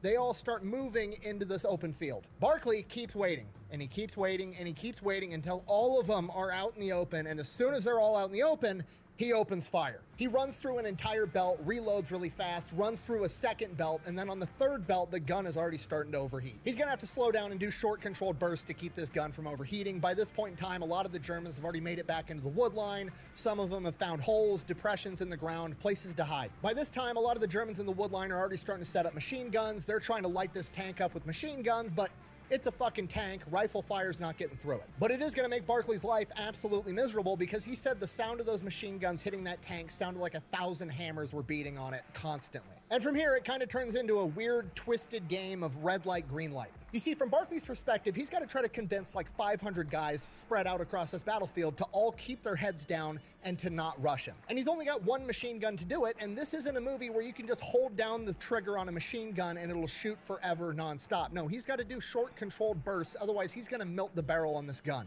And he has to manage reloading. On top of that, the entire thing is extremely disorienting because, like I said, the tank sounds like it's getting hit by 1,000 hammers. As he's firing, the gun's creating an immense amount of heat, and he's stuck inside of a metal box with it, and it's blowing gas and fumes back into the tank too. And from the German perspective, they have to try to get close enough to be able to take Barkley out, whether that be with grenades or by getting close enough to actually put accurate gunfire into one of the holes that Barkley's shooting out of. So every second Barkley isn't firing, they're going to be asking themselves, is this it? Is this my chance? Is he reloading? Did the gun overheat? Is this our chance to get closer to this guy, to go in there and take him out? Like I said, a life or death game of red light, green light. After the initial few minutes of the battle, the Germans have pretty much consolidated in two locations. They're in the wood line and they're over here on this hill. So now Barkley's just kind of bouncing back and forth between the two locations, throw some fire over here, keep him down over here, throw some fire over here, keep him down over there. The Germans start trying to do different stuff to take Barkley out. They lay down a bunch of machine gun fire on the tank to disorient him, and then they send a couple of machine gunners out into the open trying to get close enough to get accurate fire on this porthole so they can shoot into the tank and take out Barkley. Doesn't work. Barkley takes out both machine gun crews. But it's not constant action. If the Germans are all keeping their heads down, Barkley's perfectly content with not firing. Let the gun cool off. He's already dumped all the water that he has into the water jacket over this barrel, trying to keep this gun from overheating. And it's during one of these lulls in the battle that Barkley notices that there's a singular random rifle fire off in the distance, like way off in the distance, like 800, 1,000 yards away. And finally, he's looking around trying to see where it's coming from. It's coming from behind him. And then he sees over on the hill where the Germans are, one of the Germans gets hit and tumbles over. Barkley hadn't even seen that guy standing, that's why he wasn't shooting at him, but apparently he's got somebody out there shooting for him. And it goes on like this for like an hour, just Barkley trying to manage this entire situation without overheating the gun and reloading all at the same time, all while the tank is getting hotter and more full of fumes the entire time. It sucks. But then it gets 1,000 times worse because a 77mm round impacts near the tank. And Barkley's like, oh shit, they got some type of gun up here. And he starts scanning, looking, trying trying to find this gun, and then a second round hits, and it's even closer. They're walking the fire in on him, and he can't find where this gun is. Then a third round hits, even closer. Then a fourth goes right over the top of the tank, and on the fifth round, he sees the muzzle flash. It's back in this wood line like 500-600 yards away. He aims the machine gun right at this gun. He's gonna try to light up the crew, but then suddenly, Barkley wakes up in a full-blown panic attack. No idea how long he's been unconscious. He's bleeding out of his face. He can't breathe because of all the fumes inside of this tank. He unbuttons his top, opens the hatch, and sticks his torso out just to breathe fresh air. As he's coming to, he realizes the only reason he's probably alive right now is because there's a couple of American machine guns now up on the ridge, apparently having a massive firefight for like an hour and a half, alerts the Americans to where the attack is going to be coming from. And his tank got hit with that 77mm. The Germans are assuming that he's dead, and they've turned their attention over to these machine gunners on the ridge. It is at this moment that presumably Barkley has the oh shit moment of realizing the 77mm that just shot him is probably going to be pointing at them next. Barkley dives back into the tank, looks at the machine gun, it looks like it should still run, gets it back into the porthole, retakes aim at the 77mm gun, and lights it up with like 3 belts of ammunition, trying to destroy the gun, kill the crew, anything he can do to take this gun out of the fight. We don't know how it works, but it works because that gun never fires again. So that's good, but it creates a bigger problem because he's essentially just burned up his machine gun, it starts sputtering, he can't get more than 2 to 3 rounds out of it without it jamming, and the Germans know that he's alive and they are now shooting at his tank again with machine guns and rifle fire. He's got a spare barrel outside the tank next to all the ammunition, but he doesn't have any more water to put inside the cooling jacket, so it's just gonna burn up right away anyways. He's dead in the water. So he decides the only way he's gonna have a chance at making out of this alive is if he crawls into the driver's compartment, exits through that hole, which is facing the wood line during a lull in the fire, and try to make a break for this wood line and get into the woods and run. So he crawls into this driver's compartment where he's gonna wait for a lull in the fire, and once he gets inside this driver's compartment, he finds a jug of oil. At this point, he's like, water, oil, it'll cool the gun either way, right? Fuck it. He crawls back into the main part of the tank, pulls the gun out of the porthole, takes the barrel out, gets ready for a lull in the fire. As soon as the fire stops, he sets a land speed record, getting out of that tank, grabbing the other barrel, installing it on the machine gun, filling the water jacket full of oil, getting it back outside the porthole, and he is moving like a NASCAR pit crew. Why is he moving so fast? Because it's the world's most fucked up game of red light, green light, and there's only one reason they quit firing, and it's because they're sending their guys up there to come get him. He gets that machine gun back out the porthole just in time as 2 rifle squads are 50 yards away. He opens fire, and most of the rifle squad jumps inside of one of the craters made by the 77mm earlier. He can't hit him inside this crater. It's good cover for them. Great. Now he's got to worry about the guys in the wood line, the guys up on the hill, and the guys 50 yards in front of him inside of this crater in the ground. And if he loses track of those guys in the crater, he's probably going to die. So he's kind of bouncing back and forth between all 3 targets, laying down covering fire, short controlled bursts on each, trying to keep everybody down, and eventually the guys in the crater work up the courage to try to launch an assault. He catches them, lights them up with some rifle fire, they dive back into the crater. But this time, they dropped a bag of grenades right by this crater hole.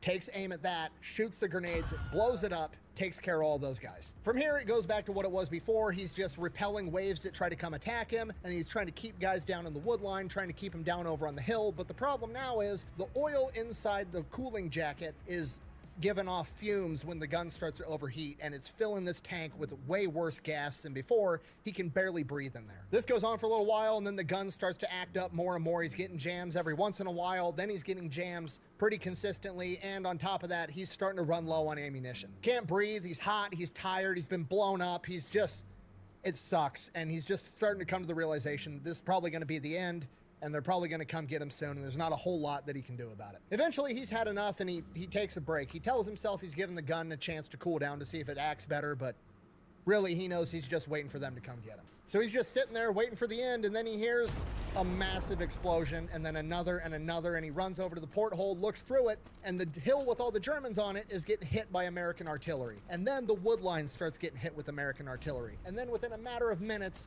American forces are pouring into this valley. The Germans are retreating. He's finally got lucky. Slow luck is better than no luck, I guess. He crawls out of this tank, breathing fresh air for the first time in hours, and he's just sitting there waiting, taking a minute, appreciating the fact that he's gonna live to see tomorrow. And next thing he knows, a rifle platoon rolls up on him. The lieutenant in charge is like, who the fuck are you? And he's like, I'm Barkley, 3rd Infantry Division, this unit, yada, yada, yada. And the lieutenant's like, what happened? He goes, I was fighting the Germans inside that tank. Lieutenant looks at this tank that's been blown up multiple times at this point and the field of dead Germans in front of it and looks back at Barkley like, what the fuck? And Barkley asks him, yeah, do you know where my unit is? And he's like, no. And Barkley's like, all right, well, I'm gonna go find him. And then just starts staggering back to where his headquarters was. Starts making his way back. He gets back to where like his original observation post was up on this ridge. Here's another big explosion, turns around and looks, and it's German heavy artillery way back behind the line. Finally got his tank sighted in, and they are just bombarding the spot where his tank is. Close.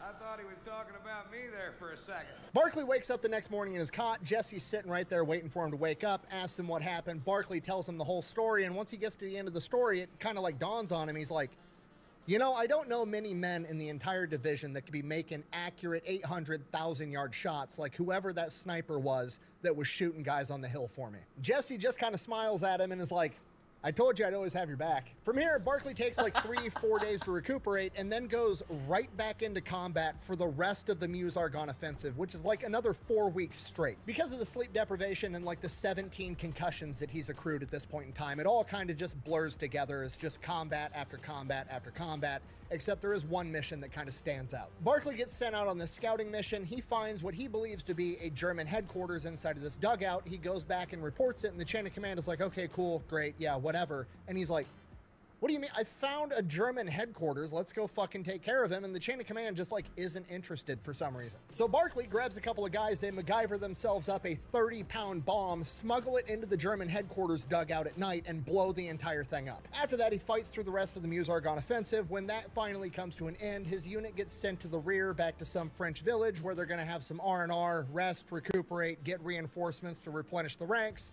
The same thing all over again. While they're in this village, the word on the street is they're going to be launching another huge offensive soon. It's going to be big enough to end the war. So Jesse and John start gearing up, getting ready for that. They're studying maps. They're learning everything about the general area. And then one day the captain calls them into his tent. They go in there and the captain informs them that he's put them up and they're going to be going off to officer school. They kind of talked amongst themselves and they're like, there's one more big push and this war's over. I don't want to be at officer school while that's happening. I'm not staying in the army after this is over. There's no point in going. They go back to the captain. They refuse his offer, basically say they want to be here to end out World War I. Next day, they're in the tents. They're studying maps. They're learning. They're getting ready. They're gearing up. And then a huge celebration breaks out in the background. They walk out of their tent and they're like, what is happening? The French people are throwing a parade. They're drinking. They're yelling stuff in French. People are crying. John and Jesse are looking around like, what is happening right now? And somebody tells them the armistice was just signed. And they look at each other and they're like, the fuck is an armistice?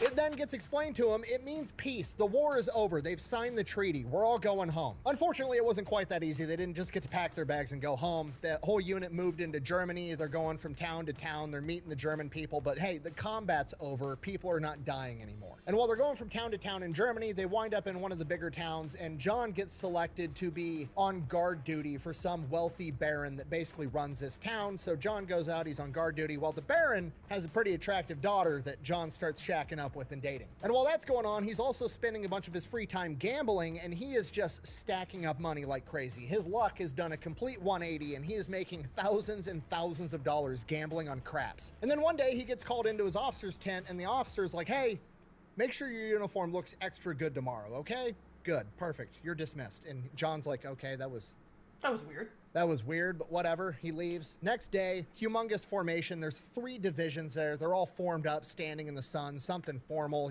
boring. They're all standing there. John's not really paying attention. There's like talking people up front going on in the background. And then all of a sudden he hears his name, John Lewis Barkley, report. And his head kind of snaps up like, oh shit, what? He looks at his captain. The captain looks at him like, get up there. So he runs up front. There's already a couple guys up there standing at attention. So he just kind of gets in line and stands at attention too, not knowing what's going on, worried he's about to get in trouble. Then they put him at ease. He stands at ease. And then next thing he knows, General Blackjack Pershing, the leader of the Allied forces, is standing in front of him, putting something around his neck. He has no idea what's going on. Then Blackjack Pershing salutes him, and he about throws his arm out of socket, saluting back. And then Blackjack Pershing moves on, and he's just still standing there at ease, and he's just kind of like, what what just happened, and he kind of like looks down his nose to see what's around his neck, and all he sees is a blue necklace, and he immediately knows it's the Medal of Honor, the same one that 2 other members of his family had earned before him. And his first reaction is like, oh, I hope this isn't a mistake. This is going to be really embarrassing if this is all a mistake. And then come to find out later on that during his entire battle, when he was inside of that tank, there were actually Allied observers that were watching the entire thing and reporting back the play-by-play via field telephone. And John Lewis Barclay had definitely earned the Medal of Honor. From here, now he's a big shot with everybody. The gang's super proud of him, but then it keeps going, and it's like every day or every other day, there's another massive formation where they're giving out medals. They're not just giving them to him, they're giving them to everybody, but every single time he's getting called up there and he's given another medal. He's given the French Croix de Guerre. He's given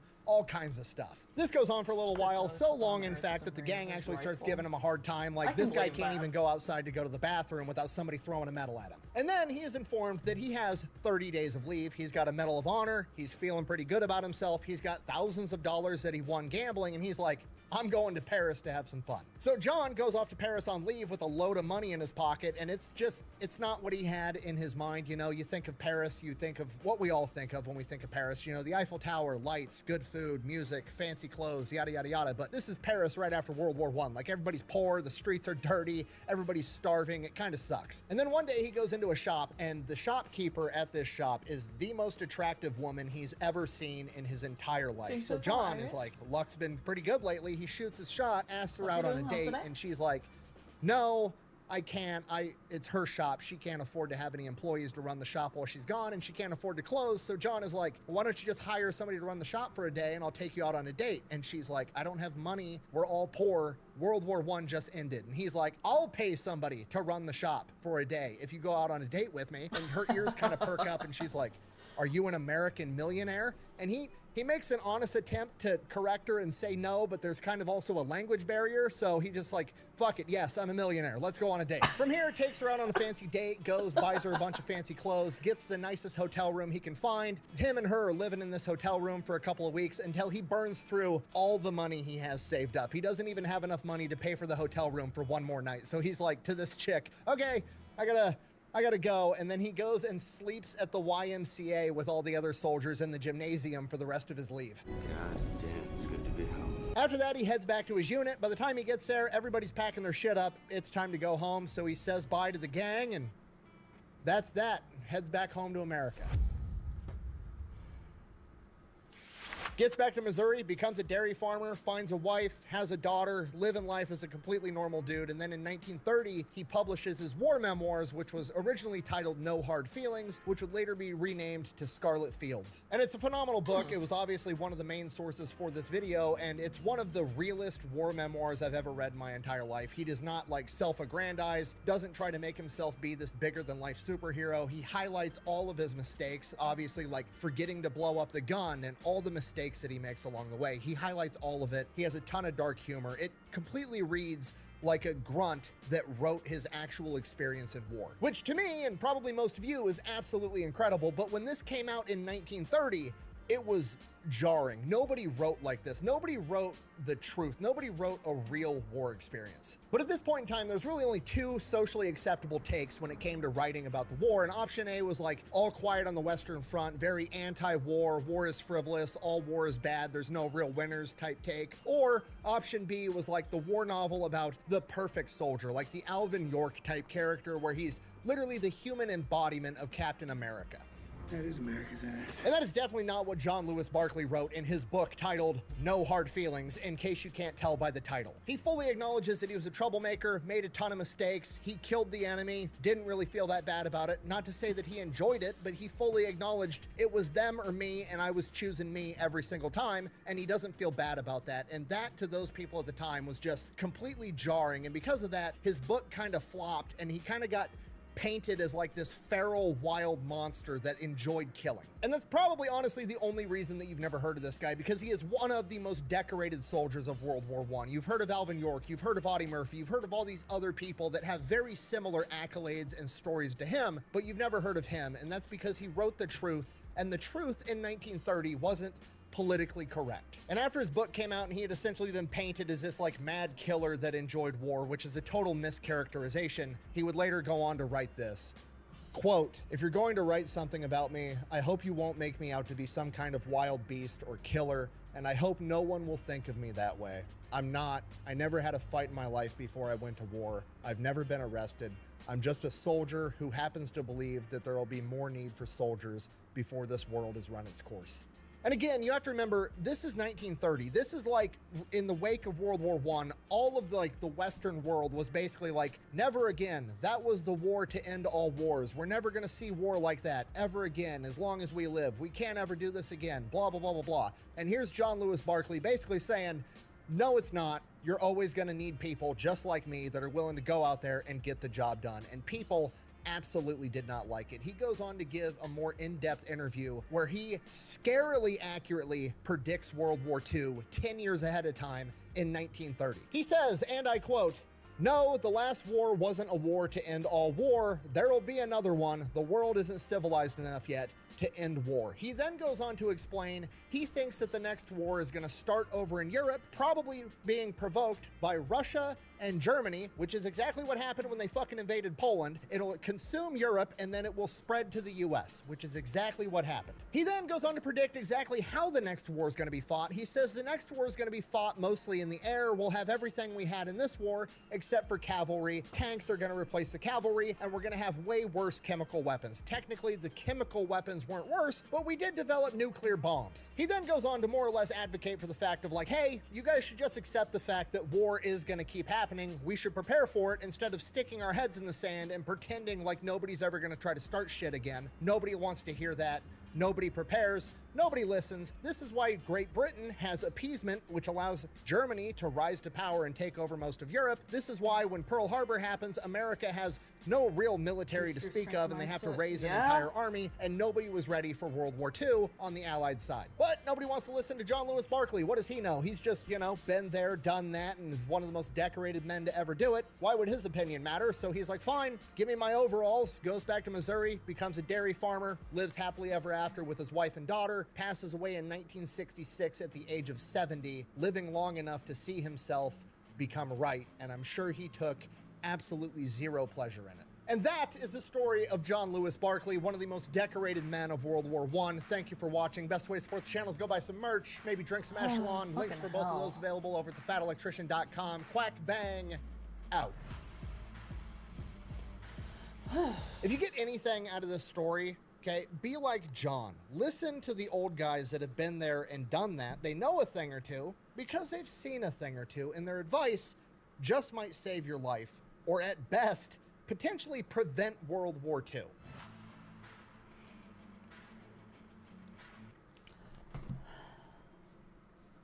That was a lot.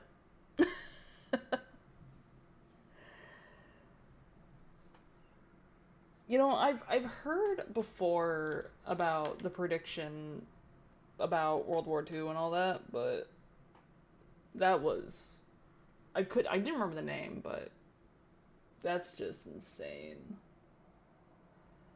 Fuck. Low-key, might actually read more about him. Because I am a little more curious now. Dad lore for real. I don't know about dad lore. Dictate peace at the mouth of a cannon. Commodore Stephen Decatur. I mean, fair. Probably not the greatest thing, but there is some merit to peace through strength. Not that I don't think it should be a thing, but there is some merit to it.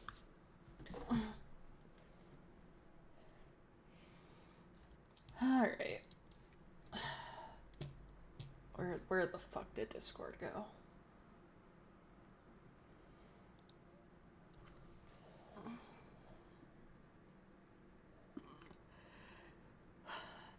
Does it matter which one, Octavius?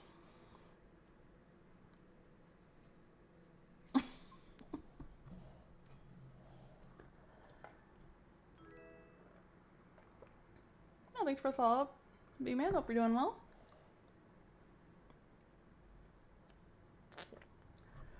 The second one is in regards to Lesbian? That's what we're talking about. Ah, okay. I got you. Okay.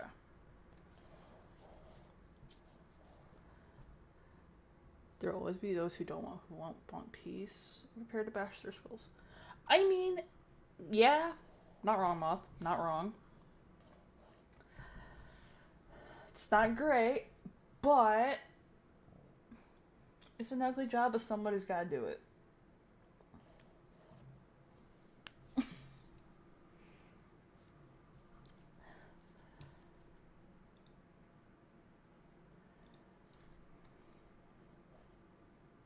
Destroy all is evil, so that good mean. I mean, but technically speaking, if there was no evil, how would you know what good is at that point? Speak softly and carry a big stick. I fucking love that quote. Probably my favorite ones. Alright.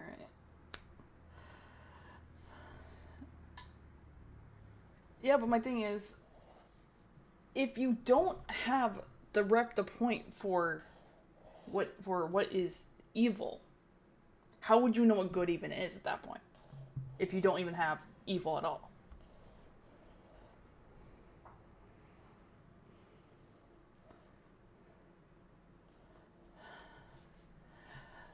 Good old Theodore Roosevelt.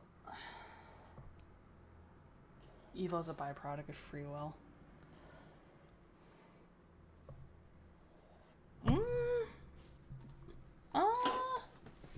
I gotta think on that one. Because, like, I see it, but I'm not necessarily sure I 100% agree with it.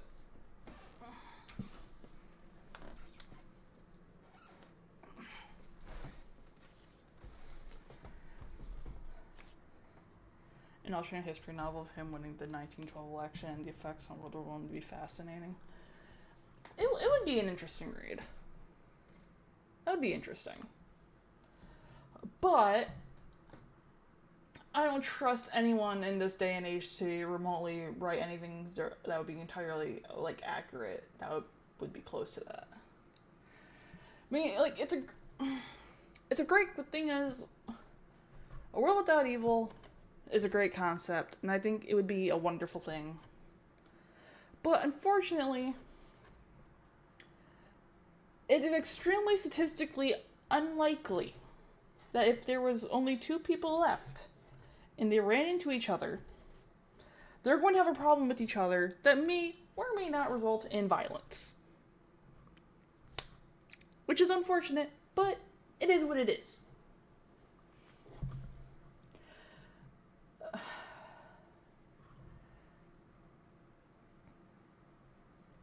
Alright. Let me pull this video up here.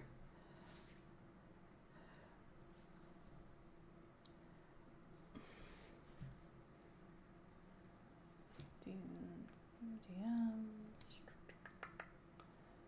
Which I do appreciate you sparing me having to scroll all the way up. I appreciate that.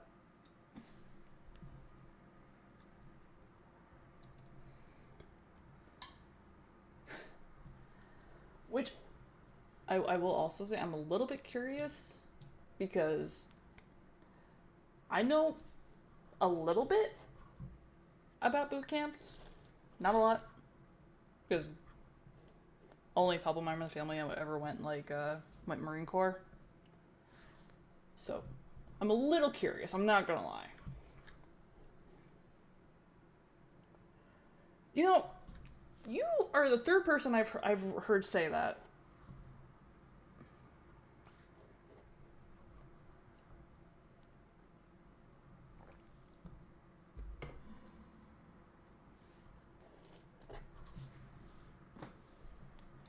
Okay, let me pull this fucking shit open.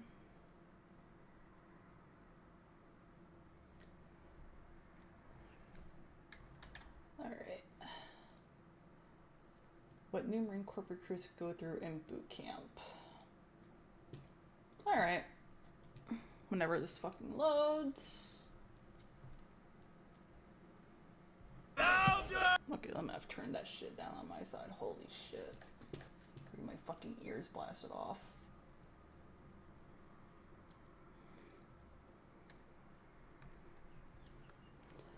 But isn't that any of the boot camps though?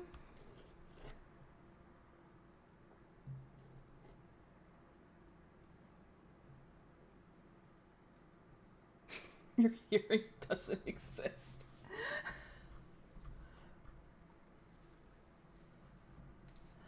But more so in the corpse.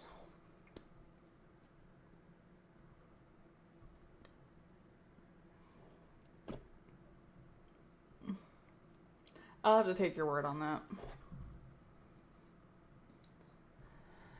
Yes, Kane, go to bed.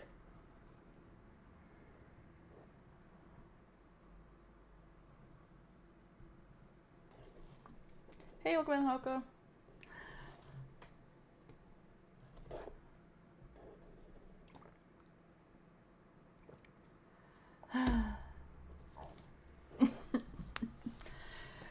You know, I was trying to get under your skin, but apparently it didn't work. Alright. Let me turn this sound down just a smidgen. Oh, rage bait. Well, I never said I was good at rage baiting.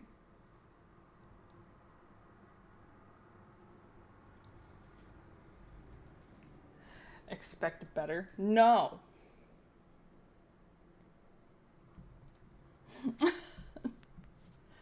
Because I don't want to be good at rage bait.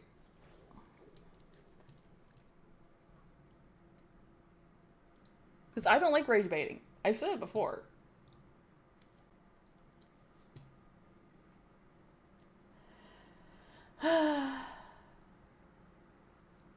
No. What reason would I have to do that? Deadass.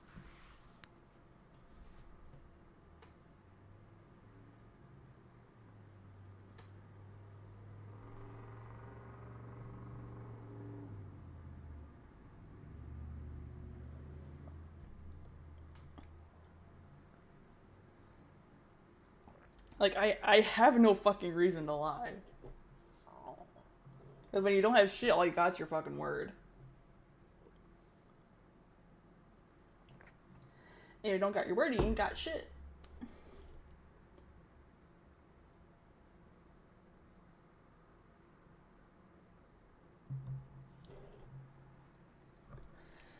Alright. Let's see what this shit is.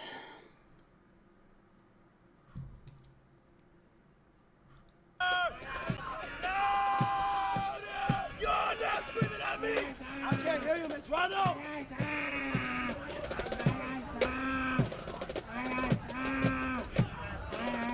Man, go to bed.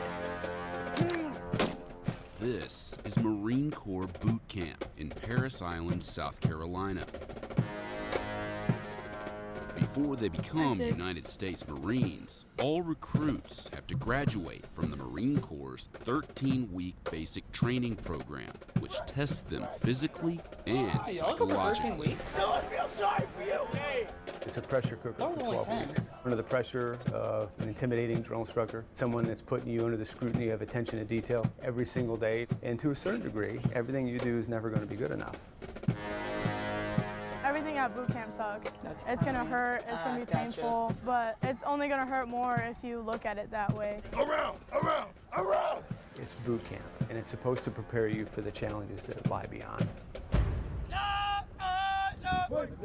We spent 5 days at Parris Island, where we saw different companies at various stages of training. You will not run, you will walk. Get on the yellow footprints right now. Aye, sir! You will do what you're told to do, when you're told to do it, and without question. Do you understand? Yes, sir! On day 1 of boot camp, new recruits arrive at the receiving barracks, where they take their first steps toward becoming Marines by walking through these silver hatches, symbolizing the threshold between the outside world and Parris Island. You walk through these silver hatches once and never again. Do you understand? Aye, sir! Once inside, recruits are processed and assigned to their platoons. Put it up! Yes, ma'am! I know you were told us to come with your hands down! Put it up in a bun. In a bun. Bun. I'm out! I'm out!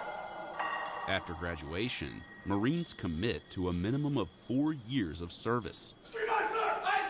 Upon entering the Corps, an entry-level private will earn around $20,000 a year. Sit down. Yes, sir.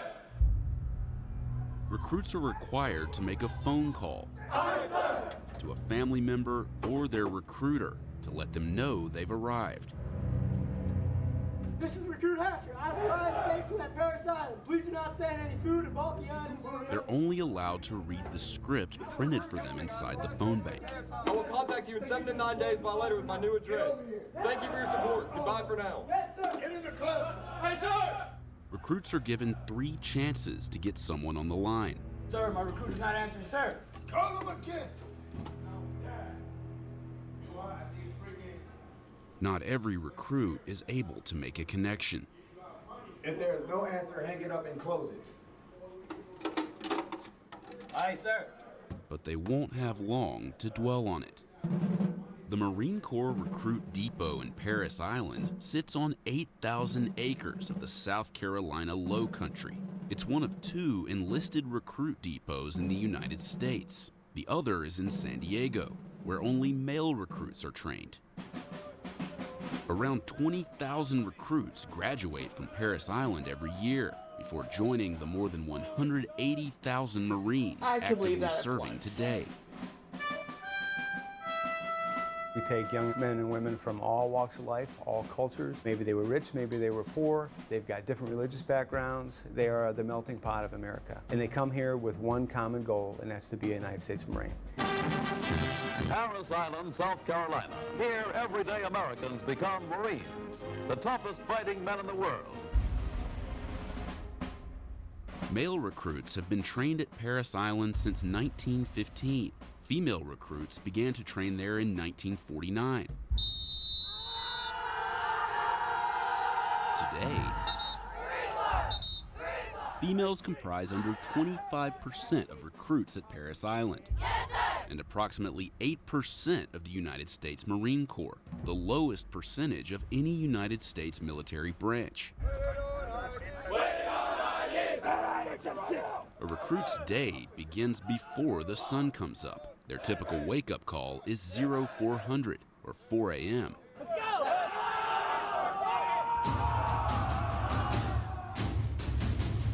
Recruits endure an intense series of physical challenges. 4-3. Am I hearing that right? 4-3. Yes, sir. Fail. Some recruits arrive in better shape than others. Some never did anything more than sit on a couch, as a couch potato. And some may have been collegiate athletes. So there's a vast spread of what their athletic fitness and ability is. Aye, sir. Much of their training happens here, in Leatherneck Square, where a series of intimidating obstacles comprise the confidence course.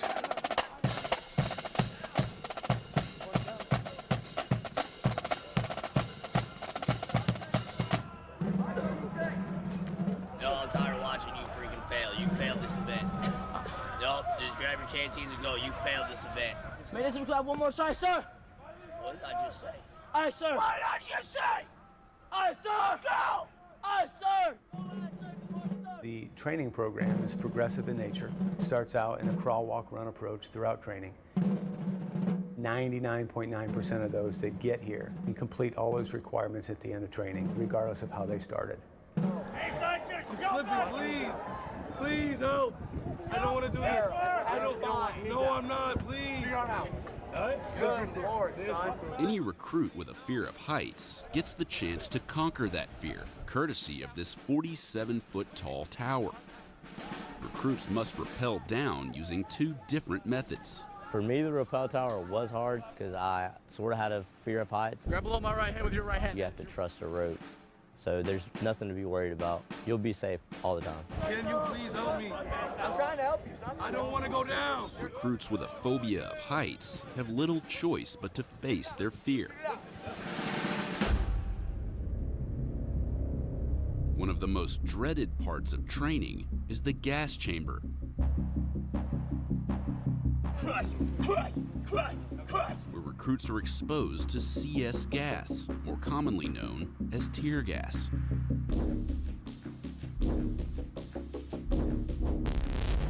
Once the recruits enter the chamber, they break the seals of their gas masks. You go in, you feel it, instantly hit your skin, you just feel burning.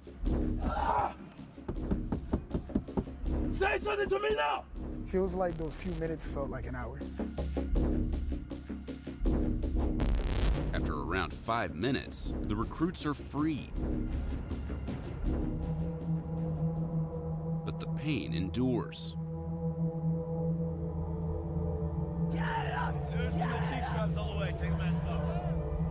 Definitely, you thank God for fresh air. It's really nice to be able to breathe in and not feel an instant burning sensation. Gas chamber is important because it builds confidence. Confidence in the gear, confidence in the drill instructors, and then confidence in themselves. Now, start walking! Recruits are trained in different styles of hand-to-hand combat. First thing we want to see is that straight thrust, you understand? Yes, sir. That butt thrust, good night, sir. Aye, sir. A key aspect of their martial arts training is fighting with bugle sticks. You killed that opponent, you understand?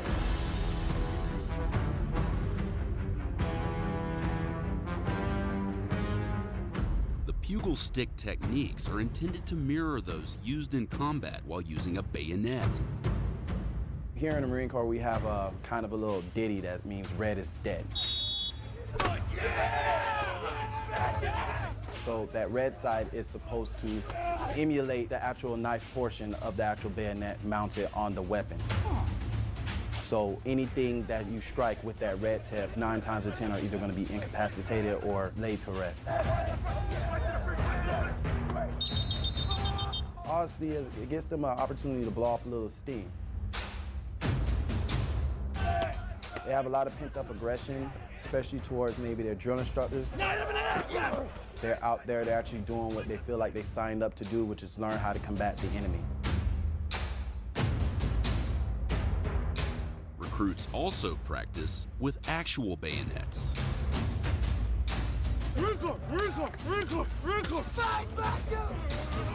And engage in other types of hand-to-hand combat.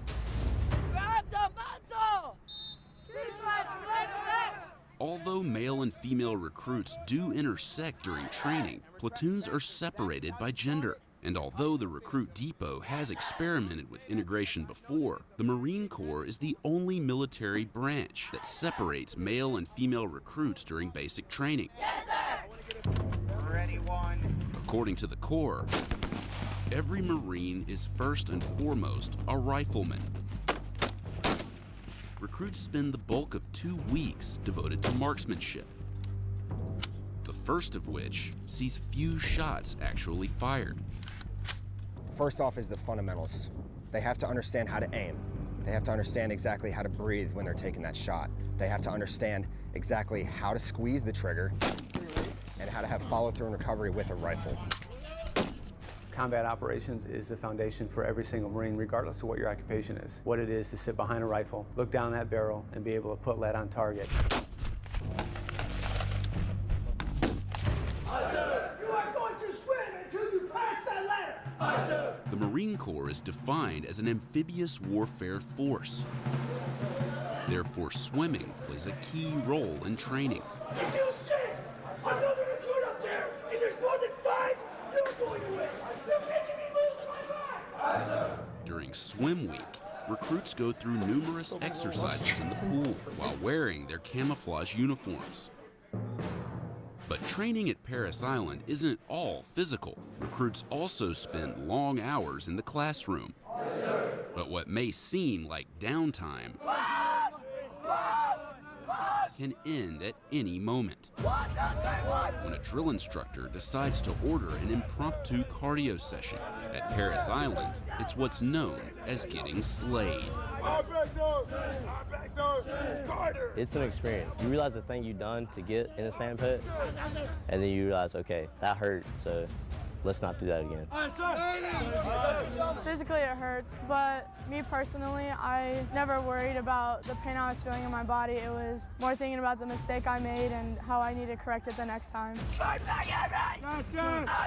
So there's going to be some chaos because when they come here, we want to tear them down a little bit, and then we want to bring them back up into the mold of what it is to be a United States Marine.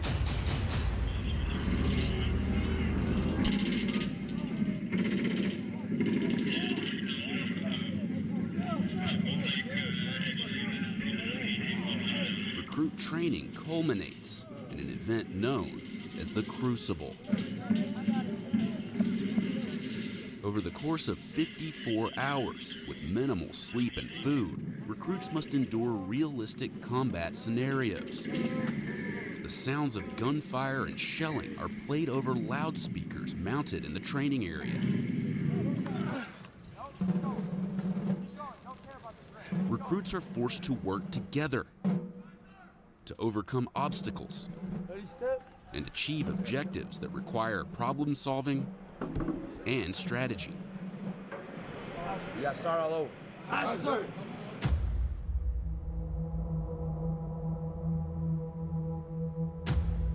This is what we saw on the second day. The recruits had become exhausted and irritable. Catch us ready. Ready. Jumping. Jump away. Just jump. Jump. You're not even jumping. Aye, sir. You're just falling down. Aye, sir. Aye, sir. You know, you go through a really rough time. You start thinking, man, like, it's hot, I'm thirsty, my arms haven't felt this bad in my whole life. We're halfway there, come on. You just keep looking at the person to the left and right, and you're like, well, he's doing it, I gotta keep going. Like, I'm not gonna let him do it on his own. Come on. So there's no reason not to push. Once the Crucible is complete, these recruits officially become Marines.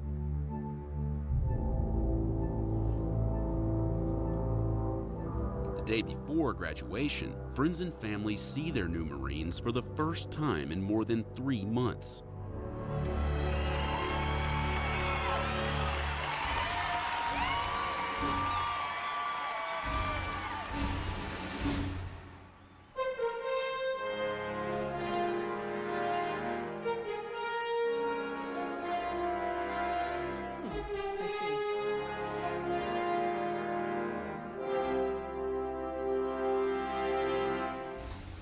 Families that come down for graduation day that haven't seen their son or daughter in about 3 months immediately notice not only a physical but an intangible difference.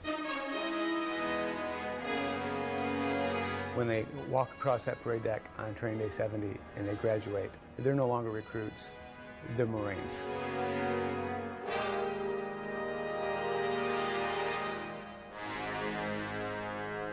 Meanwhile, in the barracks of Lima Company, I'm talking to you. Aye, sir. Are these windows right there? Aye, sir. Take all that trash out. Aye, sir. brand new recruits diligently square away their racks before being warmly welcomed by their senior drill instructor. Sit up straight and look at me. Our mission is to train each one of you to become a United States Marine. Discipline and spirit are the hallmarks of a Marine. We will give every effort to train you, even after some of you have given up on yourself. Starting now, you will treat me and all other Marines with the highest respect. Physical or verbal abuse by any Marine or recruit will not be tolerated. My drill sergeant and I will be with you every day. Everywhere you go, you must give 100% of yourself at all times. Above all else, never quit or give up. We offer you the challenge of recruit training and the opportunity to earn the title United States Marine. Yes!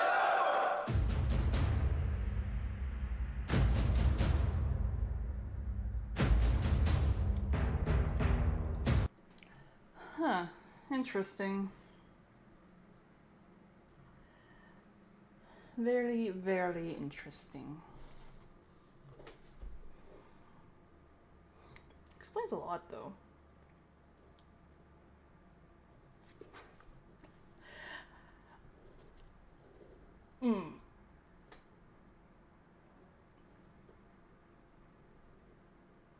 10.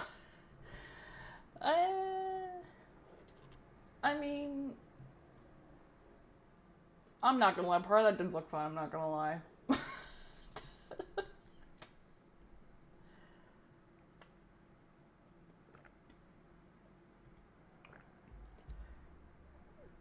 That actually did look fun.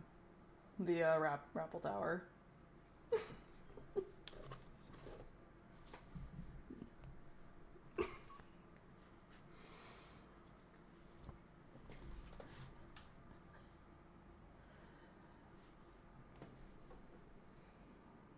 Yeah, my cousin who didn't really say much about his time at the Marine Corps boot camp. He didn't say much about it. Rappel? Ah, okay.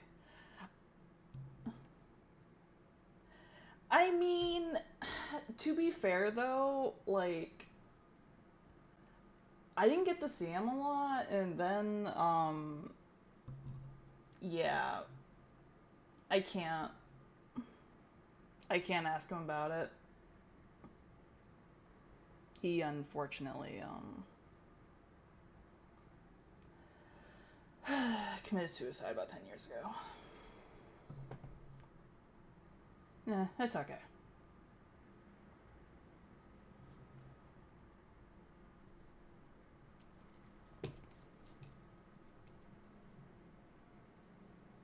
It is what it is.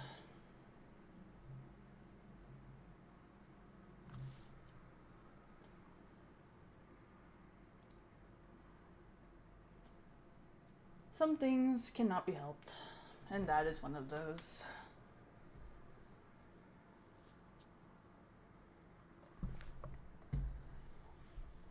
Let's see, what else do I got?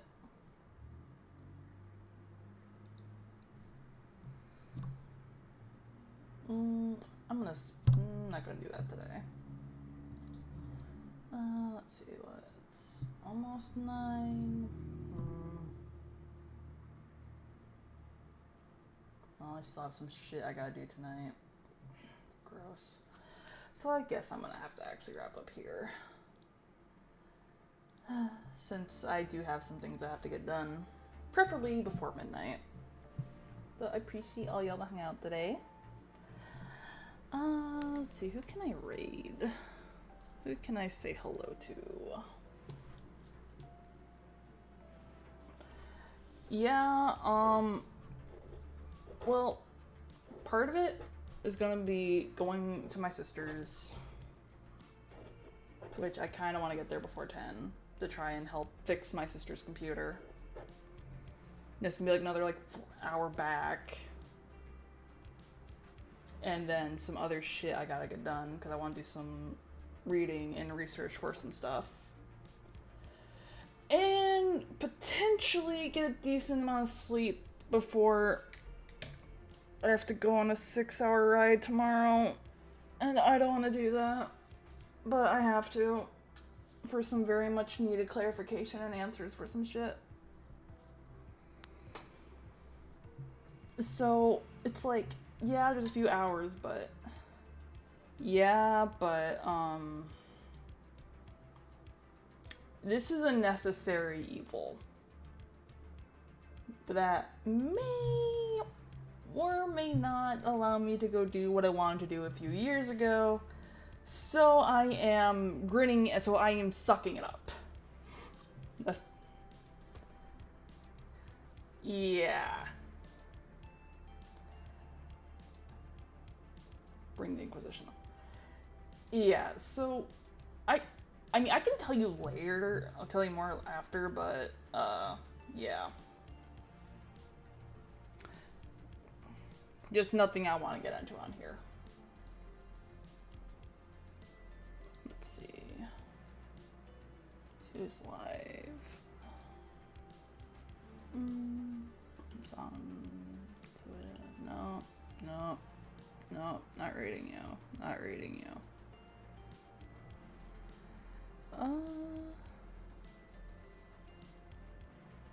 Don't feel like rating Minnow this time. Throw me a bone. Yeah. Is this you telling me I should not do the thing and just stay alive? Is this what you're telling me?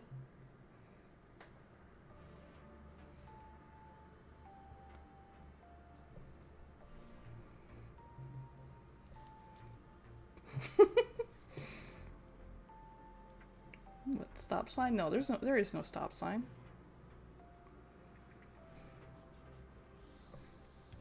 You know what? I think I will raid Minnow. Fuck it. I'll be a pain in the ass.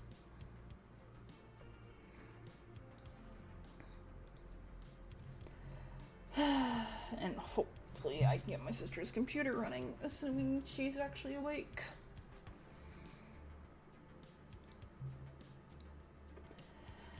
Anyways, y'all take care of yourselves.